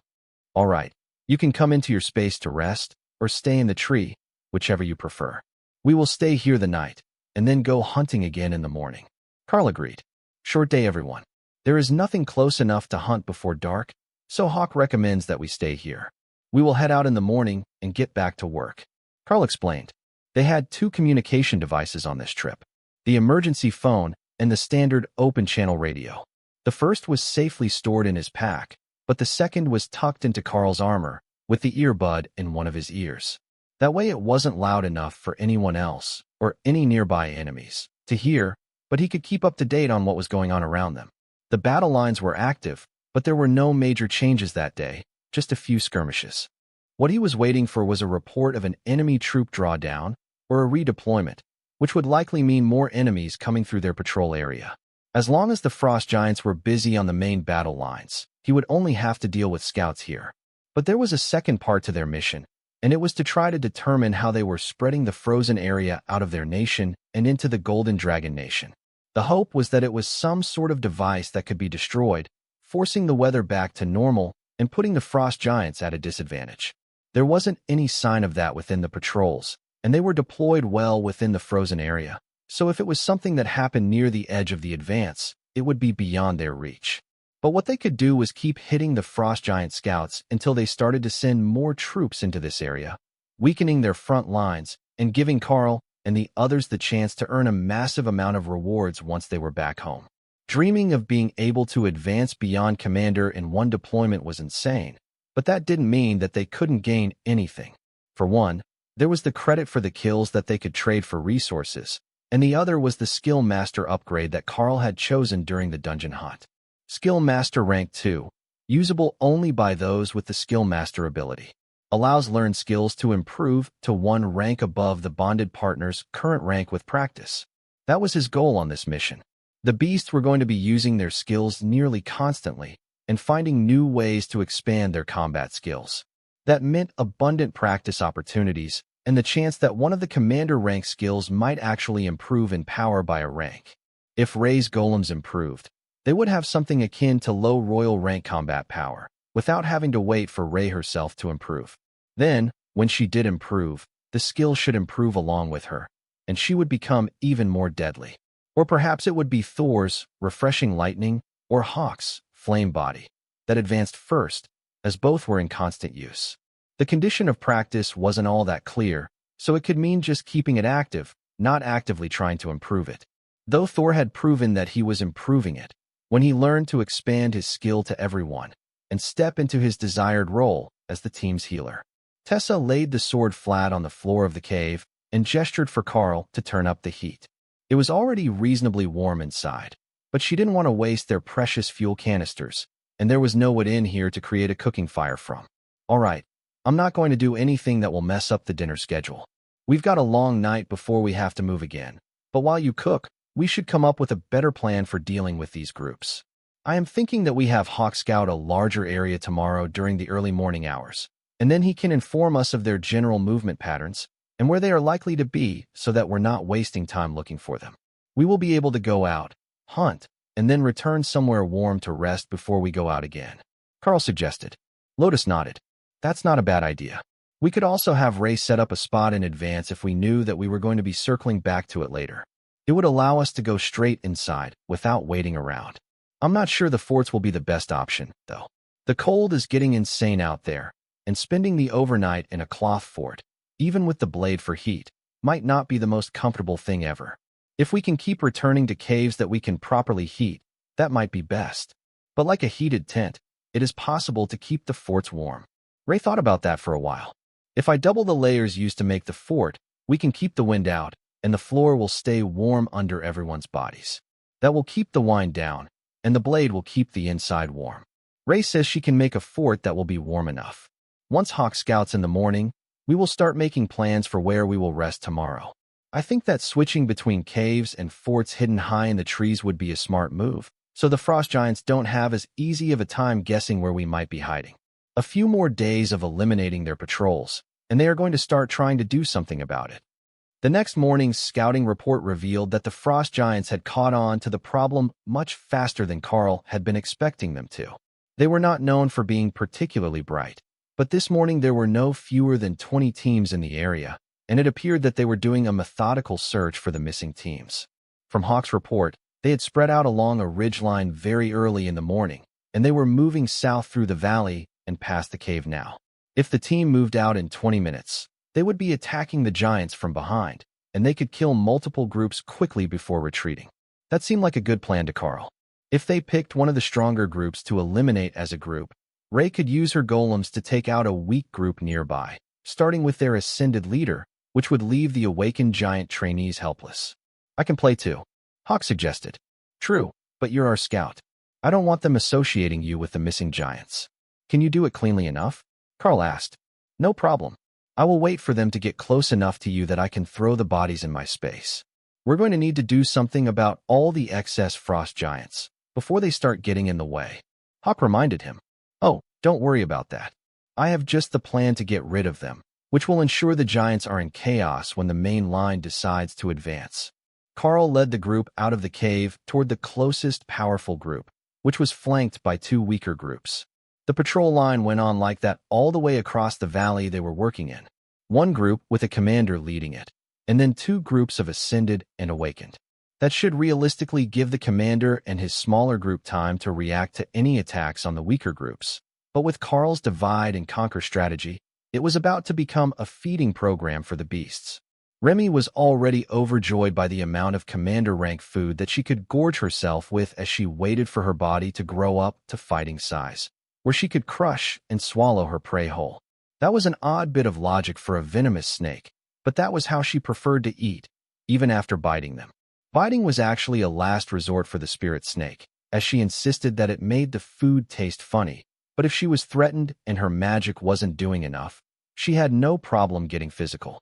But for the most part, she didn't come out of her hiding space and just poked her head out to cast Blizzard after fights. Remy, how long can your Blizzard spell last? Karl asked. About 5 minutes if I need it to, then I will cast it again. She replied. In that case, cast it at the start of the fight, and just let it continue as we move away. Keep it centered on the group, and it will hide both the fight and our footprints, so the other groups can't find us as easily. Got it, boss. The next group was just coming into sight when Karl caught a change in Ray's thoughts. Tremble before the coming darkness. She was laughing at her hapless targets. Ray found her group. Let's get to work. Remy, you're up. Keep us hidden. Karl instructed. He charged forward with Thor, and the roar of the frost giants who were being damaged by a snowstorm out of nowhere echoed through the valley. That might not have been his best call, but they were already damaged when he made it to combat, and Dana's twin golems had no problem holding off the two ascended frost giants, while Karl fired arrows into the commander's chest, and Thor prevented it from going after any of the other group members. Ophelia had no problem assisting the golems with one of the frost giants, and even Tessa had dismounted and come forward into melee range, attacking with her mace while Dana cast magic missiles, and Karl's chain lightning slowed the giants. Karl felt two groups of giants reach his space, one from Hawk and one from Ray. That was their signal to move, and Karl quickly stripped the giants of anything of value and threw the corpses into Remy's mostly empty swamp. Tessa identified the items left on the ground and stuffed the magical ones into a pair of pouches that she slung over Thor's back. We can sort them later. Where are we off to now? She asked. There should be another 3 groups like those on their way here. Remy is keeping the blizzard active to hide our movement, and Hawk is scouting their locations as they approach. Karl explained. The groups had moved into the same formation as the ones they had attacked, weaker groups on the flanks with the stronger one in the middle as they searched for the attackers. Same pattern as last time. Tessa, did you want to ride Thor into combat? Karl asked. Sounds great. I will start with the commander, and Dana can focus her attacks on one ascended, while Bear gets the other. Tessa agreed. Ophelia made a pleased grunt at the plan, still caught in the berserker rage, and still transformed into her half-bear form. As she fought, small wooden totems would appear on the ground around her. Karl wasn't certain if they were buffs or some sort of skill, but they vanished after 10 seconds or so and didn't seem to affect anyone but her. Remy came out of her hiding spot to climb into Karl's armor, leaving only her head exposed. That was warm enough that she could comfortably fight, and secure enough she wouldn't fall down and into the snow. Now they had an extra chain lightning at ascended rank to go with the commander rank version on Karl's arrows. With the blizzard damage being so negligible to creatures with cold damage resistance, the giants had barely begun to understand that they were in serious trouble before they were paralyzed and cut down. 2 more batches of bodies entered the space, and Karl sent Hawk scouting down the line, getting a location for any other groups that might have been alerted to the battles. They're all still moving forward. Should I bring some this way, or do we ambush them the same way again? Ray asked as Hawk reported the location of the groups. Same pattern. Wait for us to get in position. Karl instructed. But you're so slow. Why don't you just chase after me, and I will take out all the weak ones to throw in your space. Then we can come back to the group for the commanders? Ray suggested. Because we can't leave the rest of the group unprotected. There's a reason for this group, size, and composition. Karl reminded her. If I could just access the space from more than 100 meters, this would be way easier. Ray complained, eager to keep hunting. Work with what you've got. We will clean up all along the line today if we can, and then retreat somewhere warm. Karl instructed. That was all the motivation that Ray and Hawk needed to go off mission and start hunting the weaker groups on their own. Before Karl had even reached the first commander, they had cleared the weaker groups and had started on the next pair, racing through the snow-covered trees to avoid detection and then brutally ambushing their hapless prey. Remy was stuck on cleanup duty, spreading her blizzard as wide as possible, while collecting the bodies, which Karl was doing his best to run past as the group chased the rampaging pair of beasts. "Why are they in such a hurry?" Ophelia asked as they reached their fifth group of the day, who were standing back to back, already paranoid and on alert after all the shouting from the other groups under attack on both sides of them. "I may have promised them that once the line was clear, we could go somewhere warm for the night." Karl laughed. "Well, that sounds good to me, but the casters will not be able to keep this pace up forever. Even if they're riding on Thor most of the time, that much magic will wear them out mentally." Karl nodded. "We're almost done. I will call the two hooligans back once we clear this group, and then we can hide the battles in the snow and look for a good spot to spend the night." By the time that they had finished clearing the last battlefield, the bags on the side of Thor were overflowing with loot, and he looked more like a pack mule than a combat pet. They had simply killed so many frost giants today that they couldn't resist grabbing anything remotely magical looking, with the plan to identify and sort it later. The frost giant scouts should have been sent into battle with decent gear, and that gear would be very close to what the group needed to fight them. It wouldn't be the fire element attack gear they wanted, but if even a few of the armor pieces could be bonded, and assuming there were some giant strength type enchantments, they could make massive gains. Hawk sent them an update on his scouting mission. To the south, for kilometers, there is a large cave. That will be perfect for the night. That would also put them in front of where the patrol lines had been slaughtered, so it would be unlikely that the next day's reinforcements would start there in the search for the humans killing off their scouts. As they were making their way to the cave, Karl began to hear disturbing news on the radio. The frost giants were redeploying and sending a huge number of troops into this valley. It looked like their efforts had gone overboard, and now the enemy thought that there was a major military force here. Of course, as they were sending a large force to the valley, the Golden Dragon Nation was also sending an entire artillery regiment to the other end of the valley to ensure that the frost giants didn't advance past the lines. That put their hiding spot in the middle of no man's land in what was likely to become an artillery bombardment the next day. "It looks like we might need to be cold for a few more hours. Keep heading south until Hawk finds you a new hiding spot along the southern end of the valley. The army is redeploying artillery here, and I don't want to get caught in the middle of a bombardment." Karl explained once he had a full grasp of the situation. "You make it sound like you won't be leading." Lotus noted. "For the next hour or so, I won't be. I will follow Hawk's guidance back to you, and you've got Ray and Thor for extra protection. I've got Remy with me to hide my movement. I'm going to put out a distraction to slow the frost giants' advance." Karl explained. "All right, see you soon. None of us can run fast enough to keep up with you anyhow." Tessa joked. That was true, and he had silent movement, so he didn't need to worry about making a commotion. "What's the plan? Are we going to ambush them from out of a blizzard and just boom pow smack down a bunch of giants?" Remy asked as Karl ran toward the point where the giants should be entering the valley. "Not exactly. You see how we've got all sorts of extra ascended and awakened rank frost giant bodies? We're going to pile them all up at that end of the valley and set a bonfire for the giants to keep warm by." "Oh, we're doing something nice to apologize." "That's kind of you," Remy replied proudly, thinking that they were doing a nice thing for the enemy. Frost giants are terrified of fire, and the heat causes them pain. "Sorry, Remy." For a moment, she was disappointed that they weren't doing a nice thing. Then she decided that it wasn't worth being sad for monsters that would lose a fight to a bird.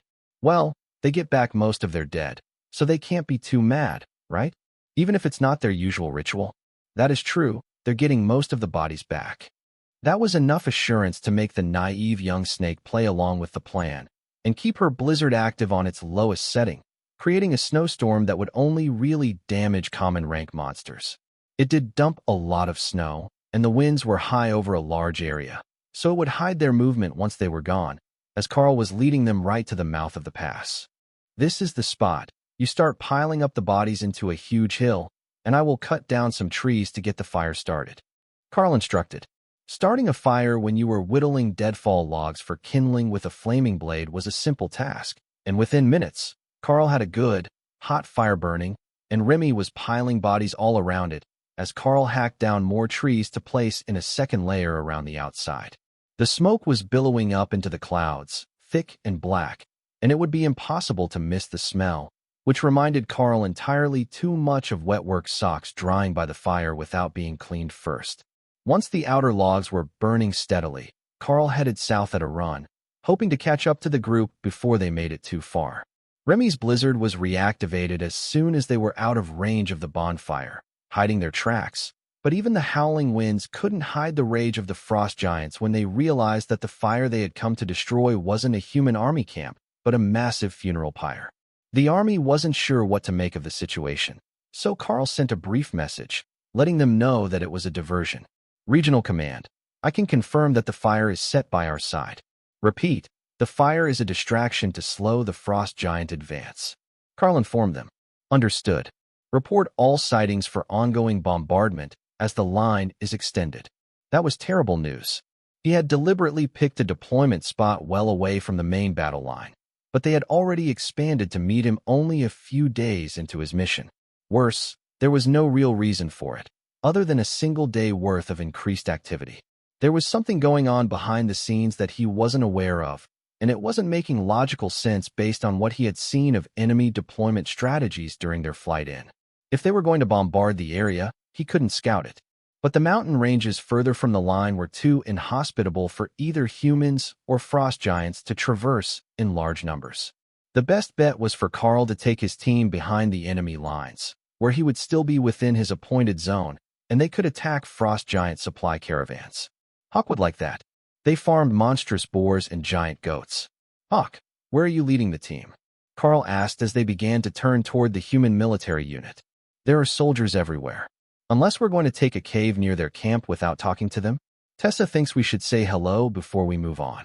Hawk replied. All right, I will catch up to you before you reach them.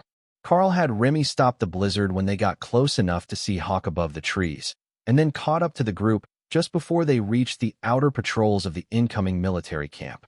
Once the beasts, except for Thor, who still had a pair of massive packs full of magical items, were all safely back in their spaces, he led them out into the open, where soldiers were surrounding the camp, all carrying swords glowing with the holy light of a cleric's blessing. So, not elites, but regular infantry, relying on holy magic to be able to injure anything that came their way. That could make it difficult to get back out of the camp, as they weren't going to want to lose the protection of a commander-ranked elite and his team, especially just for Karl and the others to go scouting in another region. Identification.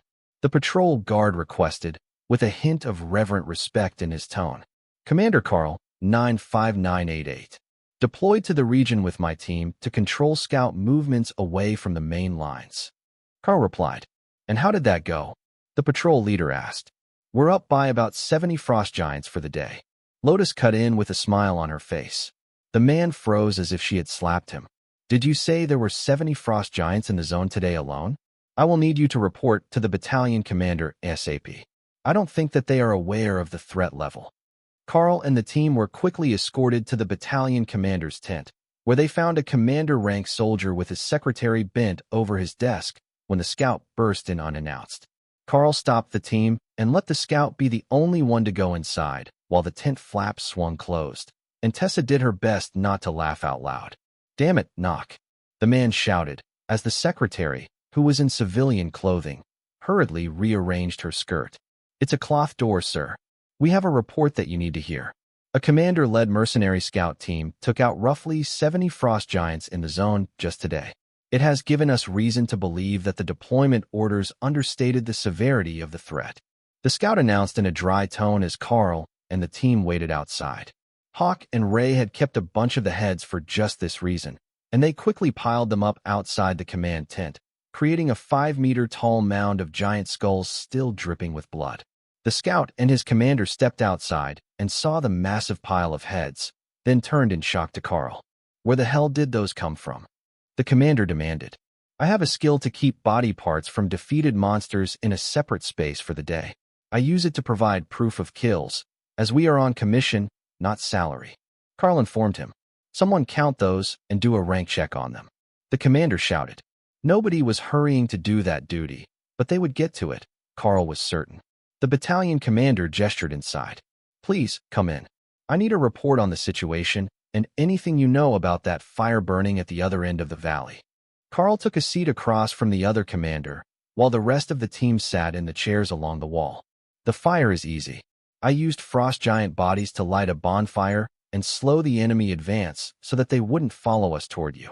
I got the message that you were moving in an artillery battalion, and I really didn't want to get caught in a bombardment while we slept tonight. Karl explained. The commander smiled. That was the right choice. We had no idea where you were in the zone, and the bombardment will start with the morning light. Not that your group wouldn't be able to outrun it in most cases, as long as you were listening to the radio, but still. Karl heard some commotion and stomping outside, and realized that the soldiers were trying to unload Thor, who had distinctly not given them permission to touch his bags. Tessa, Lotus, can you take Thor outside the camp and deal with his burden? Pick what might be useful and bring it back. The rest can be turned in for credit. Karl instructed. They disappeared out of the tent flap, while the battalion commander waited for Karl to explain. We didn't just take heads. I've got a lightning Sero outside with bags full of unidentified magic items. Someone tried to get into his bags, and he was getting upset to the point of considering stunning them with earthquake. Karl explained. A lightning Sero learned earthquake.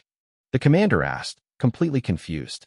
Not only that, he learned circle of protection, and he's almost to commander rank now. Give him a little longer, and I think that we can teach him a healing circle as well. It will be glorious, a self-healing, self-shielding, self-buffing tank. Karl agreed. The commander shook his head in dismay. Even I never managed to learn earthquake, much less a circle of protection. Instead, I mastered the basics up to commander rank. Slash, guard, shield bash, and commanding shout. You didn't get the scribes to at least make you a Ren skill book? I believe all warriors can use them. Karl asked. The man laughed. No. By the time that I wanted more skills, I had become an officer, and it was Lieutenant Dalton go here, Lieutenant Dalton, go there. I was never in active combat anymore, so I never needed to upgrade. Well, that does make some sense. Desk officers and unit officers don't spend a lot of time fist-fighting frost giants. They have other responsibilities. My group, on the other hand, spends all our time fighting. That's all that we've done since awakened rank, with a few pit stops back at the academies to remind people that we're still alive. Karl explained. Commander Dalton sighed. Well, that's one way to live. But aren't you worried that one day the mission will go wrong and all that credit you earned will be for nothing? Dana looked nervous, as she had certainly considered exactly that when she was thinking about joining Karl outside the academy. But Ophelia was a berserker, and ending in glorious battle when you were too old or crippled to fight was basically a life goal for her class. Karl smiled. It's a chance, and if that's the way that nature wills it, that's the way it will be.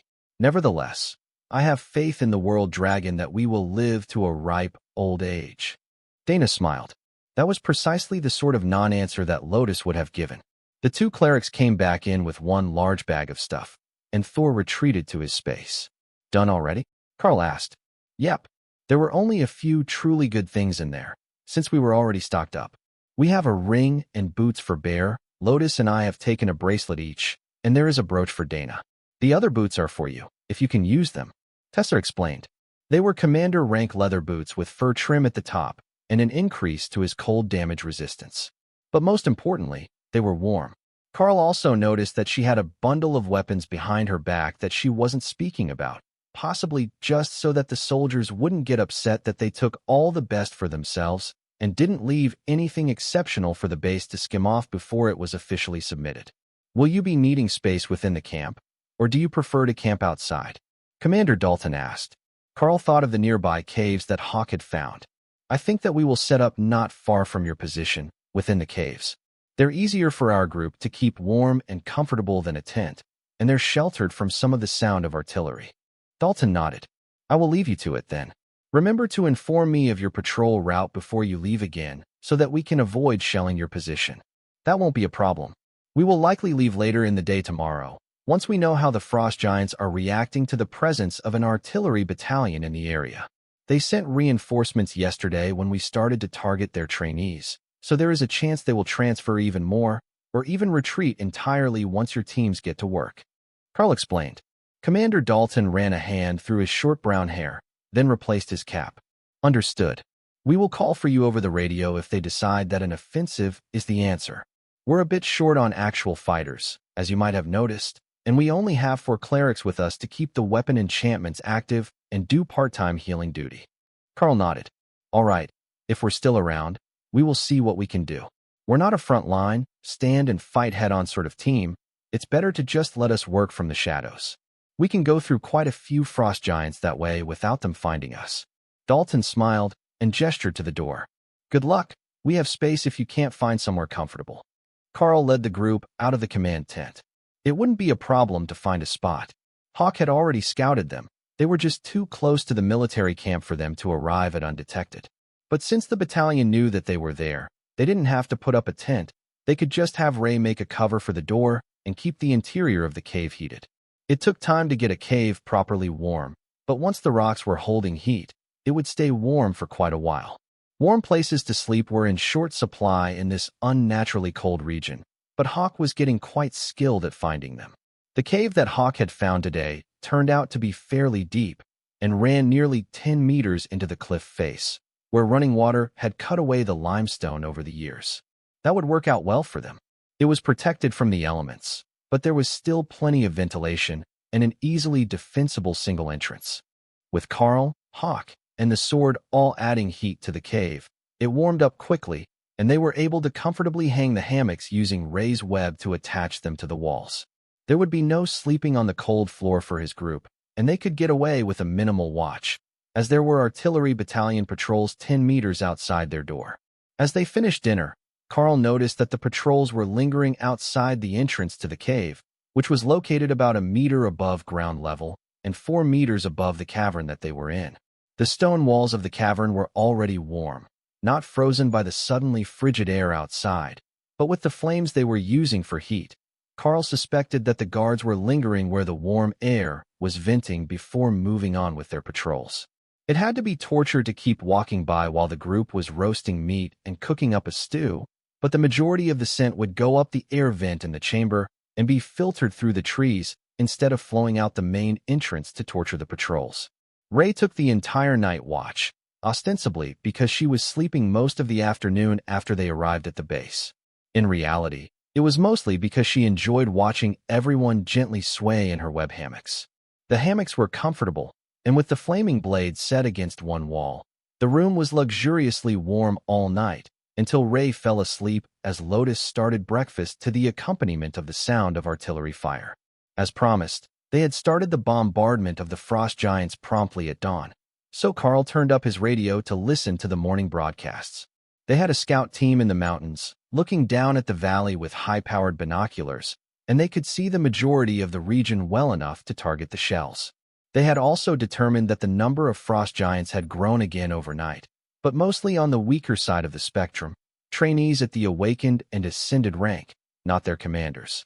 That was a relief to the artillery, as their shells didn't do much to the commander rank frost giants. They had to call in the elites, or wait for them to engage in melee combat with the holy magic enhanced soldiers to be able to kill them without relying on large amounts of luck. Are we going to go out and scout? Dana asked as they packed up after breakfast. Not yet. The giants are building some sort of defensive structure right now, and the artillery is going wild on them. Even if we wanted to go out, there isn't anything that we could do except dodge shells. Karl explained. Then he unplugged the earbuds from his radio and turned up the volume, so everyone could hear what was going on with the messages. For the next few hours, it was the same pattern of radio transmissions as the main line. Just target, fire, target, fire. Then when it was almost time for lunch, and Tessa was about to unpack their cooking gear again, the reports slowly began to change. The frost giants were no longer coming out of their bunkers. They were hiding behind stone, snow, and barriers, with a blinding snowstorm raging all around them to hide troop movements. That wouldn't stop the bombardment, but it would make it impossible to tell if the enemy was building their strength for an offensive. Once we finish lunch, I am taking us to the far side of the valley to check the mountain passes and the next valley for frost giants. That's still within the range we agreed to work, and it's pretty obvious that they're up to something if they're keeping a blizzard active along the entire north end of the valley. Karl informed the others. We're not leaving them to their fate, are we? Tessa asked cautiously. She was a priestess of the Red Dragon, the god of war, and anything deemed cowardly in battle was anathema to her faith. No, we will actually be closer to the enemy lines when things do go sideways, but I want to be coming in from a flank that I know is clear and not crossing no man's land with a bunch of terrified infantrymen in a snowstorm.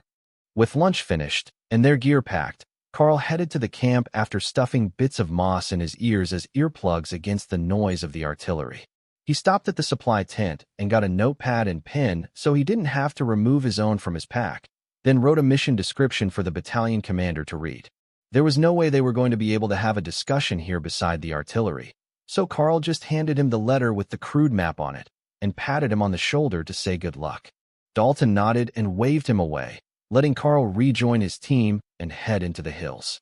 The reports were that the snowstorm was spreading, coming in from the frost giant side of the border. However, with all the strange atmospheric anomalies and the ice magic of the giants, nobody knew if it was a natural storm or a massive artificial one. What do you think, Hawk? Karl asked as the bird floated high in the sky, barely a black speck in their vision. It's a natural storm. The wind is carrying the clouds this way, and I can feel the cold moisture already. But that doesn't mean there's nothing in it. I keep seeing shadows, but they're too far for me to tell what might be casting them.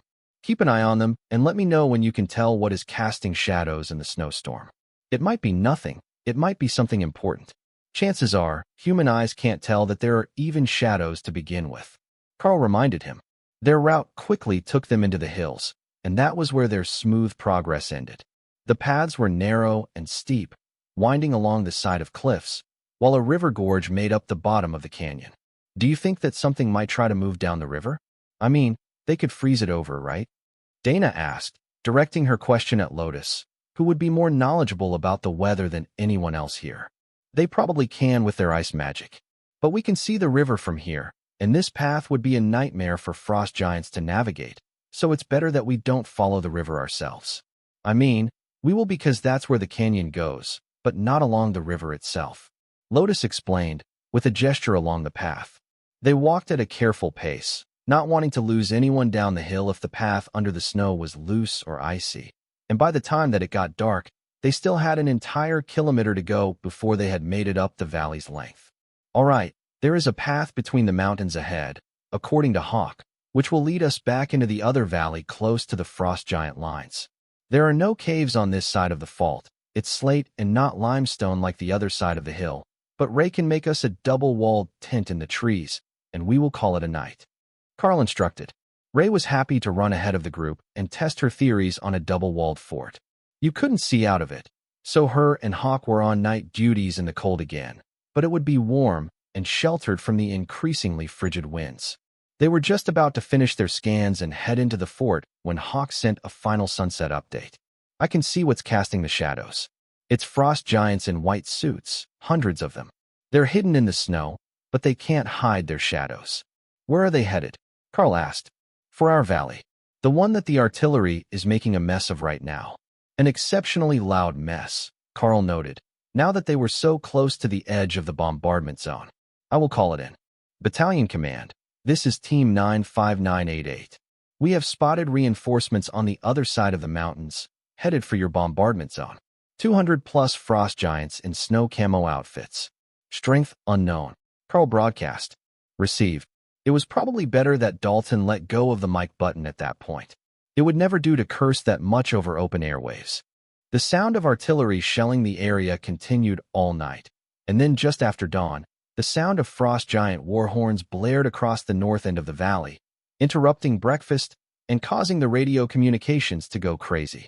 Karl had left his earpiece out so that everyone could hear the radio during the night, in case the frost giants attacked early, but from the sound of the broadcasts, their reinforcements were just arriving. The bunkers had greatly reduced their casualties last night, and with the addition of hundreds more warriors, the frost giants were preparing a charge on the south end of the valley, which would put them in position to flank the main army lines. The problem for Karl and his team was that the shelling continued, so they couldn't safely approach the giants to get to work. Hawk, Fly up and double-check the area. I want to be absolutely certain that nothing is trying to come down this valley before we leave," he instructed.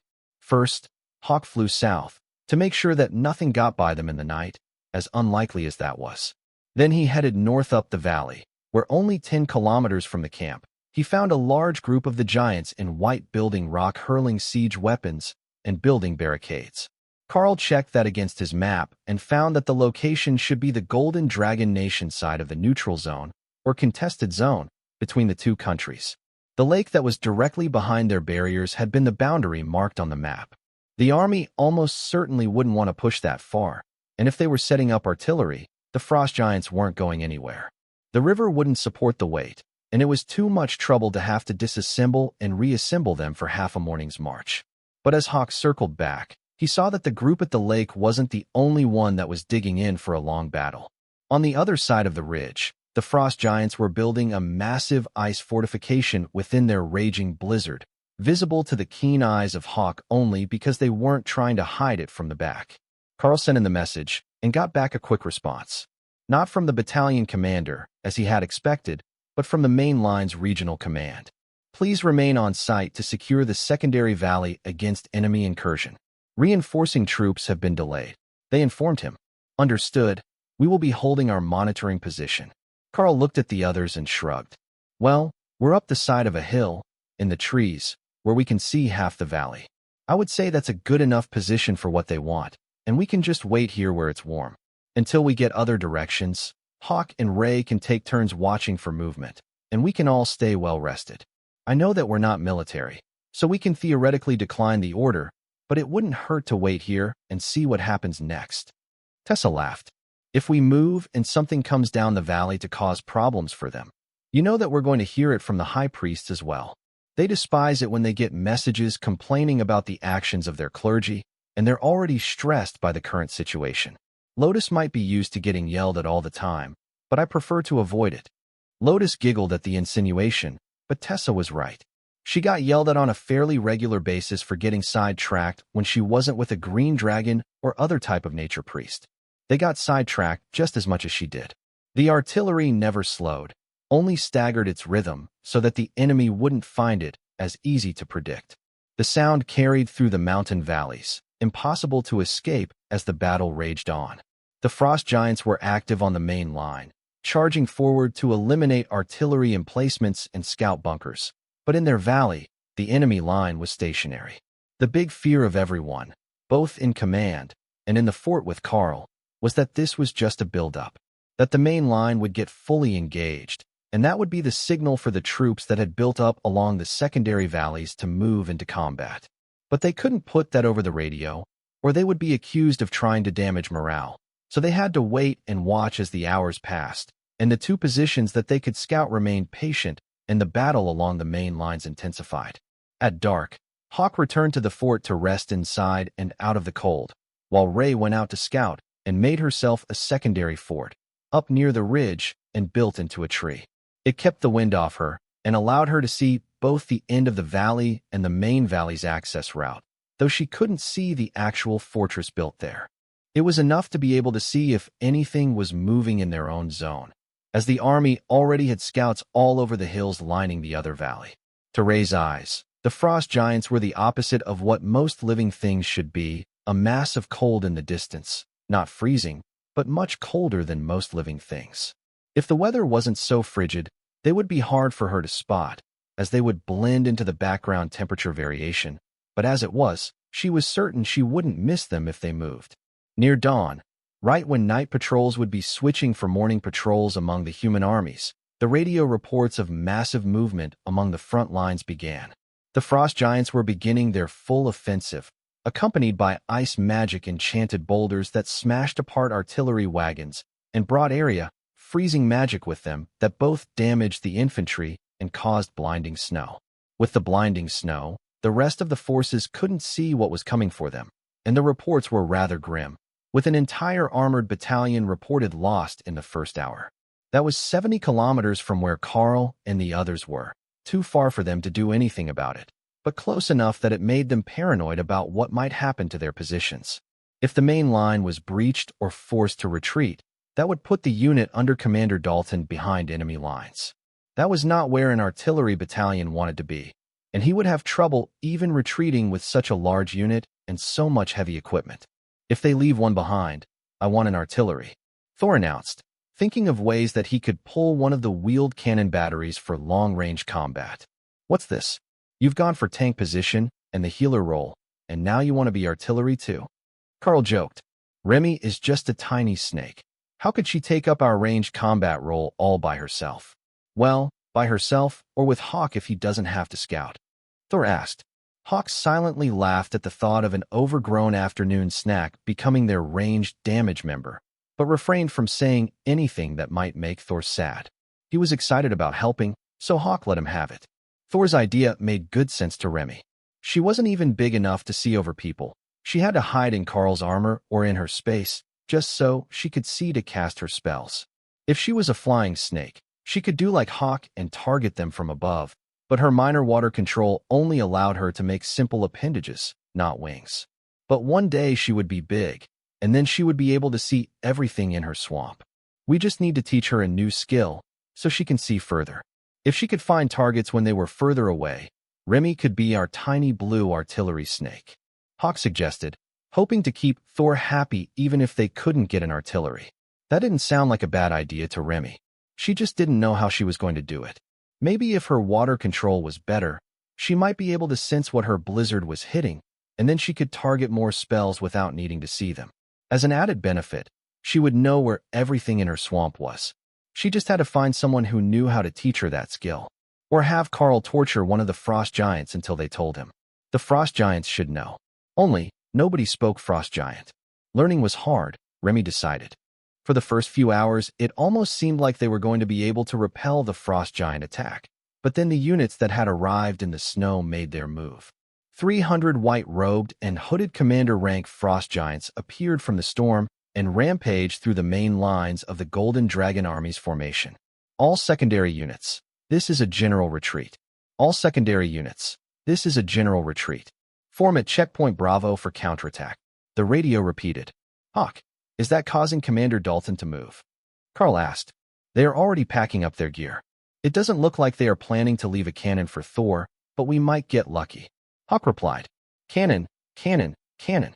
Thor cheered, while Ray and Remy laughed at his optimism. That doesn't sound good. Tessa sighed as the radio went silent to allow the units to relay their progress. It's not. The armored battalion is retreating. We could probably make it back to them if we ran, assuming that the frost giants aren't moving. But if they come down this valley, and we're not here, things will get bad very fast for the infantry. Karl replied. While a general retreat order did give them permission to leave, the fact they were the only ones blocking an entire valley meant that it might also lead to mass casualties. Tessa's eyes glowed red for a moment before she smiled. How much attention do you think that the frost giants are paying to their border patrol? I get the feeling that they have good stuff just waiting there for us to take it. Her eyes were glowing with the influence of the red dragon, and everyone in the group knew that meant the odds were excellent that she was right.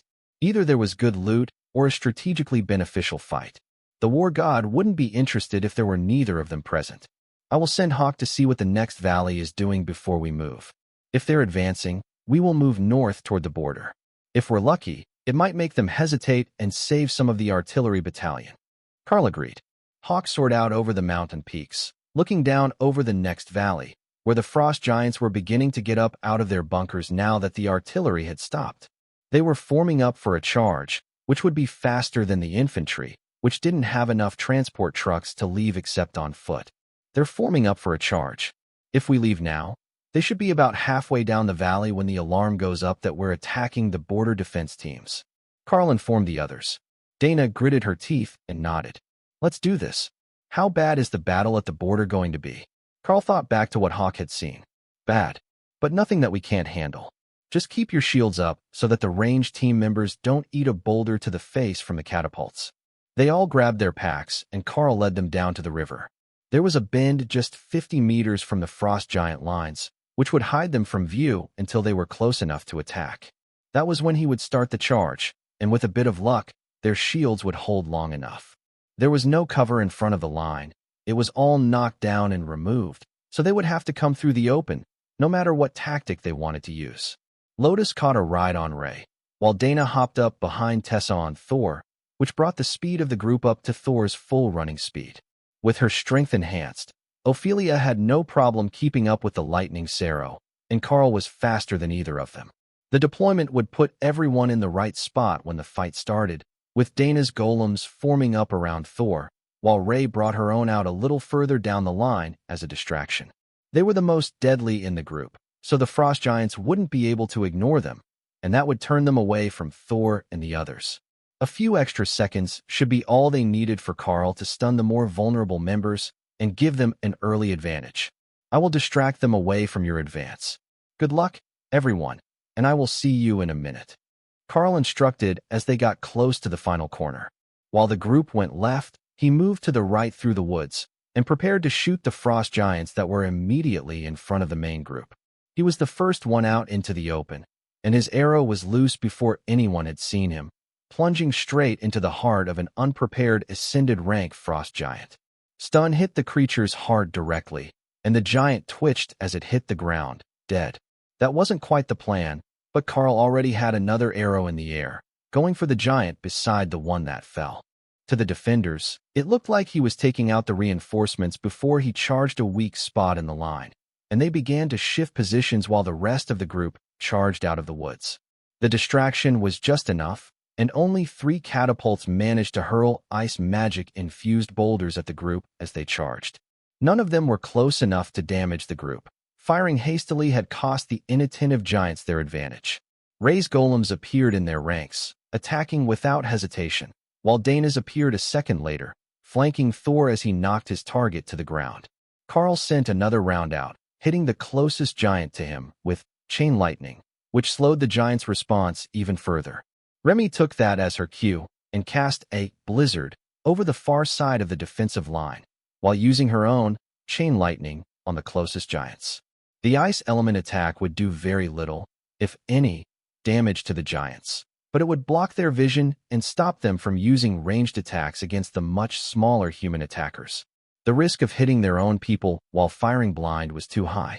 There was a whoop of victory, and Karl saw Ophelia in bare form hacking both arms off an ascended rank frost giant with her axes. Giant strength combined with the buffs of a bear totem berserker was a deadly combination, and the small wooden totems on the ground were pulsing with energy as she fought. Karl let loose another arrow, catching a frost giant in the throat. It fumbled at the arrow as the lightning arced between it and those nearby, but the next arrow went straight to its chest, ending its struggle and leaving the others nearby staggering in pain. A sweep of the bow itself cut an arc of rend through the air, slicing the front of the giants open and dropping the weaker ones.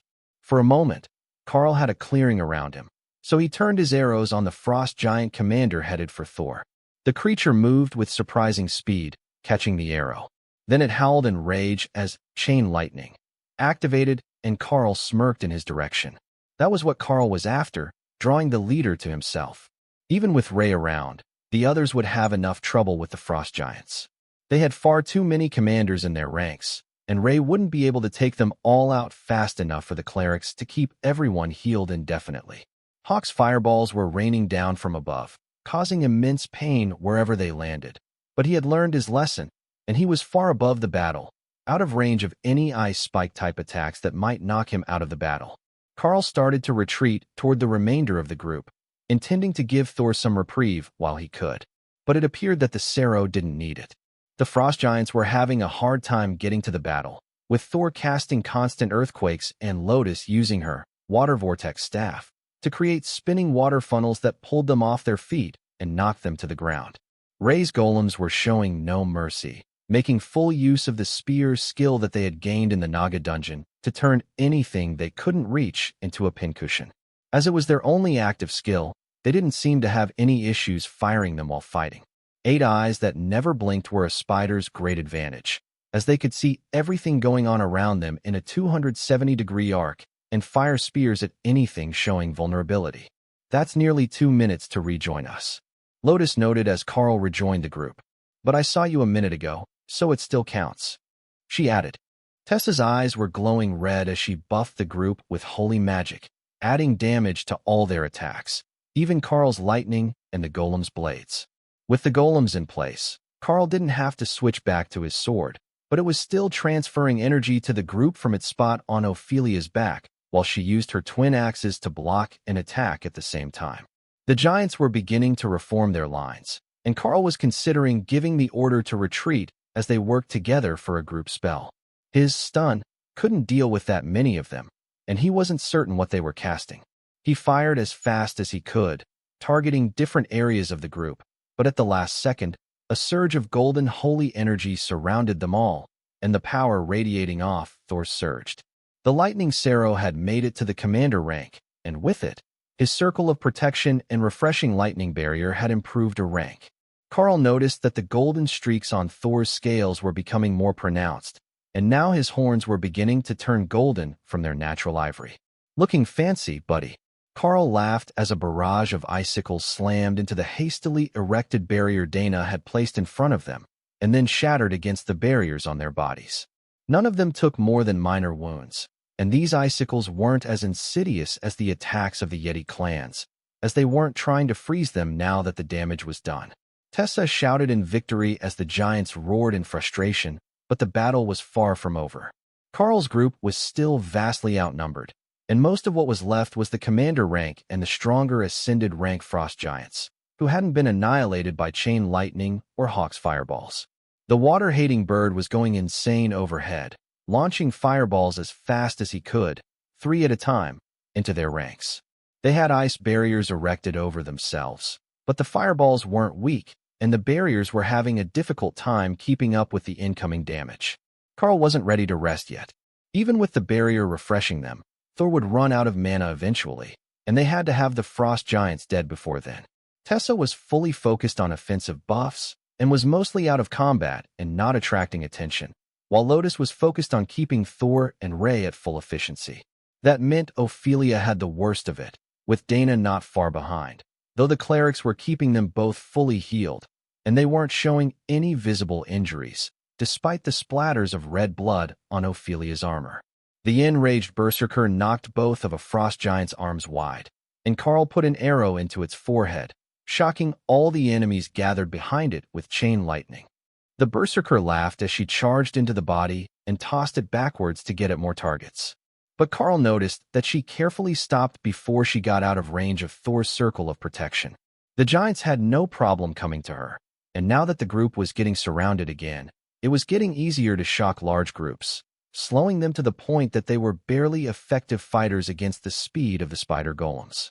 Stun was an option, but as it only affected a single target, it was less effective in a group fight, where slowing everything made life easier for the offense than stunning one target. While they focused on hurting and eliminating the frost giants, Hawk had set fire to all the wooden siege weapons that the frost giants had constructed, and the orange glow was giving the blowing snow a hazy look, like streetlights on a foggy morning. At the very least, that would make it safer to retreat if it became necessary. Lotus whistled to get his attention and pointed toward her staff. "I need time to recharge."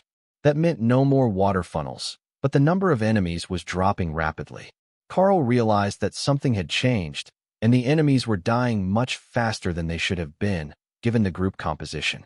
Commander on commander, it generally took 5 or 6 solid hits per enemy to disable your target, but the back ranks were nearly completely gone. He knew he had missed something, but not what, until the last of the frost giants turned and ran back into the hills with Hawk in hot pursuit. His fireballs were burning straight through their armor and into their bodies, causing massive damage even to commander-rank giants. Karl thought he might have learned a new skill to optimize himself against water or ice element targets, but a nagging feeling in his mind brought his attention to his status. Skill Master Rank 2 activation, Flame Body Skill advanced to Royal Rank by Hawk. He actually hated ice magic so much that he had forced his Flame Body skill to the Royal Rank so soon after reaching Commander Rank, just to spite the Frost Giants. Never again would Karl underestimate the benefits of the beasts having an emotional attachment to their advancement. But more importantly, now that the advancement was complete, Karl could feel the shared skill advancing as well. The retreating Frost Giants were too far for him to hit with an arrow already, but the next time they were in combat, he would have to try to use the improved skill in melee combat. Tessa made a pleased noise as she looked around the battlefield. Well, that was more than enough to keep the war dragon happy. Plus, it looks like we made a pretty good haul today. There are plenty of magical items on the battlefield for everyone to take their pick. Everyone spread out and collected all the potentially magical items that they could, and then Tessa dumped out the bag of weapons that Thor had been carrying around, which had been dropped in the trees when they charged. We should have time before anything gets close enough to give us trouble. So, I will identify everything, and we can try to bond what works best for us. It looks like we're behind enemy lines, so if there is anything that might even be a little improvement, don't hold back. The Red Dragon Priestess reminded them. There had to be 50 pieces of gear in front of them that had been identified as possibly useful, not counting the ones that had been tossed to the side as too damaged to be salvaged. Ophelia passed Karl's sword back to him as she found another two-ended blade, this one with a proper life leech effect, so she would heal as she attacked. For a berserker, that was definitely close to optimal gearing. She also found a few pieces of commander rank armor and a ring of fire resistance. Not that it would do her much good here. Lotus and Tessa both managed to finish upgrading their armor to commander rank, while Dana claimed an ice barrier ring that added strength to her already impressive advanced barrier spell. Karl found a ring of agility and a set of bracers that improved damage reduction. They were an odd-looking bunch now, as they were all wearing the Frost Giant's preferred boots with fur trim, as well as commander rank leather pants, with mismatched armor pieces. Tessa and Lotus hid them mostly under their robes and new white cloaks, while Dana hid them under her mage dress and a large fur cloak with a hood. Karl and Ophelia had found fur-trimmed cloaks that helped resist cold damage and cold weather. More than anything, they looked like they were from one of the Arctic barbarian tribes. Those didn't live anywhere on this continent, but Karl had read about them in school and saw pictures. They were one of the stories that teachers told about human resiliency. Well, at least we're all warm now. Lotus giggled as she looked around at the collection of white fur cloaks. Then she grabbed one of the excess cloaks, which were sized for frost giants until they were equipped, and tied it around Thor's neck. It didn't bond to the lightning Sero, but it did cover him in a huge fur blanket that matched the snow. That would make it easier to sneak up on future enemies, and it was a commander rank piece of beast fur, so it would resist some wear and tear without issue. Ray took one look at it, then adjusted her body color to match the cloak and lay on top of Thor with a happy buzz of her mandibles. He was like a giant pillow now that he was covered in fur. Now we just need to pick weapons, and we should be good to go. There has to be enough commander rank weapons there for all of us. Ophelia had already grabbed one, while the others looked dubiously at the assortment of clubs, massive sword, and other weapons. If they didn't adjust to human-sized, they would all be useless to them. Dana hesitantly picked up a dagger the size of a short sword, and after a moment of concentration, it vanished, then returned at dagger sized in her hand. Oh, that's a relief. I have no skills with a sword, but I can use a knife well enough. She sighed. Karl looked over the pile with his hand on the hilt of the vampiric sword. Most of the weapons he got close to produced a repulsion effect, but when he got to the far side, where a massive maul with a blue crystalline head on it was sitting, he nearly got dragged off his feet by the attraction between the two weapons. Karl put the sword away and hefted the maul, which instantly adjusted to be just over 2 meters tall and comfortably usable with a double dose of giant strength items. That seemed a bit excessive, but when he noticed the stats on the weapon, he decided it might be worth it. Crystal Maul of Resonance applies the effect of spells imbued into an attack up to 5 times when a strike lands. There were still so many weapons left over that it would be a shame to discard them for the enemy, but none of the ones that remained appealed to any of the group members. Why don't we have Ray make a fort back in the trees, and we can load the excess into that, so we can come back for it later. We can't keep carrying everything we find, there is just too much. But we can hide the good stuff and destroy the rest, or bury it here, so whoever comes looking will be convinced that's all that there was. Lotus suggested. That's a brilliant idea. All right, we will have Ray find a good hiding spot for the excess loot, and we will bury the rest, then burn the bodies. We don't need to fill the entire valley with scavengers looking for a commander rank meal. Karl decided.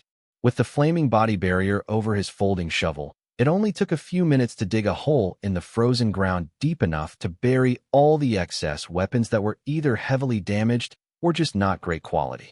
Ray took the rest back into the trees an unknown distance and created a cocoon to hide the loot in. While she was finishing her work, the team listened to the radio messages. The artillery battalion under Commander Dalton had made it safely out of the secondary valley, but were briefly engaged with a frost giant scouting unit as they rejoined the main line at the fallback point. Casualties were light, and the unit was still mobile, while the frost giants had stopped at the mouth of the valley and had begun erecting new fortifications. That left the valley scouts taking the hard way out of the hills that they had set up on, but that was to be expected with such a rapid retreat. Unfortunately, while they could rejoin the main lines once they got to the west side of the mountains, there were 3 units trapped well behind the enemy lines. 2 were forward observation units, led by commander rank elites, and 1 was Karl's team. Team 95988, continue scouting operations where possible. Enemy intelligence from your location is invaluable. The regional command center informed them. Karl confirmed the order and then laughed. Well, it's not like we've got many options here. Hawk says that nothing is chasing after us from the larger valley, but they've fortified again between us and the main lines, so we either go the long way around or we follow the river along the border and see what we can find. Do we go behind the main lines or further away from the battle? Tessa asked. That was a good question. Well, further into the mountains, and we very well could find ourselves cut off and trapped. But behind the main lines will be the supply lines. That many giants are going to need a lot of food, so we might be able to do some good if we can strike fast and return to a hiding spot. Karl offered. Everyone was quiet, thinking about which way they would prefer to go when the radio crackled to life. Team 62345 is under heavy attack by white-cloaked frost giant special forces, attempting to retreat east toward the border from Grid B3 Sector 8. Karl checked the map, and that was only a few kilometers to their west, between them and the main lines. Everyone pack up and get ready to move. We will go give them a hand, he instructed. Ray quickly rejoined the party, letting Lotus take up her riding position aboard the spider's back, while Tessa and Dana climbed aboard Thor. They ran toward the battle, not worrying about the noise that they were causing, though Karl was running silently thanks to his skill.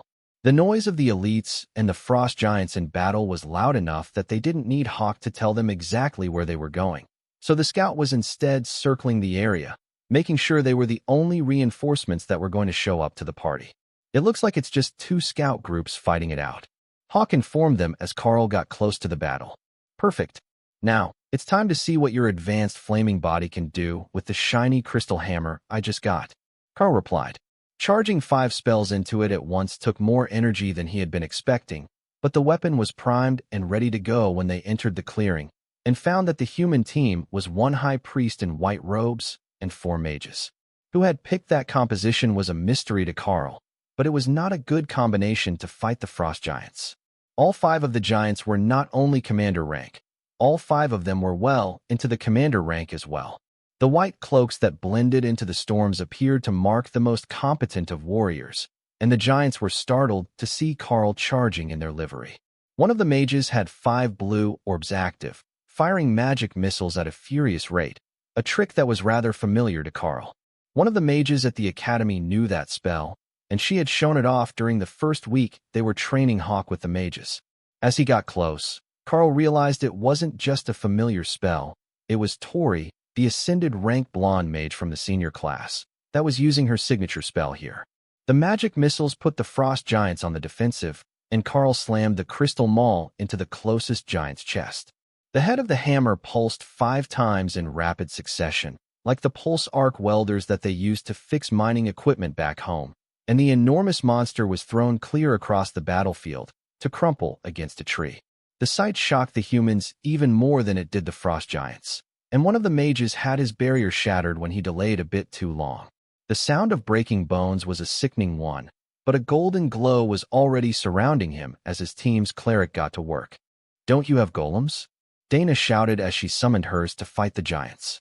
Rays were already in combat, and Hawk was sending down a rain of fire from above. It wouldn't be long before the situation was under control, but it made no sense that they didn't have any golems out if they didn't have defensive warriors. The cleric pointed to the far side of the group, where 2 exhausted mages were doing their best to avoid attacks and keep their barriers up. That was enough for Dana to understand that yes, they did have golem mages, but the frost giants were too smart for that trick, and they had targeted them first, exhausting them and draining their mana. Lightning next, Remy shouted in Karl's mind as he approached a wary frost giant. This time he only put 3 charges of chain lightning in to test the theory of whether the stunning effect stacked while saving some energy. It was harder to hit the giant with a huge and slow maul, and it wasn't going to try to take the hit for a chance to counterattack after seeing what happened to its friend.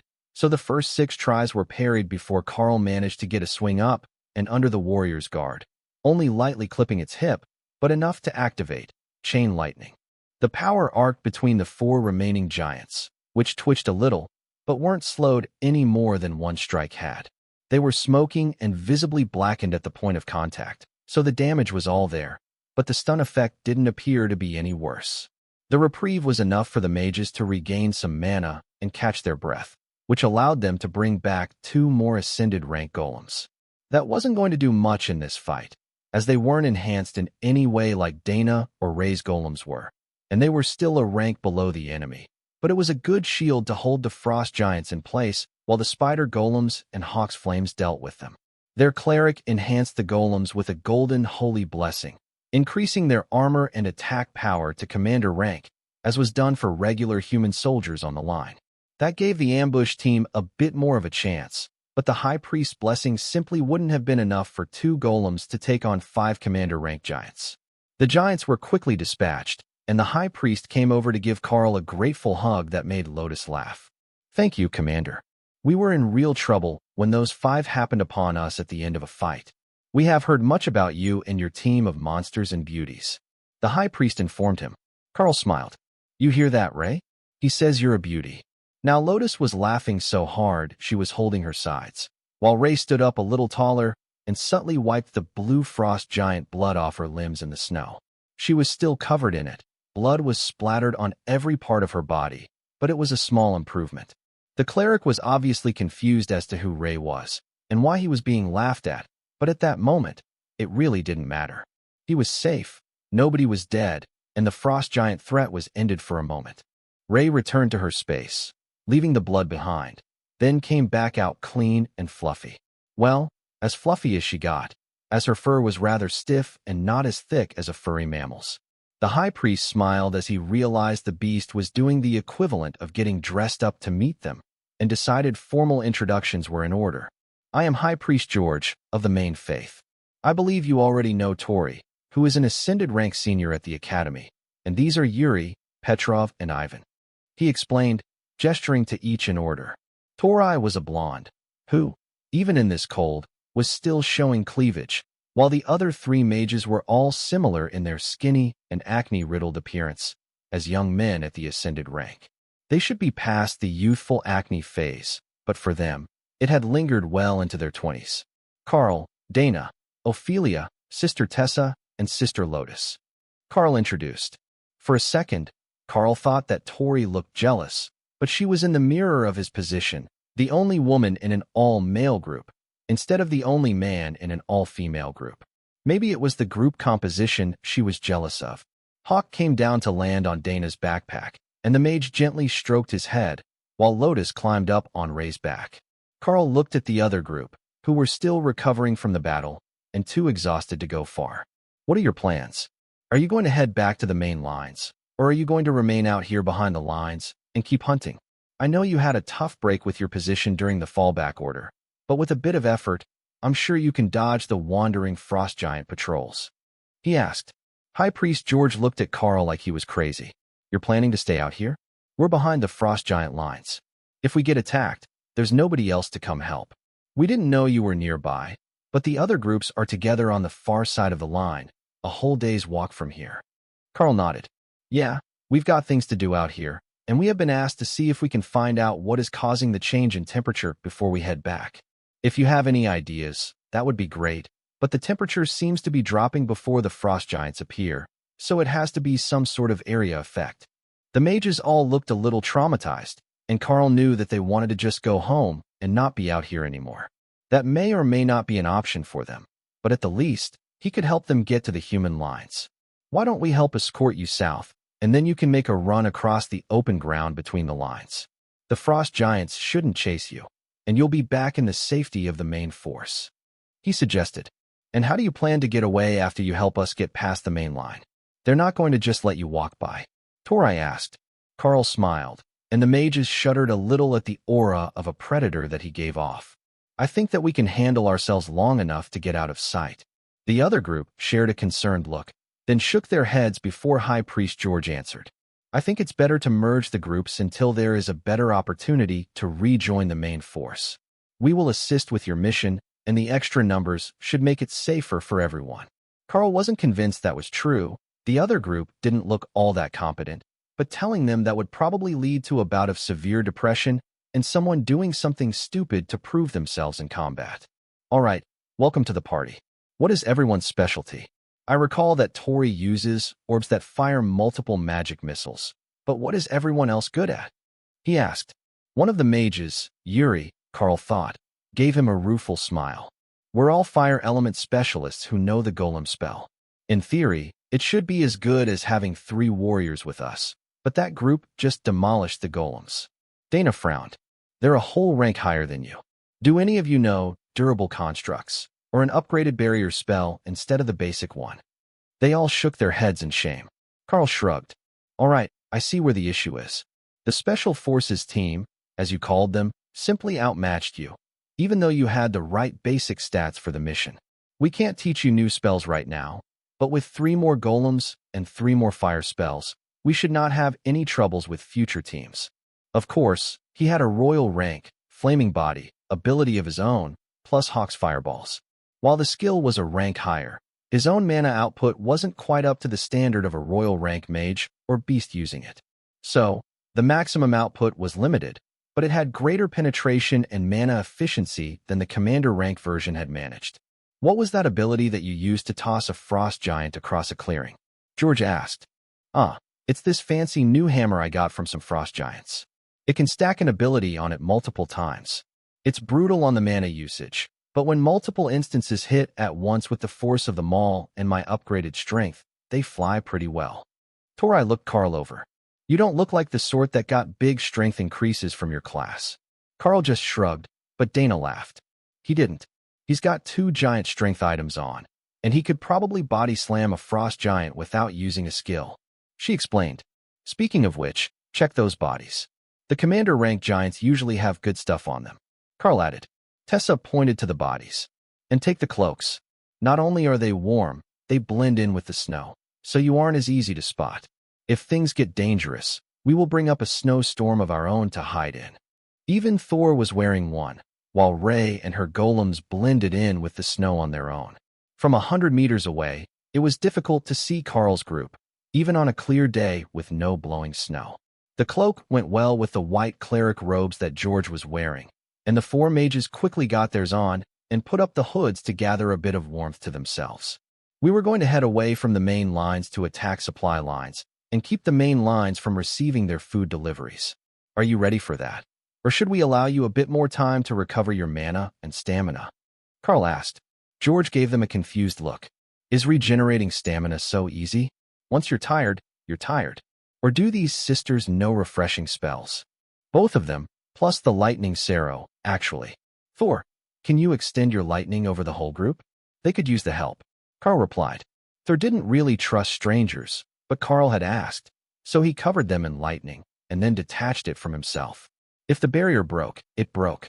He wouldn't use his own energy keeping it active until he trusted these new humans who weren't part of the pack. Thor was usually much more welcoming, and he liked to bump up against people and beg for attention, so the wariness put Karl on guard. If there was something wrong with this group, he wanted to understand what it was before it got them all in trouble. After another minute's rest, the group was ready to move again, and Karl took the point position with his bow in hand, then sent Hawk to scout. Find us a supply convoy small enough that our group could fight it alone. Just in case. He directed their scout. Got it. There is one with these pigs, the size of Thor. Do you think they taste good? Hawk asked. There is only one way to find out. All right, we have our target. It's a small supply convoy bringing boars to the frost giants. If we can intercept enough of those, it should destabilize their lines. Karl explained to the newcomers. Tori nodded in understanding, while the others got sour looks, while the high priest looked a bit defeated. That was strange. Attacking supply convoys was a great way to resupply your own group, so most people should want to fight them instead of active military units. Their progress through the woods was slow, as the three male mages were dragging their feet, unwilling to go forward into battle, but not brave enough to say anything. That continued for about 5 minutes before Karl had enough of it. Look, if you don't want to go into combat, that's on you. You don't have to join our mission. But I'm not going to stand for dragging feet and dawdling. Either you get with the program or you stay behind. He insisted. The men of the other group looked shocked and insulted, but Tori might not have noticed, as she was busy talking about magic missiles with Dana. She did notice when the group came to a halt, while Karl waited for their answer. As I said, it's up to you. If you don't want to be here, then don't be here. But screwing with the attack schedule so you can slack off isn't acceptable. You've got 10 seconds to decide before I leave you behind. Tori snorted with laughter and the rest of the group glared at her. Then the other 3 mages promptly sat down, while the high priest glared at them. Understood. Brother George, if you would be so kind as to remain and keep them safe. We will come back to check on you in a few hours, Karl declared, then returned to the front of the group and moved forward at a jog. Dana pulled Tori up on Thor with her and Tessa, while Ophelia fell in beside Karl at the front of the group. Are you certain that is wise? The berserker asked. It is for us. If they're too cowardly to fight, and they won't even walk toward a battle properly, they're a liability, and it is safer for everyone if they're here in the middle of nowhere. Karl whispered back. The supply convoy was not even staffed by giants. It was ice trolls and Yeti, which enraged Hawk to the point that he was ready to launch the attack on his own. These were all ascended rank or lower, but Karl had told him to scout the area and pick targets, not to attack before everyone arrived. We're about to leave the trees and approach the trail. Once I launch the first attack, you can join in and prevent them from running away, Karl instructed Hawk. Finally, what took you so long? Karl went right as they reached the road, while Ophelia and Ray went left, with Thor charging straight up the road, while Tori did her best to hold on to Dana, as she hadn't learned the trick to remaining seated on the serum yet. The ice trolls saw Thor a few seconds later and began to charge. That was when Dana grabbed Tori and jumped down from Thor, tucking and rolling, while using the lightning barrier to prevent injury. Tessa would ride him into melee combat, but that wasn't Dana's style. She sent her armored golems forward to flank Thor, and Tori began to create orbs around herself in preparation for the battle. Karl let the first arrow loose, hitting a troll at the back of the line. The arrow that had been coated in fire was engulfed in ice for a few seconds after it embedded itself in the troll's chest. Then the flames began to spread, lighting the creature on fire. Trolls had no immunity to fire, and they were quite flammable once you got them lit, especially the ice trolls. Hawk predictably vented his fury on the Yeti herders, while Remy went straight for the enormous pigs, unwilling to let them get away before she found out what they tasted like. Some thin slices with broadleaf spirit grass seemed like it would be a wonderful combo to her.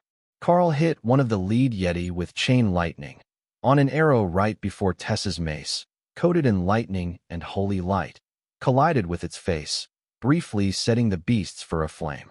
He hadn't known her ability could do that, but it was an impressive trick for these flammable monsters. The fight only lasted 30 seconds, and Tori had 3 hovering orbs for her magic missiles in the air when they finished. She seemed both confused and startled as she realized there was nothing left moving. She turned to Dana for answers, but the other mage wasn't sure what she wanted. That's about how it always goes. They're a rank lower than Karl and the beasts, so they're not going to last long against their area attacks.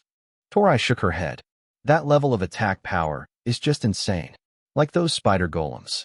They just touch things and they fall apart. That can't be normal. Ray laughed in Karl's mind, while Lotus laughed from her back. They are affected by the bloodbath spider's offensive adaptation skill, so the more they fight a target, the more damage they do to them. They've been fighting high-ranked ice element targets for a while now, and they're naturally higher damage than most commander rank skills, even before Ray added the durable constructs skill to them to increase their armor and attack even more.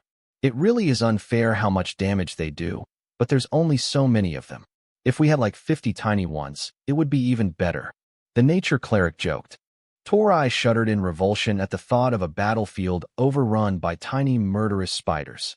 Well, it would certainly have a psychological effect. She reluctantly agreed. But what are we going to do with all this? It's right on the road, and the next patrol will see it in minutes. Ray grabbed all the pigs and threw them into Hawk's space, except one for Remy, while the 4 golems worked together to pile the rest of the bodies for Hawk to create a bonfire. They burn really well. In 15 minutes, they'll be ash. After that, none of the other patrols will have any idea what happened here. Karl explained as the team worked. Then he gestured south. Let's go check on the idiots. They likely want an escort back south past the lines by now. I don't suppose you have any idea what their issue is, do you? The last bit was directed at Tori, who sighed and nodded. I may have led them on a little to get them to agree to go along on a mission with me.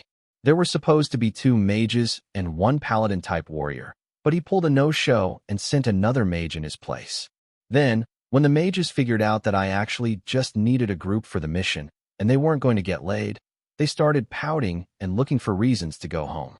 High Priest George has been sick of all of us since about noon on day 1, and I suspect that he's planning to report us all for conduct unbecoming an elite when he gets back. She explained. Karl's look made Tori flinch a little. Look, I know it was a scummy thing to do, but I wanted to fight at the front and get some credits before I graduated. If they had just sucked it up and did the job they agreed to, it would have been fine. Well, we will see if their attitude has improved when we get back. If not, we will have to do something. Either find a safe spot to hide them, or a way to get them back to the main lines. At least you managed to get a few kills in before you had to go back. Karl replied. Torai sighed and nodded, not eager to go back to her group, who obviously weren't going to be welcome with a proper group like Karl's who were here to kill giants and help the war effort. Only, when they got back to the spot where they left the group, they were gone.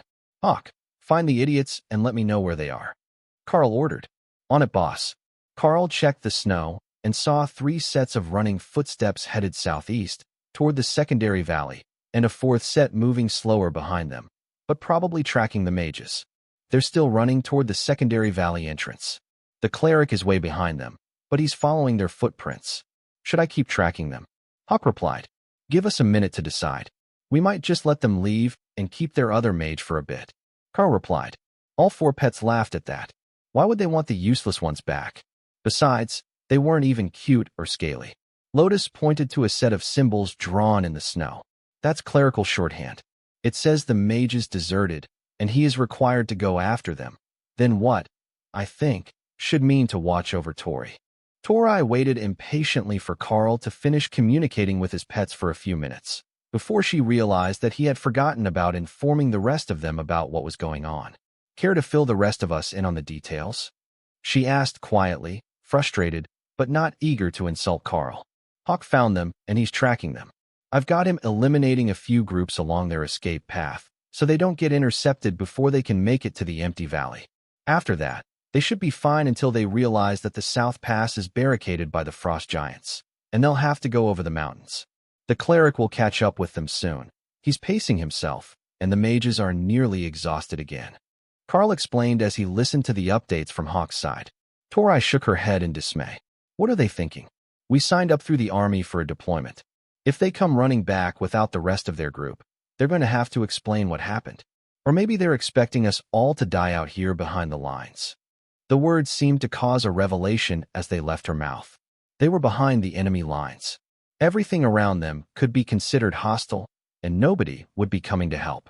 Hitting the supply lines would provoke a response from the hungry frost giants, and there were only 6 of them now. Even if the others were pretty useless, they still wanted to stay alive, and they should fight for that reason alone. They might think that we're in trouble, but unless they happen to find a scout team that hasn't retreated yet, they'll be the ones with issues very soon. It gets incredibly cold in that valley, and they're going to need shelter. If they're not smart enough to scout for a cave before dark, they're in for a rough night, and a fire will attract giants. Karl assured her. Torai looked confused. How do you keep warm then? Karl laughed, and Dana patted her on the shoulder. We start a fire. Well, a magical one. We've got a good night watch schedule, so we're unlikely to get ambushed. Speaking of ambushed, should we go see if anything has found our present while Hawk takes care of the lost mages? Lotus suggested. That's not a bad idea. They should have multiple convoys coming down the road, and we can stock up today. I will radio in about the situation, and then we will move back to the road. Karl agreed. Region Command. This is Team 95988. We have obtained one additional ascended member from Team 62345. Other members of 62,345 are headed south through the secondary valley. We have eliminated the Special Forces team, plus one food supply convoy. Positioning for continued hunts. Karl informed them. Understood, 95988. Your increased member count is noted. Torai looked at him. That's it. Yep. They don't really need to hear all the details. They'll either get them in the debriefing, or they won't matter at all. Knowing that we have 6 people, 5 of which are ascended and combat capable, is enough for them to make plans and record our reports. Now that they know we're here and hunting, they will plan for the giants to be short a few convoys, which will lead to some rationing after a week or so of continued attacks. Karl agreed. But you don't sound like you just want to hit a few convoys. From what I have seen of your team, you intend to keep destroying their supply lines until they go berserk and start sending teams that you can't fight anymore. Torai pointed out. Lotus smiled. She's a quick learner. How is Hawk doing with the path clearing for the men? Karl mentally checked in and found that the high priest had just caught up to the mages inside the valley, and he was encouraging them to get up and get southwest into the hills before dark. It looks like the high priest knows what he's doing. They should be fine. Hawk is on his way back. Let's get in position near the road so that we aren't too far away to hit the next group to pass. Everyone who couldn't run fast enough took up their seats on the 2 mounts, while Karl and Ophelia jogged through the trees. I found another group. Turn left, they're further than we expected. Hawk instructed. Karl turned at the same time as the 2 beasts, leaving a confused Ophelia to chase him. The next convoy made it further than expected. They didn't slow for the fire. We're going to catch them before we go back for the next one, so that the main force doesn't get any convoys from this direction today. Karl explained. Got it. How big is the group? Ophelia asked as they ran. About the same as the last one, but they've got some wounded. I think they were attacked by monsters. Karl explained. That means they're likely missing pigs as well. Ray noted. Hawk did a quick count and gave a mental screech when he realized that the group only had 17 instead of 20 pigs. Someone stole his pigs. Karl laughed. I think the rule is finders keepers. They're not yours until you find them. Well, I found them now, and there are 3 missing. Hawk complained, placing the blame directly on the wounded guards that he could see below him. Ophelia gave Karl a curious look. You're smiling, what's so funny? The group got attacked on the way here, and they lost 3 pigs. Hawk is mad at them for losing his pigs before he got there. The berserker burst into laughter as they ran. He is a very single-minded individual. That's all right. We will rescue the rest of them for him. He can stow them in his space and snack on them as he pleases. The best part was that Hawk likely wouldn't even eat them. The pigs were massive, a giant variety, but they were only awakened rank for the most part, and Hawk preferred small amounts of energy-dense food to keep his growth steady. The herd was rushing along, barely paying attention to their surroundings, when Karl's first arrow struck and Hawk began to bombard them for losing his pigs. The herders were already exhausted from the previous battle they had been in and couldn't put up more than a token resistance.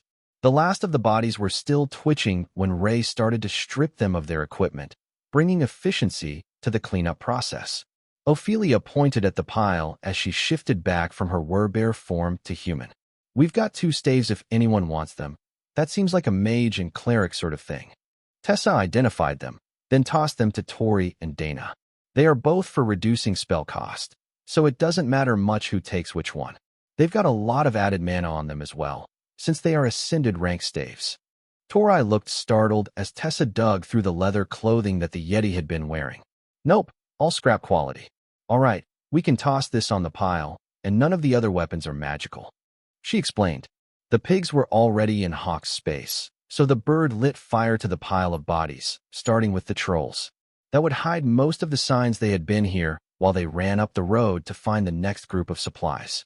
Karl had no idea how many groups they were sending a day, but 2 didn't seem like enough for all the frost giants on the main line. So, Hawk was sent back out to check up the road for the next group. Only, there was nothing for the next 20 kilometers. The road was clear, and the pigs weren't fast enough that they should be further than that. He did find the signs of the battle that had claimed the missing animals, which were already nearly stripped down by a war bear and her cubs. Now that he knew what had done it, Hawk wasn't mad anymore. He instinctively liked the species and didn't begrudge them a good meal. All right, Hawk says there are no more groups nearby. Let's find a good spot for the night and get settled in.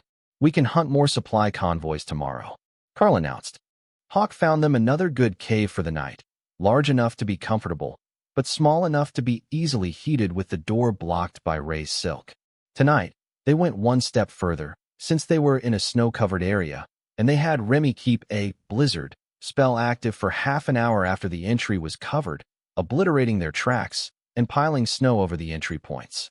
This cave had 3, which wasn't optimal, but they were all small enough that the frost giants couldn't get in. That was the important part, as nobody expected the escorts for the supply convoys to be wandering in the woods and looking for hiding spots where ambushers might be waiting for them. Lotus and Tessa started cooking, which got Tori panicked again, but the 2 clerics only laughed. Hawk is still out scouting, and Ray is in the tree outside. If there is anything coming for us, we will know.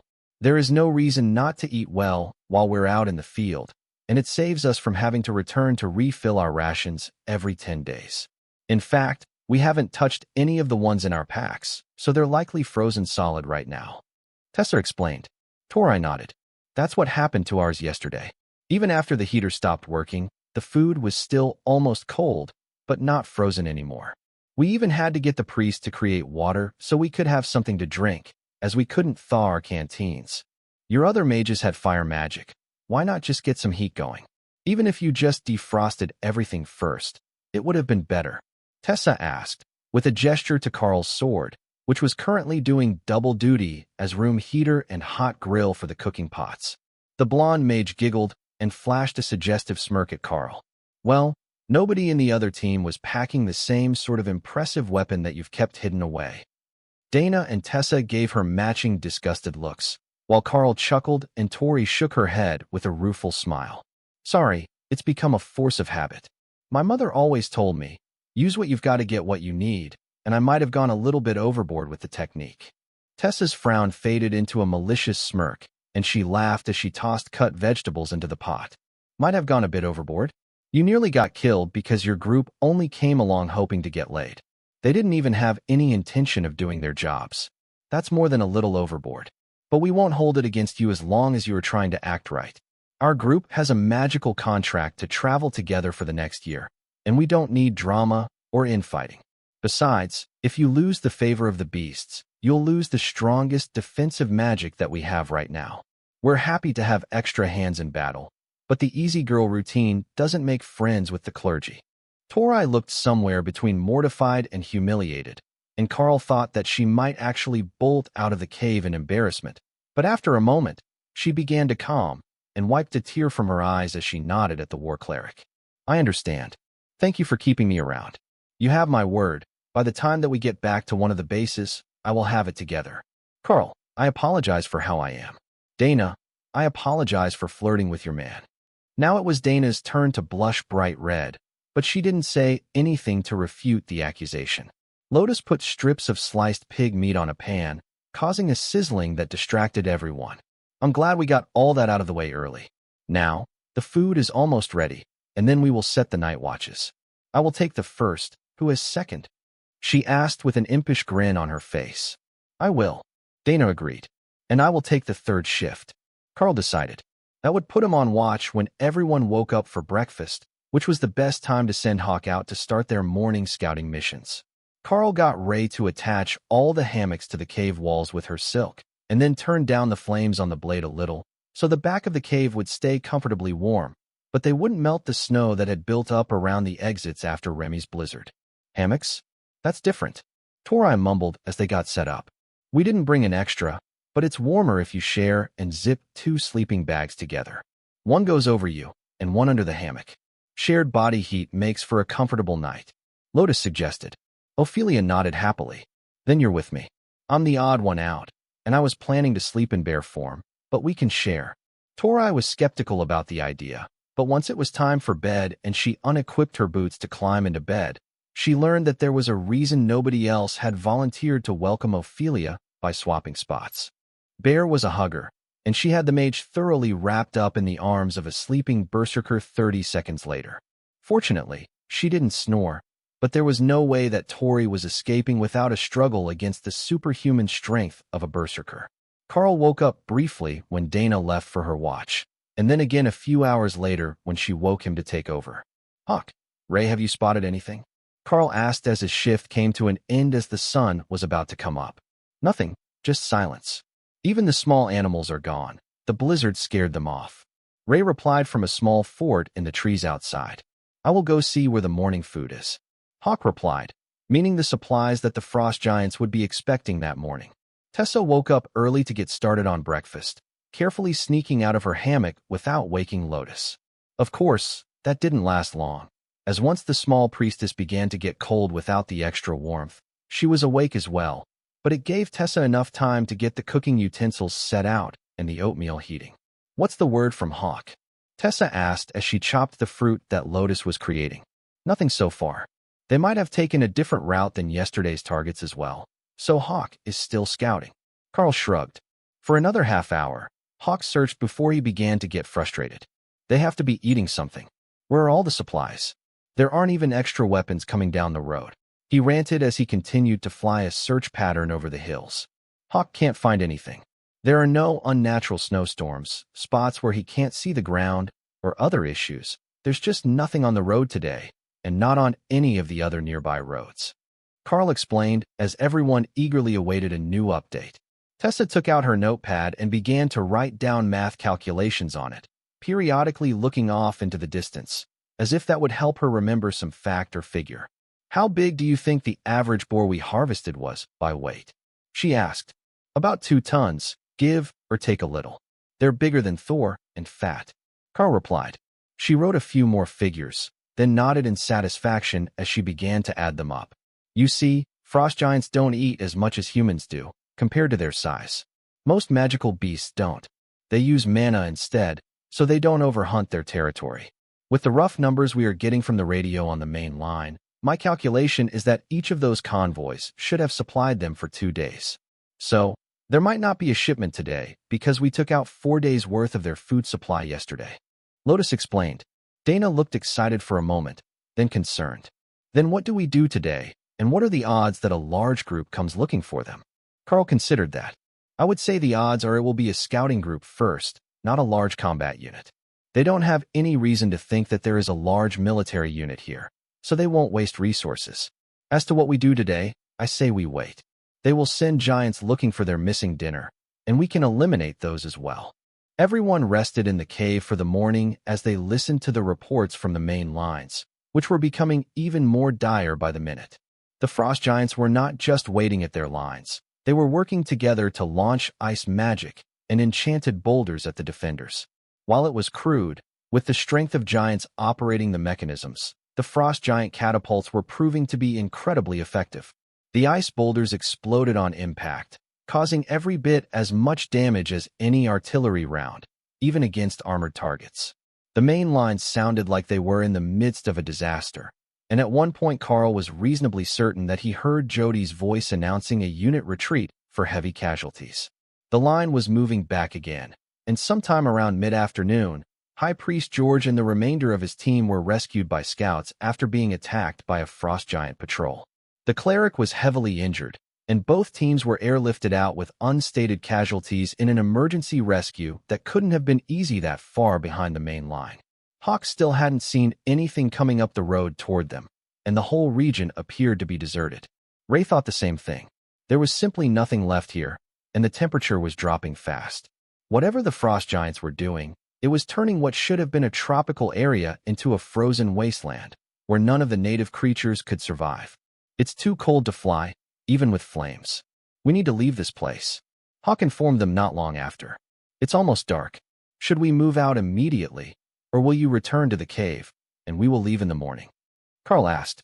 It took a moment for Hawk to answer, but his decision was firm. "There is a ridgeline behind these clouds, and the wind is even colder there.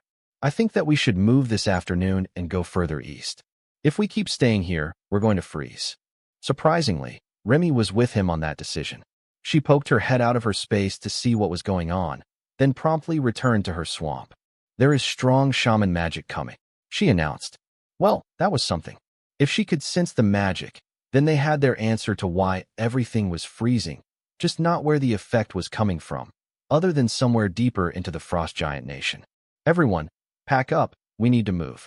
There is a wave of ice magic coming our way, and it's not suitable for any living creature, according to Hawk. That could explain why they're not sending anyone to look for the missing animals.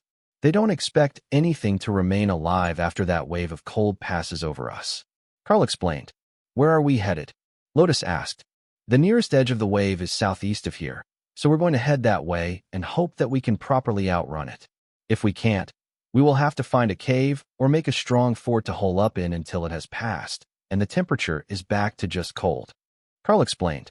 They were getting very well practiced with loading their packs, and only the hammocks and sleeping bags had come out, other than the cooking utensils.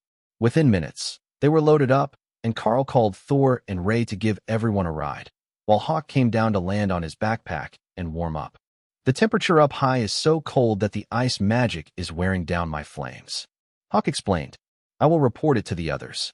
Urgent message for the command group and all mobile units. This is Team 95988. There is a wave of ice magic behind the incoming storm, powerful enough to snuff out fire magic barriers. We are relocating outside the designated zone to escape the path of the magic, and I recommend that all units unable to reach a secured camp seek immediate shelter, as the storm will be at the main lines within the next 2 hours. The already chaotic messages over the radio intensified as the frontline command group realized that there was more going on than just a minor cold snap. They began issuing orders and getting troops moved, which Karl was immediately grateful for. They could have second-guessed him or delayed, but they chose to believe his report and act on it immediately, which should save some lives when the ice magic reached the battle. The frost giants would predictably charge when the cold front moved through, forcing the humans to fight in the magical cold, but at least they wouldn't be trapped out alone in it. Well, most of them wouldn't. There were still some scouts too far out to reach the lines, and they were reporting their moves to caverns, which they intended to barricade and hide in until the storm had passed. The one great downside to ice magic was its lack of penetration. Unlike fire magic, which would try to burn through a solid surface, ice magic would coat it and freeze it. So, if you could seal your shelter well enough, the magic would naturally seal it, and you could heat the inside while the surface froze. That's why the frost giants would attack during the cold snap. With the humans frozen into their shelters by a wall of ice, they were sitting targets and could be easily smashed along with their tents and houses. Ophelia had to transform into were-bear form to withstand the cold even now, and the others had their cloaks pulled tight around themselves as the beasts began to run through the snow, getting as far away from the incoming wave of magic as possible. Fortunately, they were already near the edge of the storm, and as they ran, the temperature began to return to the abnormal but non-magical cold that they had experienced the first time that they were in the region. By the time that it started getting near sunset, they were well away from the storm front, which had already long since passed them, and the temperature was close to freezing again. But they were so far from the front line that they had been deployed to that the radio signal was fading. Karl checked the map and found that there was no repeater listed in the encoded radio station guide. So he just put the radio on scan, looking for a closer signal. It stopped on the first rotation through the channel, and a clear voice came through the speaker, giving instructions for a counterattack.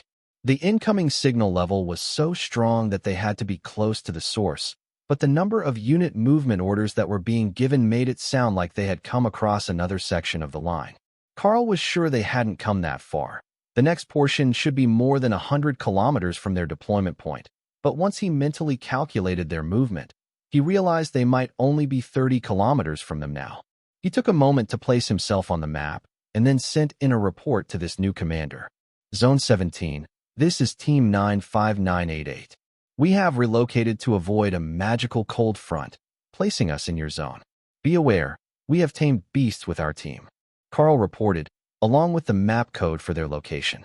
Wonderful timing 95988. Are you a commander-led team? We have a fire mission that has evaded our scouts near your position. I can offer additional mission rewards if you can eliminate them before dark. The confident voice replied, along with a map location code. Karl checked the map. It would be close, but they were much faster moving than most teams. Understood, we are on it now. He altered their direction toward a mountain, which was the logical spot to spend the night anyhow, as it had larger trees, as well as a chance of caves. As soon as he did, Ophelia gave him a concerned look. "You're not going to ask what we're up against?" she asked. "They can't see it, so they couldn't tell us for certain anyhow. But if they are willing to send one commander-led team, it's most likely a special forces team." Karl replied. Hawk took to the sky, looking for their target and reveling in the somewhat warmer air that didn't make him strain to keep his flames warm. "I've got them. 20 frost giants, for commanders that I can see, and 10 catapults hidden behind a ridgeline. I can see the army lines too. I think the giants are firing blind into our troops," Hawk reported. With that news, it made perfect sense that the main lines were sending them on an urgent mission to eliminate the giants before dark, when the boulders would be hidden by the dark until they were almost in the camp. What this bit of the line was doing so far forward was a mystery, but if they were doing better than the other main line portion, it was good work on their part that got them to that position. 20 giant artillery team with 4 commanders leading them. Does the same routine as before work for everyone? Karl called to the mages riding on Thor's back. Tessa gave him the thumbs up, and Dana nodded, while Tori began to form the magic missile-firing orbs that she used as her primary offensive ability. Spreading out the mana cost made the battle much easier on her, and if she had a bunch of them charged when they arrived, she could eliminate a number of the weaker targets right away. 200 meters, just over the next ridge. Hawk reported. "Get ready, we're charging after the ridge." Karl informed the team. He took out his bow and prepared to fire while running. The giants were at the bottom of a hill, which sucked for the defenders, but kept them out of sight of the Golden Dragon Nation scouts. Being uphill allowed Karl to let loose his first arrow just as Thor and Ray began to charge down the slope. He wasn't particularly skilled at shooting and running, but it was possible, and he was still hitting them with chain lightning, while Thor closed on the artillery emplacement. Tori rolled off his back when they got near the bottom, and Dana stood up to cast her golems in the frost giant ranks before jumping clear of Thor's back as well. Ray and Lotus had vanished into the trees, but the spider golems were going for the commanders already, leaving only Ophelia a few seconds out of combat when Thor came crashing through the catapults with a happy braying noise. Smashing poles, he cheered as the frost giants roared in frustration. Karl closed in, so he could provide support for Ophelia, who was going to need someone to watch her back in a battle this crowded, but he kept his bow out for now.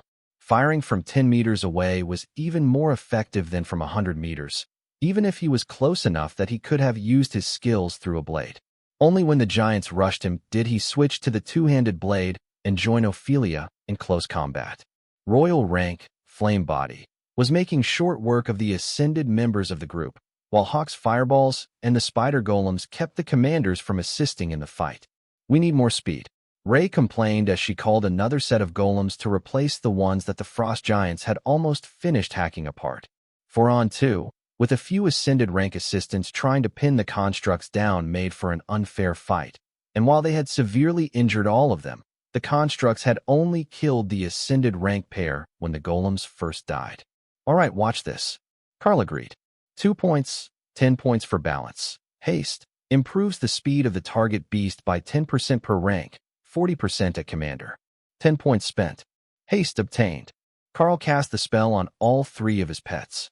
The sudden burst of speed from the spider golems caught the frost giants off guard, and Thor's next charge nearly tossed Tessa from his back with the force of impact when he collided with an ascended frost giant. Karl could hear the sound of breaking bones as the giant crumpled, right before Thor smashed its face with an earthquake-enhanced tail. Hawk was blocking ice attacks with his wind shield, so he didn't have to take away from the flames for his fireballs, and the increased attack speed was the final straw for the frost giants. All 4 commanders fell within seconds, and the remainder of the ascended artillery operators were close behind. Karl checked the sun, which was just touching the horizon. "Command, this is 95,988. The artillery team has been eliminated. I will collect my rewards later." Karl joked. There was a short pause, then a new female voice came over the radio. 95,988, confirmed count of the artillery team. 20 members total, including 4 commanders. 10 frost giant catapults were destroyed on location as well. The voice sounded shocked when it spoke next. Excellent work, Commander. We recommend relocation before dark. Understood. We will check in at dawn. It might be easier to say we're finding a spot than to actually rest in one. There are 4 other groups of frost giants in the area. Hawk informed Karl as he returned to scouting duty. Hawk reports 4 more groups in the region right now. We're going to have to deal with them now if we don't want to fight them all night. Karl informed the team. Can Ray make us a fort in a reasonable time after dark, or will we be in the open? Torai asked. Yeah, she can make a quick fort after the fights. Karl agreed. Just watch me. I'm fast as FCK boy. Ray agreed. Who is teaching you to talk like that? Am I going to have to speak with Lotus? Karl replied. Karl looked toward where they were standing, and Lotus burst into laughter. She was definitely teaching the bloodbath spider strange things. The first group is coming to you. Tell Thor to bugle, so they don't miss you. Hawk instructed. Thor didn't wait and let out a happy nasal bugle, which brought the sound of smashing trees from 2 different directions. Oh, we got 2. Efficient, Hawk added. I don't think I need to explain. Everyone in position to block a charge by frost giants. This way will let us get rid of most of them before it's fully dark. I can fight just fine in the dark, but I know nobody else can. Karl explained. He didn't know how well the frost giants could fight in the dark, but it probably wasn't any worse than what the mages would be working with, even if he used his blade to light the battlefield. Or, one of the clerics could do it. They had light spells, and their weapon and armor enchantments could make a bright golden glow. The giants didn't hesitate as they charged, but they were scout teams, only 1 commander and 2 ascended rank frost giants in each group. That wasn't even a warm-up for the spider golems, and Tori had stacked up a whole new batch of orbs before they arrived, so she could mass bombard them. Watch your stamina usage. If you're too exhausted to walk after a battle, it will be a pain. If Thor gets injured, he needs to rest in a separate space, so everyone ends up walking. Karl explained as he saw the barrage of spells chasing after his arrow. Thanks, I will keep it in mind. Did we have more fights tonight? Torai replied. 2 more. Hawk is scouting them now, so we can set up a nice secure camp. Go southeast toward the main lines, over the ridge. There is a group there, and I will get the training group to the north. Hawk decided. Karl led them over the ridge, expecting to find another large group of frost giants. But what they came across was a blended unit, with 1 commander-rank frost giant walking crouched over to look smaller, and 10 yeti wearing frost giant cloaks. So they looked like juvenile giants, not high ascended rank elite yeti warriors. Karl was going to launch the attack right away, but Ray decided it was no fun if she didn't get to taunt Hawk first. Fear not, valiant Hawk, we will avenge you, she announced in her best grieving tone. What are you talking about? I'm not dying to some stupid trainees. Hawk retorted. No, we found an entire team of elite yeti, dressed up as baby giants. Ray informed him. I will make these die right away. Don't start without me. 2 minutes, just give me 2 minutes. I pleaded. We're starting now.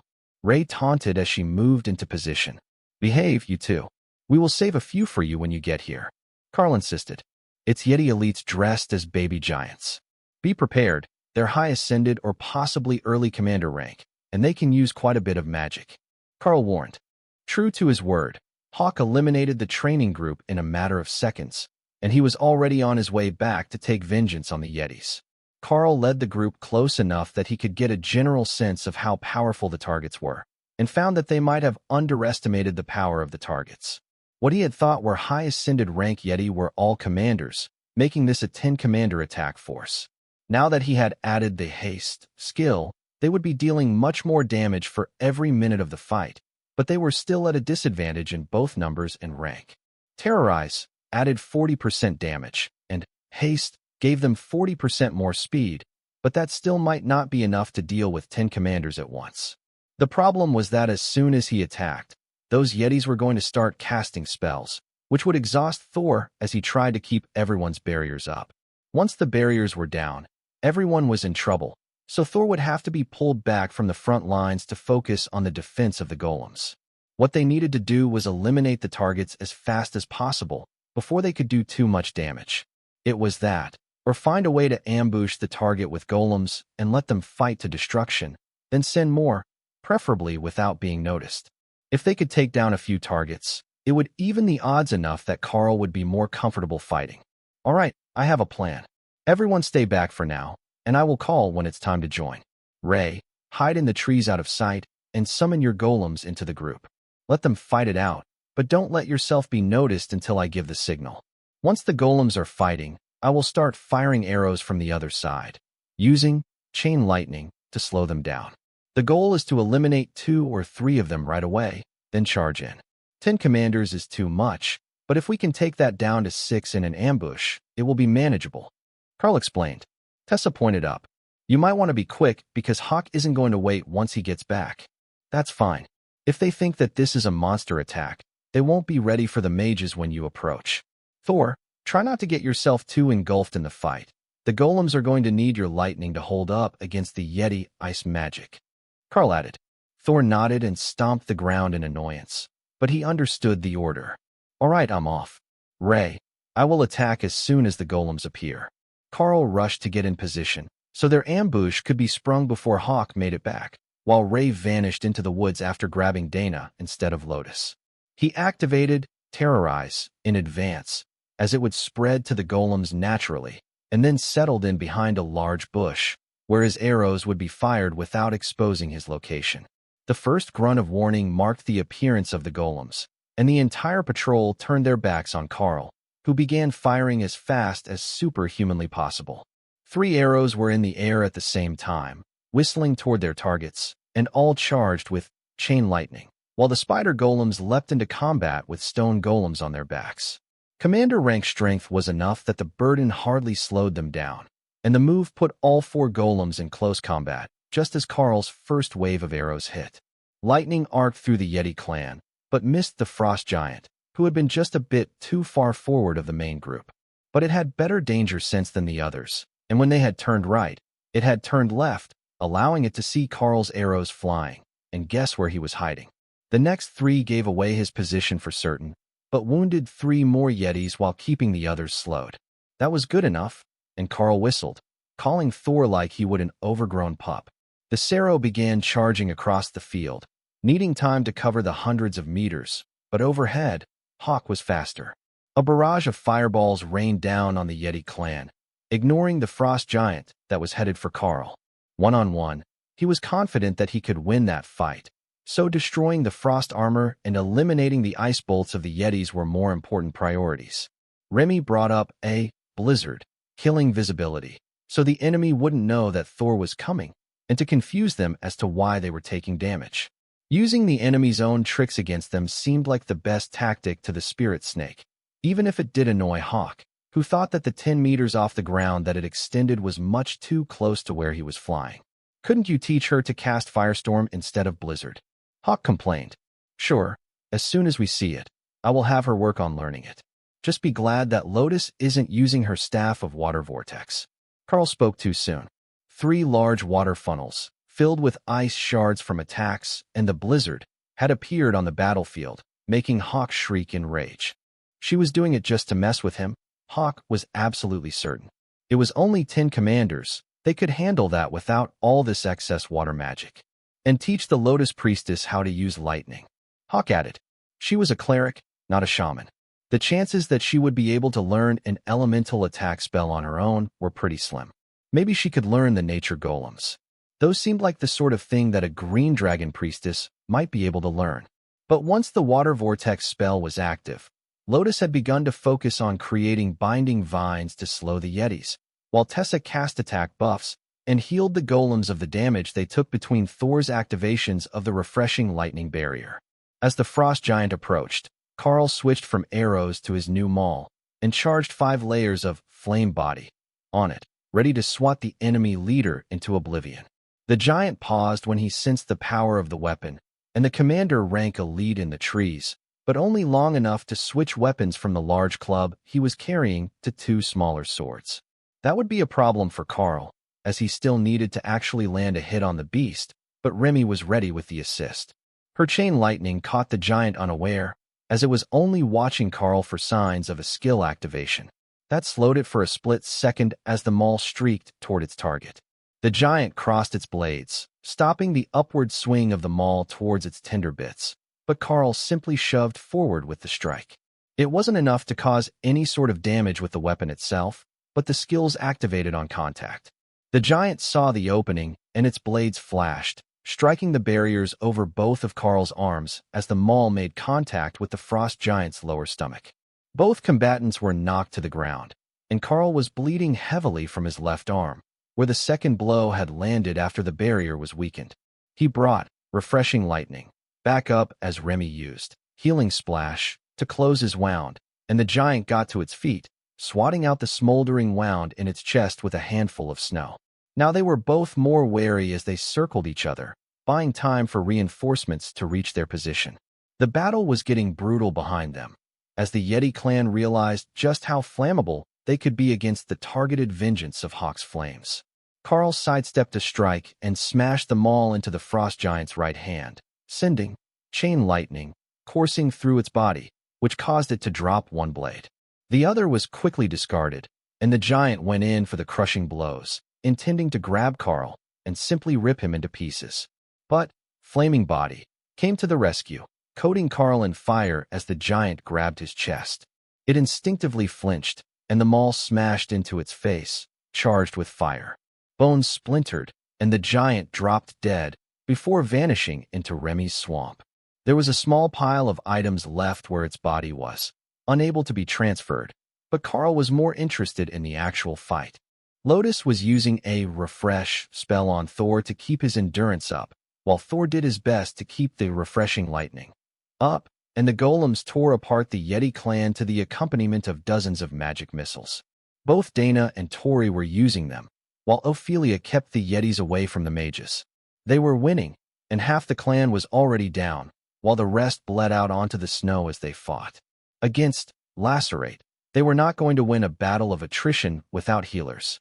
One last volley of arrows ended the already wounded Yeti clan, and Karl quickly gathered the frost giant's belongings for Tessa to identify. "Is everyone all right?" he asked as he ran over to the main fight. "We will be in a minute." Bear is still recovering from a couple of wounds, as is Thor. Ray should be good, but everyone burned a lot of mana and energy. Tessa replied. Remy's blizzard was slowly covering the battlefield as Karl searched the bodies for magical items to toss into his trusty loot bag. The Yeti corpses all had magical weapons, but no other items on them other than the cloaks that they were using to disguise themselves as giants. That was good enough for Karl, as 10 more weapons gave them a chance to either switch or to turn them in later for credits. The soldiers on the line would appreciate the weapons upgrades, and goodwill from your reinforcements could never be a bad thing.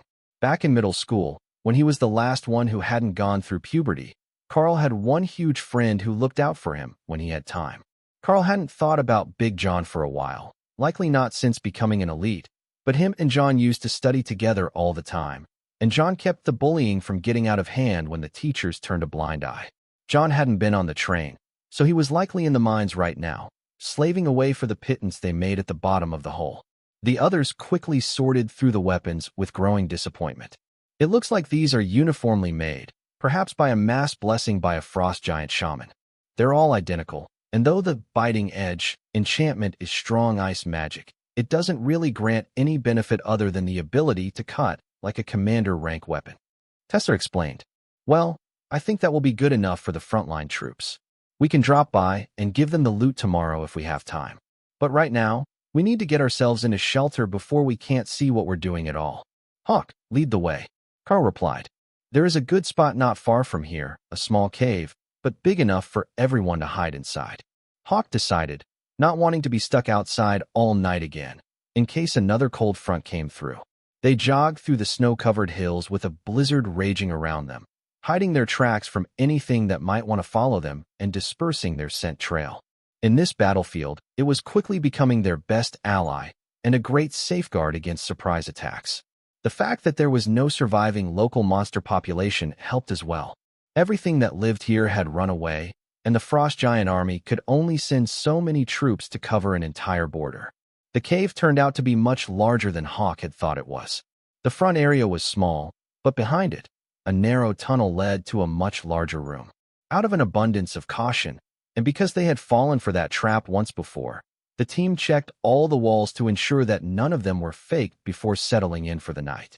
With the front entrance blocked by silk and snow, and then a hanging cloth in the narrow passage to the second chamber, they were able to keep the rear chamber quite comfortably warm without having to turn the flaming blade up too high. Torai smiled as she saw the two clerics setting up to make dinner. You know, I could get used to this, but I suspect that when we get back to an operating base, I will be reassigned either to my old team or to a new one, depending on where they were sent. Lotus nodded as she created spices for the stew. Most likely. They are so short on people that they're not going to want to let us wander around with an extra ascended rank mage, especially not one that is specialized in combat. I'm not sure if that's better or worse than staying with us, though. We're guaranteed to be endangered just about every single day, so being reassigned to a different group who is sent to deal with less powerful threats might be safer. Lotus suggested. Safer than being with Thor, Hawk, and Ray? That's like having 3 extra commanders in your group. It might not be perfect, but it's pretty close to it. Even outnumbered 2-1 by an all-commander team, we still weren't in mortal danger, and we only took minor injuries. She had a point. A commander-rank beast who recovered stamina at an abnormal rate was a cheat code when it came to keeping a barrier active over the whole group. After a half hour, Remy let the blizzard fade, leaving them snowed in and secure inside their cave. There was no artillery on this section of the front, and the change from the deafening barrage made it feel like they were somehow all alone in the world as they rested in their shared hammocks that night. Ray took watch, but she was inside the cave, not interested in going outside, as they were going to have to scout in the morning anyhow, and nothing should be able to find them here overnight. Besides, even if the frost giants did somehow find their cave, they wouldn't fit through the entrance, and definitely wouldn't fit through the tunnel to the second room. She could just call her spider golems to attack anything that disturbed their door. But nothing did, until the morning radio reports started to come in. The main line that they had left behind suffered massive casualties the previous night, but repelled a frost giant offensive without losing ground. Thousands of the frost giants had been killed after the shamanistic weather spell had passed overhead, thanks to the ingenuity of the general in charge of the zone. He had the whole front line turned into a minefield with fire element magical resources as projectiles. The cost was high, but they were hoping to recover many of the crystals and metals from the bodies to be reused in another round of manufacturing, and the explosives had proven to be deadly to even ascended rank giants. That left the commanders and 1 royal rank frost giant for the elites and the holy magic enhanced infantry to deal with. It hadn't been easy, but it had been possible, and the general closest to Karl's cave was reporting that the other position was intact and unmoved. Hawk was sent to scout while the humans ate, and quickly started making reports of enemy movements. Most of them didn't sound like they were intact units. The numbers were all wonky. 3 here, 7 there, and even some solo giants were reported to be moving along the border toward what Hawk said was a city far on the horizon, visible only when he flew high enough. That would put it at least 100 kilometers away, directly into the frost giant nation. That wasn't a troop movement that they were going to be able to stop, but they could deal with anything that came too close to them today, with the plan to rejoin the main line for the evening and turn over whatever loot they had found. The soldiers were going to need it, as the frost giants wouldn't leave anything behind after a raid.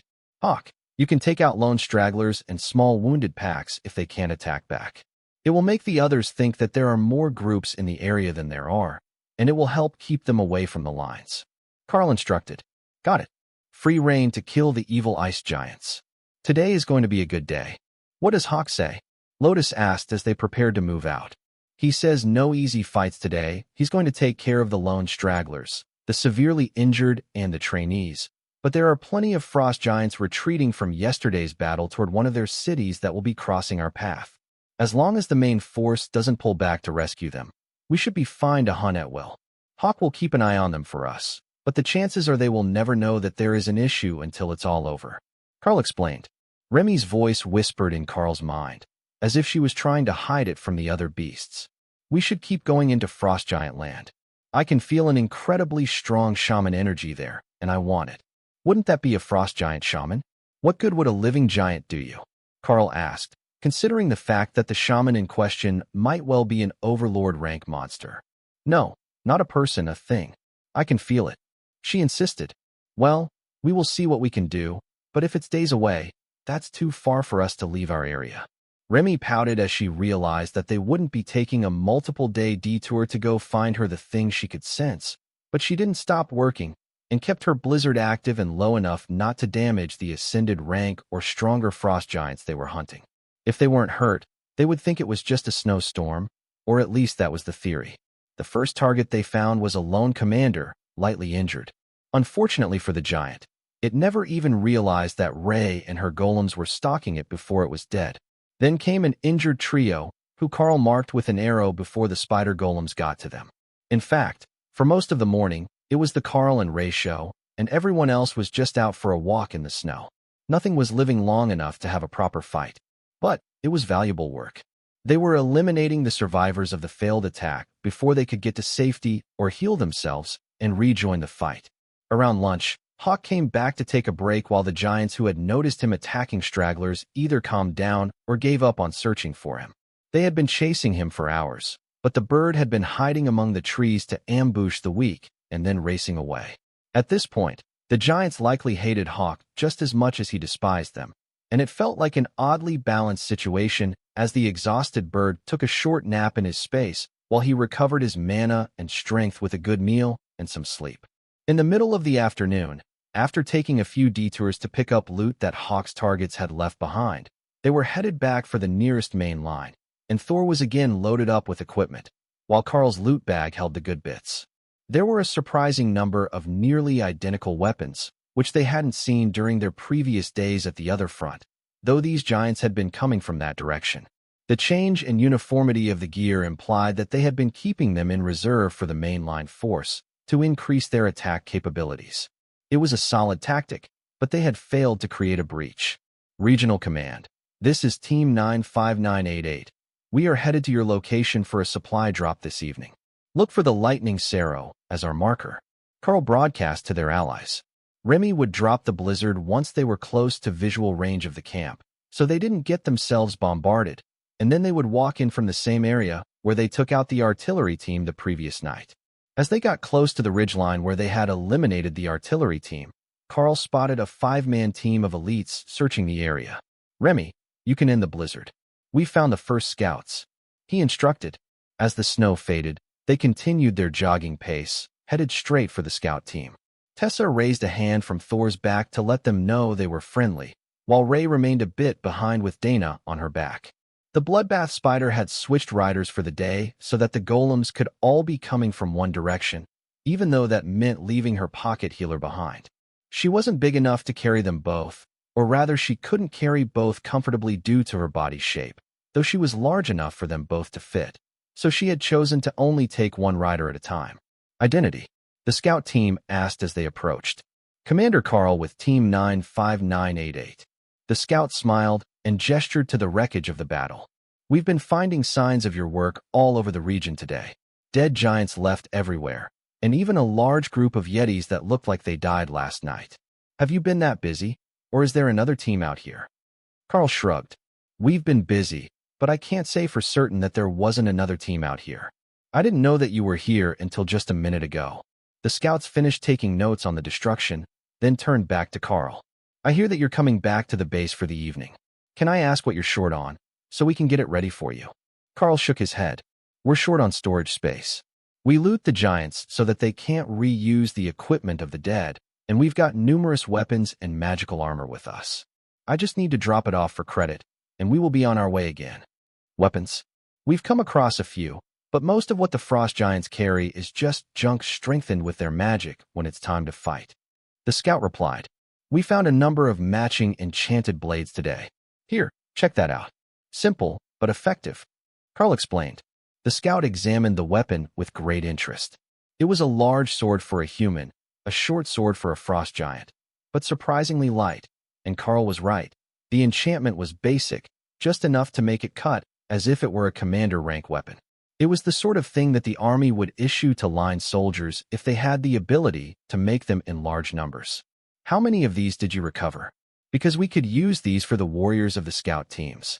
The soldier asked, eager intensity growing in his eyes as he imagined the possibilities. Karl turned to Lotus, who was sitting closest to the bags on Thor's back. About 30, I guess. There's a bunch of other gear in here, and I lost count. The nature priestess apologized. Identical items normally wouldn't equip for the same person, so keeping a spare set of giant strength gloves or wearing two sets, one inside the other, simply didn't work. That had led to them loading a lot of gear into the storage bags on Thor's back now that they all had a copy of what the giants had to offer, at least the parts of it that they could use.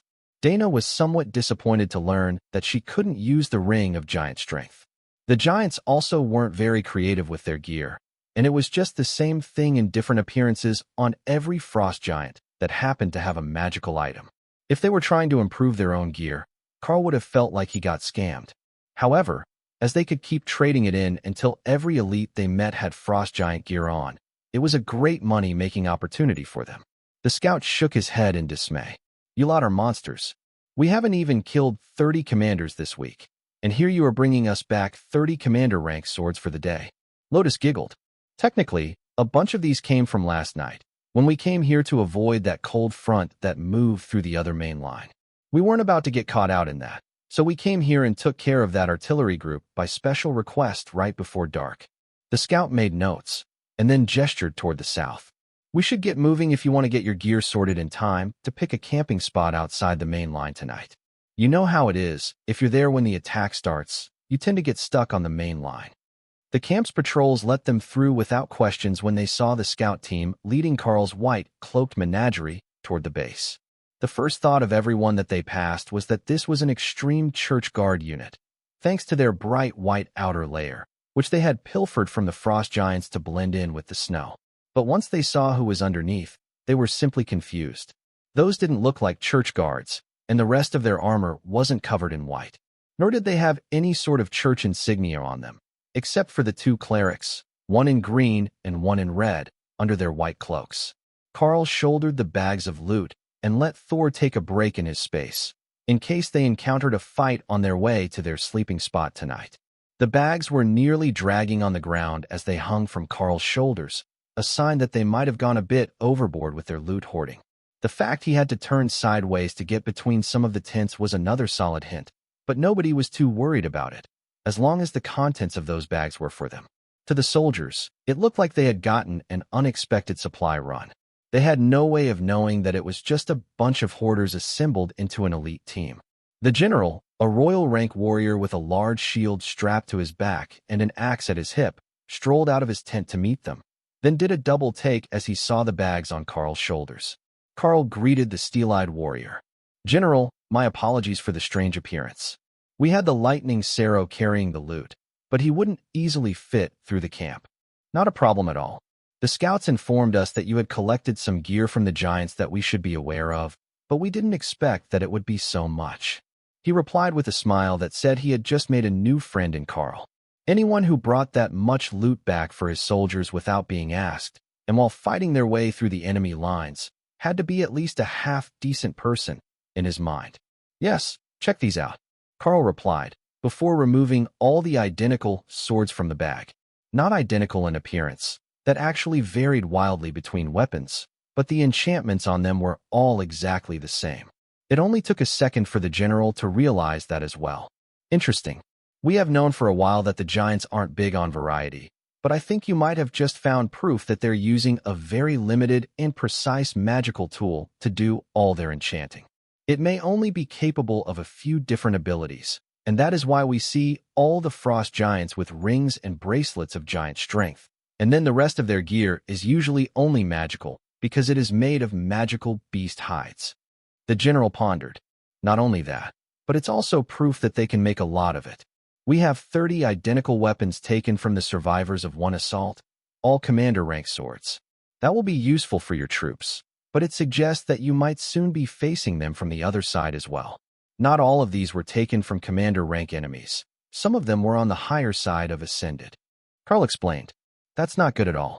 The reason Ascended elites can so easily go 2-on-1 against a frost giant of the same rank is because it can't quickly get through their barriers. But weapons like this wouldn't have the same problem. How did you deal with it? I see that your mage is still Ascended. The general replied. The commander rank Lightning Sero has the ability to spread his barrier to everyone in the group. Between that and the circle of protection, we don't have too many issues. The general nodded. You have a solid group. I'm not certain what we are going to do about large numbers of those swords showing up in the next charge, but we will be able to make good use of the ones you brought us. As you have likely already noticed, despite your status as a student, commander rank gear is hard to find.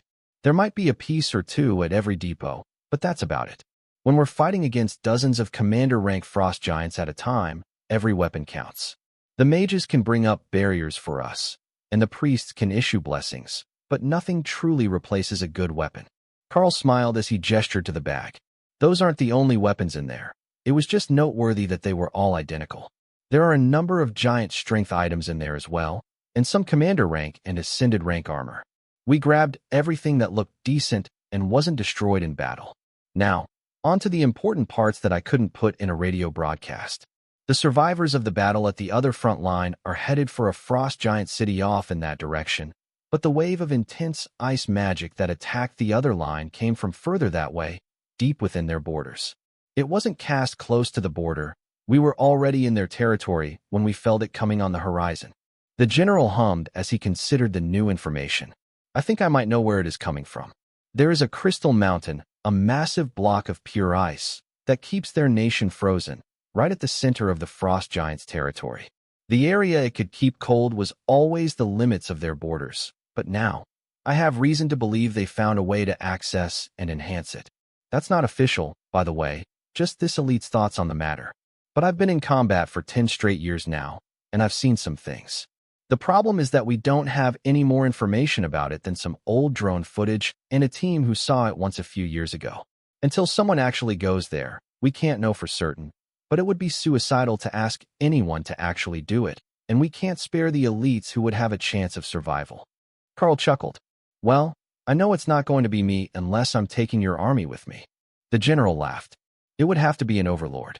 That's the only combat force we have that could logically survive both the intense cold and the powerful frost giants who patrol the region around their sacred mountain.